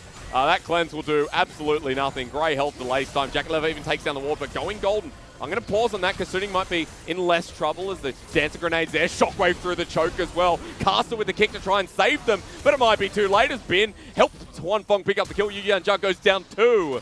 Caster and Knight are out of there, and Suning have a bit more bite. Top Esports aggression punished once again. Great ultimate coming out from Angel. Sword Art kind of being bait. I don't think it was on purpose, but still, he bought enough time for the follow-up damage to come through. Oh, we're fighting again, though, aren't we? Because 369's on the other wing and quite literally trying to wing it onto Bin. Damage onto Angel, kickflip again. And after the vault's been done, Bin's just out of there. Juan Fong gets top turret. That is very worth for Suning. it looks like TS were going to potentially try to get chip damage down on mid, but we do see enough members of Suning here to answer that they are going to have to back off. No objectives left up on the map now, so right now we're going to default to TS just catching the waves that are coming into them and Suning getting that reset. You know why SOFM hasn't ulted? Because it's the threat of him ulting that's always scaring top esports. You know, if you don't have to ult in the game if you have ult. True. The threat of CC is, that's in a lot of cases, stronger than CC. I don't know if this game was the great example, but we see TS going for the pick here. Sword Art almost goes down. Does use that stopwatch to buy more time. Ends up dying in the end. They flash right into the shockwave from Angel, so great play coming up from him. Bin going aggressive to help secure a lot of these kills for Suning as well. Flash in the end of that play as well. And ends up going down where top esports now only just had that gold lead. They were maintaining 1.5 to 2K for the entire game. Look at the items. Look at, especially comparing Hwanfeng to JackeyLove, already sitting on, you know, 2 of those crit items as compared to just JackeyLove on the Blade of the Rune King. Remember, in lane, JackeyLove was a person who's about 1,000 gold up on Hwanfeng. That is no longer the case after all these fights have come through. So, really well done for Suning to find avenue into this game, while SOFM, we see an ult, it's cleansed away, 369 gets away, but top esports are on the scene first. It's like an episode of CSI Miami. They put the glasses on, and they look pretty cool. 5 versus 4 for the rest of this. Bin walking forward, Casa in here, gets sliced and diced away. Trouble Level connects, and the slow will follow suit as Knight goes over the wall, and just like that, we're on the scene. We finally see SOFM look for the play, but great QSS coming out from 369. Then the rest of the members are left in a vulnerable position. Top esports follow up. 2 easy kills for them. Dragon up in 50 seconds. You expect them to be able to continue to control the vision that they already have. I think we're getting the Knight game in the end, at least from this mid game onwards. He's 2-0 and 3. We're going to find out what happens to that item. And 369 dodged a lot of this. Great QSS coming out, make sure he gets away. He does go for the vault, get a bit of damage on. Karsa comes in, lands a great kick onto Sword Art, which secures him that first kill. Bin trying to be the aggressor now, but nice damage coming out from Knight. Once again, Karsa is the one to follow it up and go in. Yu Yanja Wing aggressively, and there's that beautiful Knight play that you talked about, setting up the rest of the team to follow. And 2 kills now puts top esports back into a 2K gold lead. Dragons coming up. Herald placed bottom by Suning. Look at where TES are. I like this because they place Herald bot. It secures them the river control coming up for Dragon. So should be an easy turn for them to take this one. And JackeyLove's even going for the reset. So this signals that if Suning were starting Dragon right now, TS wouldn't even be in a position where they can answer. Yeah. But it's giving them time. We see JackeyLove getting back out on the map. Oh, Colonel, you cheeky bugger. Look, this 70-year-old robot. He says 75%. Does feel like it's been a little bit closer than that. I do trust the Colonel. Trust the Colonel with a lot of things. If you trust a man with your chicken, if you trust a man with your fries, no raw chicken. You trust him with your League of Legends. I've never had raw chicken at KFC. Blessed be as flash forward. But what's happening here? Maybe Shockwave only onto 1, but for Suning, they're in a choke. Trouble lands onto SOFM. He's slowed down and Chanticleer's arrow onto Angel. The kick coming in though. Sends Bin into the middle of the team. The Renekton not tanky enough, but delays enough time with the ult from Skarner. Flying with JackeyLove, but he lives for long enough and the curtain call is being blocked by this man with a huge door. Triple kill for JackeyLove. Yu Yanja flashes forward, and 369 is the bird of prey. And great play coming out from Knight. Once again, getting in the face of Suning, dealing so much damage. Amazing paddle stars. Karsa as well, starting it off with that phenomenal kick despite going down early. And Yu Yanja having such clean Braum play, making sure none of those Jhin ultimates are able to take down his team. We got the perfect imitation of Hodor from Yu Yanja in that fight. 0, 1, and 9. Needs to be heightened because this was gorgeous stuff to kick off the play in the river. And we see Suning are the aggressors. Angel throwing out the ultimate so early, only hits Yu Yanja. Again, disappointing performance from him. Karsa goes in, gets the kick onto Bin. Bin gets chunked out low, but Karsa on the backside as well. Gets killed by Hwanfeng, and now we're going to see the Jhin open up his ultimate. Yu Yanja walking forward, blocking a lot of these shots. What a bro coming in from him. JackeyLove dealing the DPS on the back end. And we saw such a great, aggressive performance coming out from Knight 369 as well. 369 ends up with that killing spree. Has a Mercurial Scimitar as his 3rd item. Look at the damage distribution, and all of a sudden, top esports are setting up. for a 3-0. However, Chilling Spine comes in. SOFM wants to take JackeyLove, but QSS immediately. And SOFM running out of options in this game. Top Esports are willing to fight as soon as they have 369, but good disengage once more. I also do want to do a recheck-in with items because we did see Knight finish his Ludens. We did see Knight go for the Oblivion Orb, which is like the standard Zoe route if you're neutral or ahead in the game. It's just been sitting on that needlessly large rod ever since. And now we're fighting again. Kick backwards. Shockwave. Top Esports really are top of the rift in this game 3. Been eaten up. Sword Art the new target as 369 joins in. Again, they just pull this out of thin air. Exactly. These are the small windows that we talk about. We didn't even see that one coming. Even the Observer couldn't catch it. Top Esports are just always willing to make those knife's edge plays, and now this is a guaranteed bear. The dream is so close for Knight. The best player never go to Worlds is on the edge. Just to reiterate that, if you weren't here at the start of the segment, if Top Esports win this game, Top Esports are going to Worlds. Yes, as a guaranteed top 2 seed. As to how our bracket works. Baron secured. Now they need to close out the game with a 7k gold lead at 24 minutes. This truly is the best seed as Sword Art. Almost caught out. And I also want to note, Lyric, once again, Magi's on Knight. The TP play being burned here. Suning won't back into the game. JackeyLove and Yuyanja might be caught out as Bin is going to be the person who TP'd in. The rest of Suning are there. JackeyLove flushes over the wall, leaves his support. He can't stand by me, which is a great movie, by the way. It's 369 on the back end. Meanwhile, Wonfong eaten up in the nick of time. But Top Esports are converging. JackeyLove tries to buy time, but this Ashe doesn't have any more summoners. It's 3 versus 5 as Knight rips through. Suning with great picks, however. Exactly. 2 kills going over to Suning, buys him a bit of time, gets him a bit more gold in their pockets, which is always nice. TES are still the ones with the momentum. They're still the ones with the Baron, but obviously the sieges and the pushes are going to get slowed down. A bit of an overstep coming out from JackeyLove and Yuyanja, but great punish coming out from Bin. Suning still in this one. Nice to see that they're willing to test the limit when it's such a hard place. As we have a look at this again. Yeah, and this is going... Oh, this is going back to the earlier pick. Nice and Crystal Arrow coming out from JackeyLove. Karsa, once again, with the clutch kick, they're just easily able to finish that one off. And this is why, even going back to Game 1, we were talking about Lee Sin and Draft. Because we have 2 great Lee Sin players on the Rift, and it's nice to see Karsa go back to this one. We remember it on RNG when they were at MSI, when it was the Uzi roster that won it out. In 2018. In spring playoffs this year, we saw him pick it almost every single game. Yes. And Karsa finally returning to form is fantastic.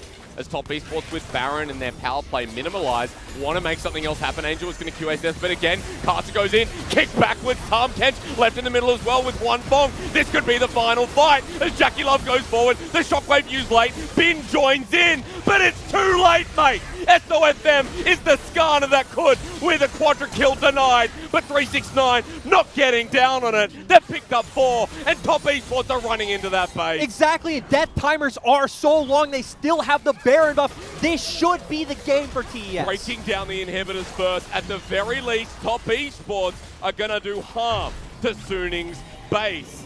Playing with fire, waiting for the wave to come in. Knight has teleport. And for Top Esports, the dream might actually be realized. Nexus turret, the new target, Lyric. Here we go. Yeah, and they're still going. Wonfong is about to come up. But Angel is the defense. This is crucial. Onto 369. He runs forward, and Angel may have deterred this for now. Knight caught on out. Yuyanja heads back in, but Knight's dead. And so is the support. 369 out with the bird. 1, 2 connects. 3 and 4. Flashed away from. Bin's there. Slice and dice. And this game is still going. And Suning are fighting for their finals dream. They know they need to punish these mistakes. Great job. 3 members down for TES. So Suning right now should be able to pick up this 3rd dragon. And defend their title. But Lyric, are there any wards in the base? The answer right now, no. A deep control ward towards the bottom side. You mentioned Dragon. Suning are also looking at finding this in a turret, pushing for inhibitor as well. It's going to be a bit tough. We do see that TES have Baron minions. JackeyLove and Karsa are alive, so the threat that they give should be enough to stop this siege. Okay, just playing with his high school friend. He's just, you know, playing the mental game. Yeah. Though if anyone should know the Karsa mental game, it should be Sword Art. Yeah. Well, 30 kills later, And this almost ended the series. Once again, Jackie Love starting this one off. Yanja and Marsa going forward. Marsa does get ulted by the Skarner, but the rest of the members of TS are busy killing Sordar in the backline. We see 369 confirming that kill on Quan Fong, and then Bin going down as well. It just doesn't stop. They keep jumping forward in tandem. We see great synergy coming out from them, and they overstay just a bit. Guarantees a lot of kills. A bit of a mistake from Yanja trying to save Knight, but he was going to go down anyway. 369 not able to dodge out on a lot of these bullets, so he does have to flash forward. The Abyssal Voyage used by Sword Art to bring Bin in. Bin flashes forward, picks up another kill. 369 dies in the end. Back to live Summoner's Rift. Baron up in 1:30. The Soul for Suning is up in 4 minutes. It's a shame it is the Cloud Soul. 6K gold lead for TS. Yep. And Medjai's once again on Knight, but does also have the death cap coming in, so he's just going to delete Orianna and Jhin right away. Now it's going to be about what pressure can they generate on side lanes as well, because they have this guaranteed pressure coming from mid with the super minions. We see their top lane pushing, so they're probably going to try and force Baron and try to pick up some more picks and translate that into, you know, the game-winning team fight. One is all it takes. For top esports to finally go to Worlds, for Knight to break that curse. After years of looking in that direction, has been called the best mid laner in the LPL. He hasn't had the World Championship to prove himself, go up against other big makers like Showmaker, like Chovy, like Faker Darge. This is Faker Knight. Doesn't sound as good, but it is better than Faker Darge, I guarantee you. Knight just deserves his own name because he is that good. Knight is in a tier of his own right now, again, alongside, I'd say, very few people. Troll Bubble connects, nicely done from Knight, but Arthur not following up yet.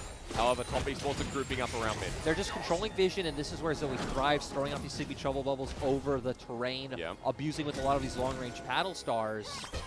In there first, though, crucially, 369 spotted out on a ward that hasn't been cleared away. SOFM starting to engage 369 on the side as well. They've targeted down Yanja, and the support might drop down. He puts his ulti in the middle of force, though, as the trouble bubble doesn't connect. The curtain call will line up the rift. Knight dodges away. Top esports are down a number. As Ben hops in over the wall. Is he too far? SOFM's on his way. Jackie Love is heading forward. Not afraid. 369 going to do the same. Knight still here. The clutch factor alive as SOFM is dealing with 369. Knight goes forward. Trouble Bubble connect. Somehow top esports are a man down but don't care. Well, Karsa was separating Angel from the rest as well, so no Shockwave in the fight. Karsa and Angel were 1v1ing off of our screens. And somehow TS just buy time. We're still going. On the other side, he has a flash in his pocket, uses the blast cone and gets on out while Jackie Love is 1v2ing. In with 369, the double 80 carries, having a great old time. Knight sends down the trouble, hits one, boom. Eaten up by Sword Art, Suning under pressure.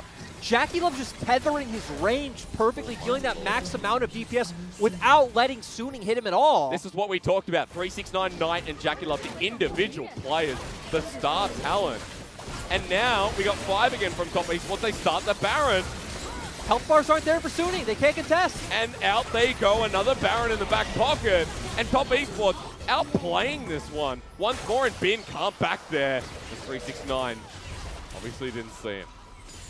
Now we can see TS play through a 2-lane setup.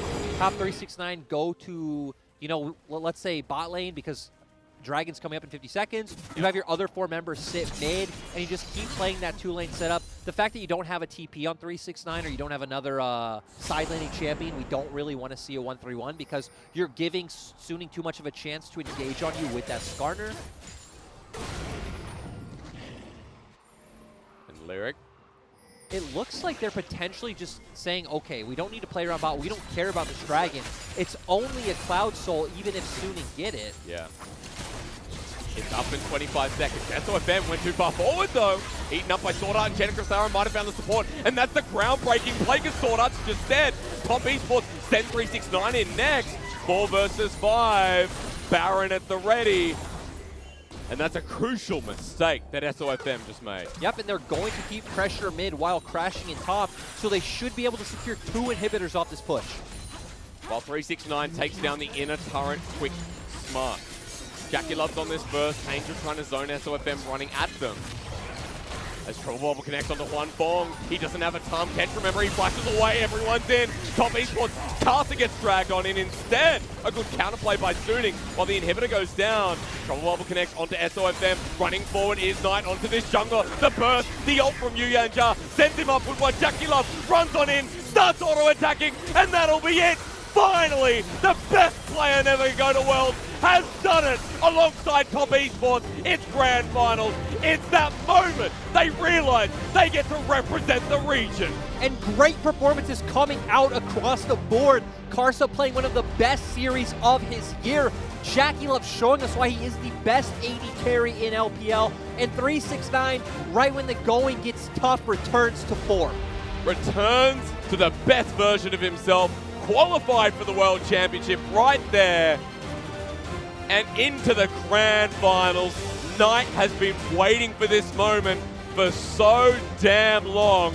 And you can see Karsa's returning to Worlds. 369 gets his debut as well. Shakilov, the world champion. Yu Yanja's first year as a pro player in the LPL is going to Worlds. And a cool stat you mentioned to me earlier, Karsa has never missed Worlds since becoming a pro player in 2015. 5 years in a row, and this will be the 5th. They're ecstatic. They're happy. Finally, Top Esports do what we wanted to see this year. Show that they could be the best team in the LPL. Jackie Love as well, right? Since 2018, Jackie Love going to Worlds every year. Jackie Love the first year, world champion. Last year, semifinals. What can Top Esports do this year? It's going to be damn exciting to find out. Lost the title, best player never to go to Worlds. Feels pretty good to shred this time around. Yep. In 2020, this could be Top Esports year, and even though my prediction was right, somehow Top Esports in this series, just that high ceiling got higher and higher. Yeah, this was a highlight of individual mechanics. Yes. Great decision-making coming out by TS2. The way they bait these Barons is so great to see. The way they play flanks is quite beautiful. On the opposite side, though, it's really sad for Suning. We didn't get to see them show up. I'd say SOFM and Angel especially, they just weren't here today. Which is really sad because in Game 1, I mean, SOFM was trying to make a response, but in overall, there was nothing SOFM could do. Castle was a better jungler, and in multiple roles, it felt like Top Esports outweighed. And there's one crucial thing I want to hit real quick with us saying that TS are going to Worlds. For you Suning fans out there, Suning are not out of Worlds contention. They are for sure qualified for the upper bracket of the regional finals. They have a better chance than IG and FPX because they can get 3rd seed or 4th seed if they lose out on that first match. So Suning not out, but Top Esports definitely in with another exceptional game from Knight, and Jackie Love this series alongside Carter. I mean, who else couldn't you name? This one's, yeah, exactly. This one's so tough hard because we saw all 3 carries show up, be the big damage dealers they needed to do. Karsa was the facilitator who made it all happen, and Yu Yanja was that young up-and-comer doing his job, stopping a lot of these engagements coming out from Suning. He was always right there on the front lines with Karsa arm to arm, and we saw they pulled out Knight with great burst damage. Jackie Love, again, the way he spaces in these team fights is so perfect. And 369, he just understands his role. 369 hitting the level of play we saw at the start of the split, I think was crucial. Only rolling 9s. Yes, only rolling 9s. That whole series long, that Jack's game was absolutely beautiful.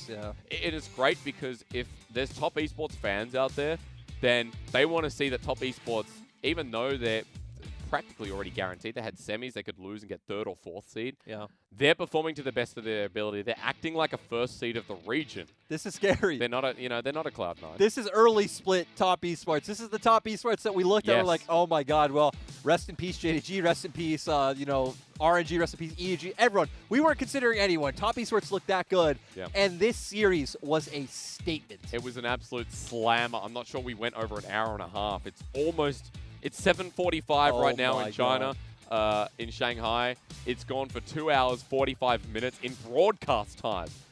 That's really impressive for a semifinal. You know what's also really interesting about this series is we came in highlighting the laning phases of these players, and we got to see it once again. Perfectly. All 3 lanes were winning pretty much every time. We didn't see Karsa even have to hard gank bot for them to win. They were just winning out in the straight up 2v2. They were getting vision for themselves. They were very self-sufficient. Sure, he was giving attention to Knight, but Knight wasn't made to be the star today. Knight was another facilitating piece. He was there to play the later team fight. Which is such a good sign, considering that Knight has had to 1v9 in a lot of the, Spring was an example, early Spring. Or 2019. Yeah, 2019 was a good example as well. And the story of Top Esports, again, if you're an international viewer, in 2019, it was IG in the regional gauntlet that took down Top Esports, who were a favorite as a 3rd seed. There must be a lot of pressure lifted off the backs knowing that, okay, they still want to win the championship, but they're guaranteed as a top 2 seed, no matter what. That's the thing, right? They were 1 game away from Worlds last year. Only 1. Like, it went to Game 5 against IG. Like you're saying, going to be a top 2 seed, so not going to have to run through play-ins like potentially a team like IG or FPX. True. So that'll be nice. They'll go straight to the main event, but again, this was a long time coming for Knight. Yep. This is expected from players like Karsa and Jackie Love, and I'm really excited to see 369 go to Worlds. And just to highlight Yuyanja, despite the fact that we've been so critical of him this year, because again, when you're next to a bunch of legends, of course you're going to be the weakest player on the roster. But I feel like they did this the right way of bringing up a rookie next to a bunch of veterans. So sure, this wasn't the year of Yuyanja, but you're not setting him up for this year. He's set up for next year, for the year after, to be one of the best supports When in the you future. have a strong voice, remember Jackie Love is that late game shot caller. He's the AD carry who in IG was doing the same. Then you have a strong dominant voice as your AD. As a support, you really get facilitated and built up in that way. Jackie Love, by the way, having a bit of a highlight here of him because in this game number 3, Jackie Love was on point as we get this cool replay. His Ashe arrows were always hitting starting off these fights. Even if things like QSS were there, it didn't matter. It gave enough time for the rest of TS to follow up. Here was a great example in the first Rift Herald fight, setting up for Knight to get this pick onto Bin. Once again stopping Huanfeng's ultimate. We said Huanfeng was probably the best Jhin in the LPL. Well, you're up against Jackie Love. It's not going to be that easy. The thing to me about Jackie Love this game, I'm just going to keep using that word space and tethering, because we saw in the topside blue buff fight where they were at a numbers disadvantage because Yuyanja went down early, him walking forward and keeping SOFM at arm's length, him trying to pick Bin. Yeah. Exactly. It was insane play. It was gorgeous. Gorgeous, the perfect word, because Jackie Love, one of the most attractive players in the LPL. And of course, when we go to Worlds, might be one of the most attractive going to Worlds. Important facts to bring up. True. Was so confident, and we got that IG Worlds Jackie Love where he steps forward, right? If he flashes, he'll flash forward in most cases. And that's what you want to see when this team is so about aggression, about how they lane, about how they can outskill their opponents. And 369 doing the same thing alongside him. It's just, what more can you say than well-deserved MVP, his 12th overall in the summer duration. Yeah, and once again, 31% of his team's damage. This is very expected for Jackie Love. He actually holds 32% of their team's damage overall. Yeah, it's an insane number, even for 80 carries. Exactly, especially when you have players like Knight on your roster. You'd expect to be a more even spread, but Jackie Love is good enough to take this position of a main carry, while Knight, again, is... I don't want to say Knight's a facilitator, but Knight can be. Knight can play 1v9, but Knight also can be there to just set up Jackie Love. Like, Knight is a very versatile player, and Jackie Love's always waiting in the wings to carry these games. Such an impressive performance. A 3-0 for Top Esports. If you just tuned in, well, rewind, ladies and gentlemen. We are going to throw to an interview where Wendy's going to take us through with a special interview right now. Hi guys, this is Wendy for translation. Congratulations on this victory. And we have invited 369 and Kasa. 欢迎两位来先跟大家打一个招呼，369先来吧。大家好，我是滔博的上单369。大家好，我是滔博的艾卡萨。欢迎两位，今天是3比0拿下了 You're able to get the victory with a 3-0. And now you are getting into the finals. And also got the ticket for the World Championship this year. So it's a meaningful matchup. So how do you feel right now? 就其实我和彬选手，我们私下还是很好的朋友，但是 I'm a close friend with Bin. 不服的，就是今天来的时候就算打着证明自己来的。So for today's performance, I just want to prove myself. So you really have a very good performance. And how do you feel, Kasa? 这次是我又进入了世界赛嘛。 I'm able to get into the World Championship again. So I'm quite happy. And I really want to have a good result in the World. Next question is for 369. Have you ever thought you are able to get such a clean victory? 我没有想过这些，我只想着就是把自己打好就行了。instead of focusing on the results, I just want to focus on myself. And back to the game. Actually, in the ban pick stage, it's very interesting. In game 1, Casa, you have chosen Set. And this is your first choice in the summer. So how do you feel?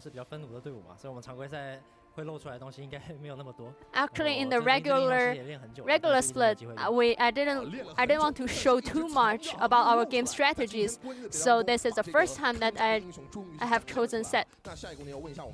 And for 369 in game 3, you have chosen Queen, and this is your first choice in summer. So Queen knows the reason for that.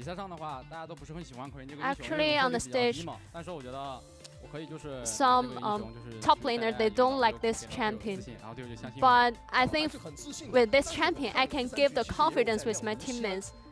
And I believe I can have a good performance. And in the ban pick stage, we've seen Lucian, but why you didn't choose it? I think it's just because Knight. We have already decided that we are going to choose Queen. And also for Casa, for all the 3 games, it seems that you have targeted on the top lanes and you have helped gank top lanes. So is this a game strategy? Because for Sunny, Bin is a very strong top laner, so it will be easier for me to gank the top laners in the early phase. And in game 3, the opponents have chosen Skarner as jungler. So how do you feel about this champion and their choice? Actually, I didn't expect that champion, but we have banned out so many jungler champions. And I think Skarner is not suitable for LPL region because it needs farming. And both of you performed so good today. So, do you have any comments on each other's performance for today? Let's talk from 369.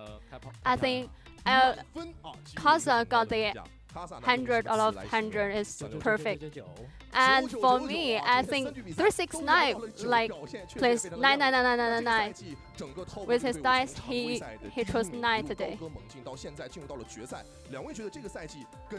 And with the first place from the regular split, and now you're able to get into the final. So how do you feel about the changes of yourself and your team? I think for this split, we're able to get into the final again. I don't want myself to be regretful for this final, for this summer. I share the similar feeling. Actually, for the regular split, the first half is very smooth games, but we still got some regretful matchups. So for this finals, we want to challenge ourselves again and try to have a good result. So the last question. Tomorrow, there will be another semi-finals. Which team do you want to have a matchup with in the final? I think both of the teams are super strong, so I don't have a special bias. I also think all the opponents are very strong, so I'm quite happy about tomorrow's matchup. So we're looking forward for the tomorrow's semi-finals as well, and congratulations again. And this is the end of the interview. Thank you so much, as always, Wendy. Great to hear from 369 and Casa, especially when Casa said that 369 rolled 9s. Hey, I want to say, though, that last answer was a cop-out. Yeah? I don't understand why both of them didn't say, give us JDG. We lost to JDG. We want to beat JDG. Of course. It went to 5 games in spring as well. Why wouldn't you want that? Yeah, but both of them having the nice guy answer. So, they're both great opponents. Yeah. We'll face anyone. I mean, for top esports, just high spirits for Casa and 369. And I'm sure the rest of the team, as they are the first LPL team to make it to Worlds, they are waiting in the grand finals for LGD and JDG, which will be played tomorrow. Look, I'm going to say this to teams like Team Liquid, teams like, I think it's FlyQuest, Rogue. Well, best of luck, guys, because it's not going to be fun. You're probably going to be versing top esports or whoever wins out in the championship on the other side in the grand finals of Worlds. Just saying. Ladies and gentlemen, the LPL is running towards a conclusion. Tomorrow, as I said, is our next semi-final with JDG and LGD. Now, of course, Suning are not out. We mentioned before they will have the third place match first to find out who gets the higher seeding, and then the third seed Worlds qualification match in our regional gauntlet. That'll be the first round, and then, of course, lowers of IG FPX with the loser of top, winner of bottom, going through to see who gets fourth seed. But the most important thing is LGD, JDG tomorrow. So make sure you're back here. We all need to find out who's going to win that one because just like today, coming in, I thought would be extremely close. Tomorrow's matchup will be extremely close. LGD looks super good. And I mean, JDG are spring champions. Yeah, I mean, it's funny because JDG were the team who made the round 1 run. Do you remember in 2019 spring? Yep. From round 1 all the way to the grand final. It then got 3-0'd. LG, yes, and they got 3-0'd. LGD have made the run this time around, and against JDG it would be ironic if LGD could swing past them. We will find out tomorrow, ladies and gentlemen. Big thank you to Lyric for dealing with me as always. Our English production crew. It is bye for now, but not forever. Our next semi-final of LGD JDG is tomorrow, same time. Be there or be.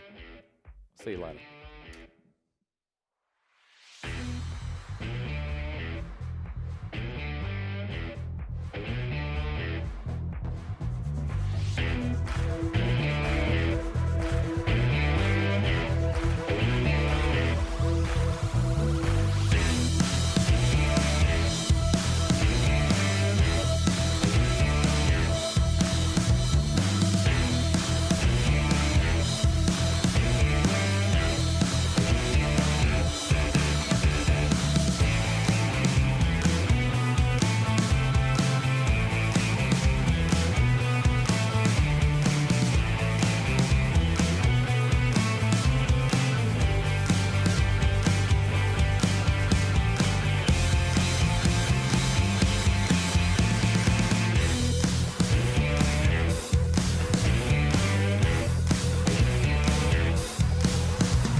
Putting in big work, yeah.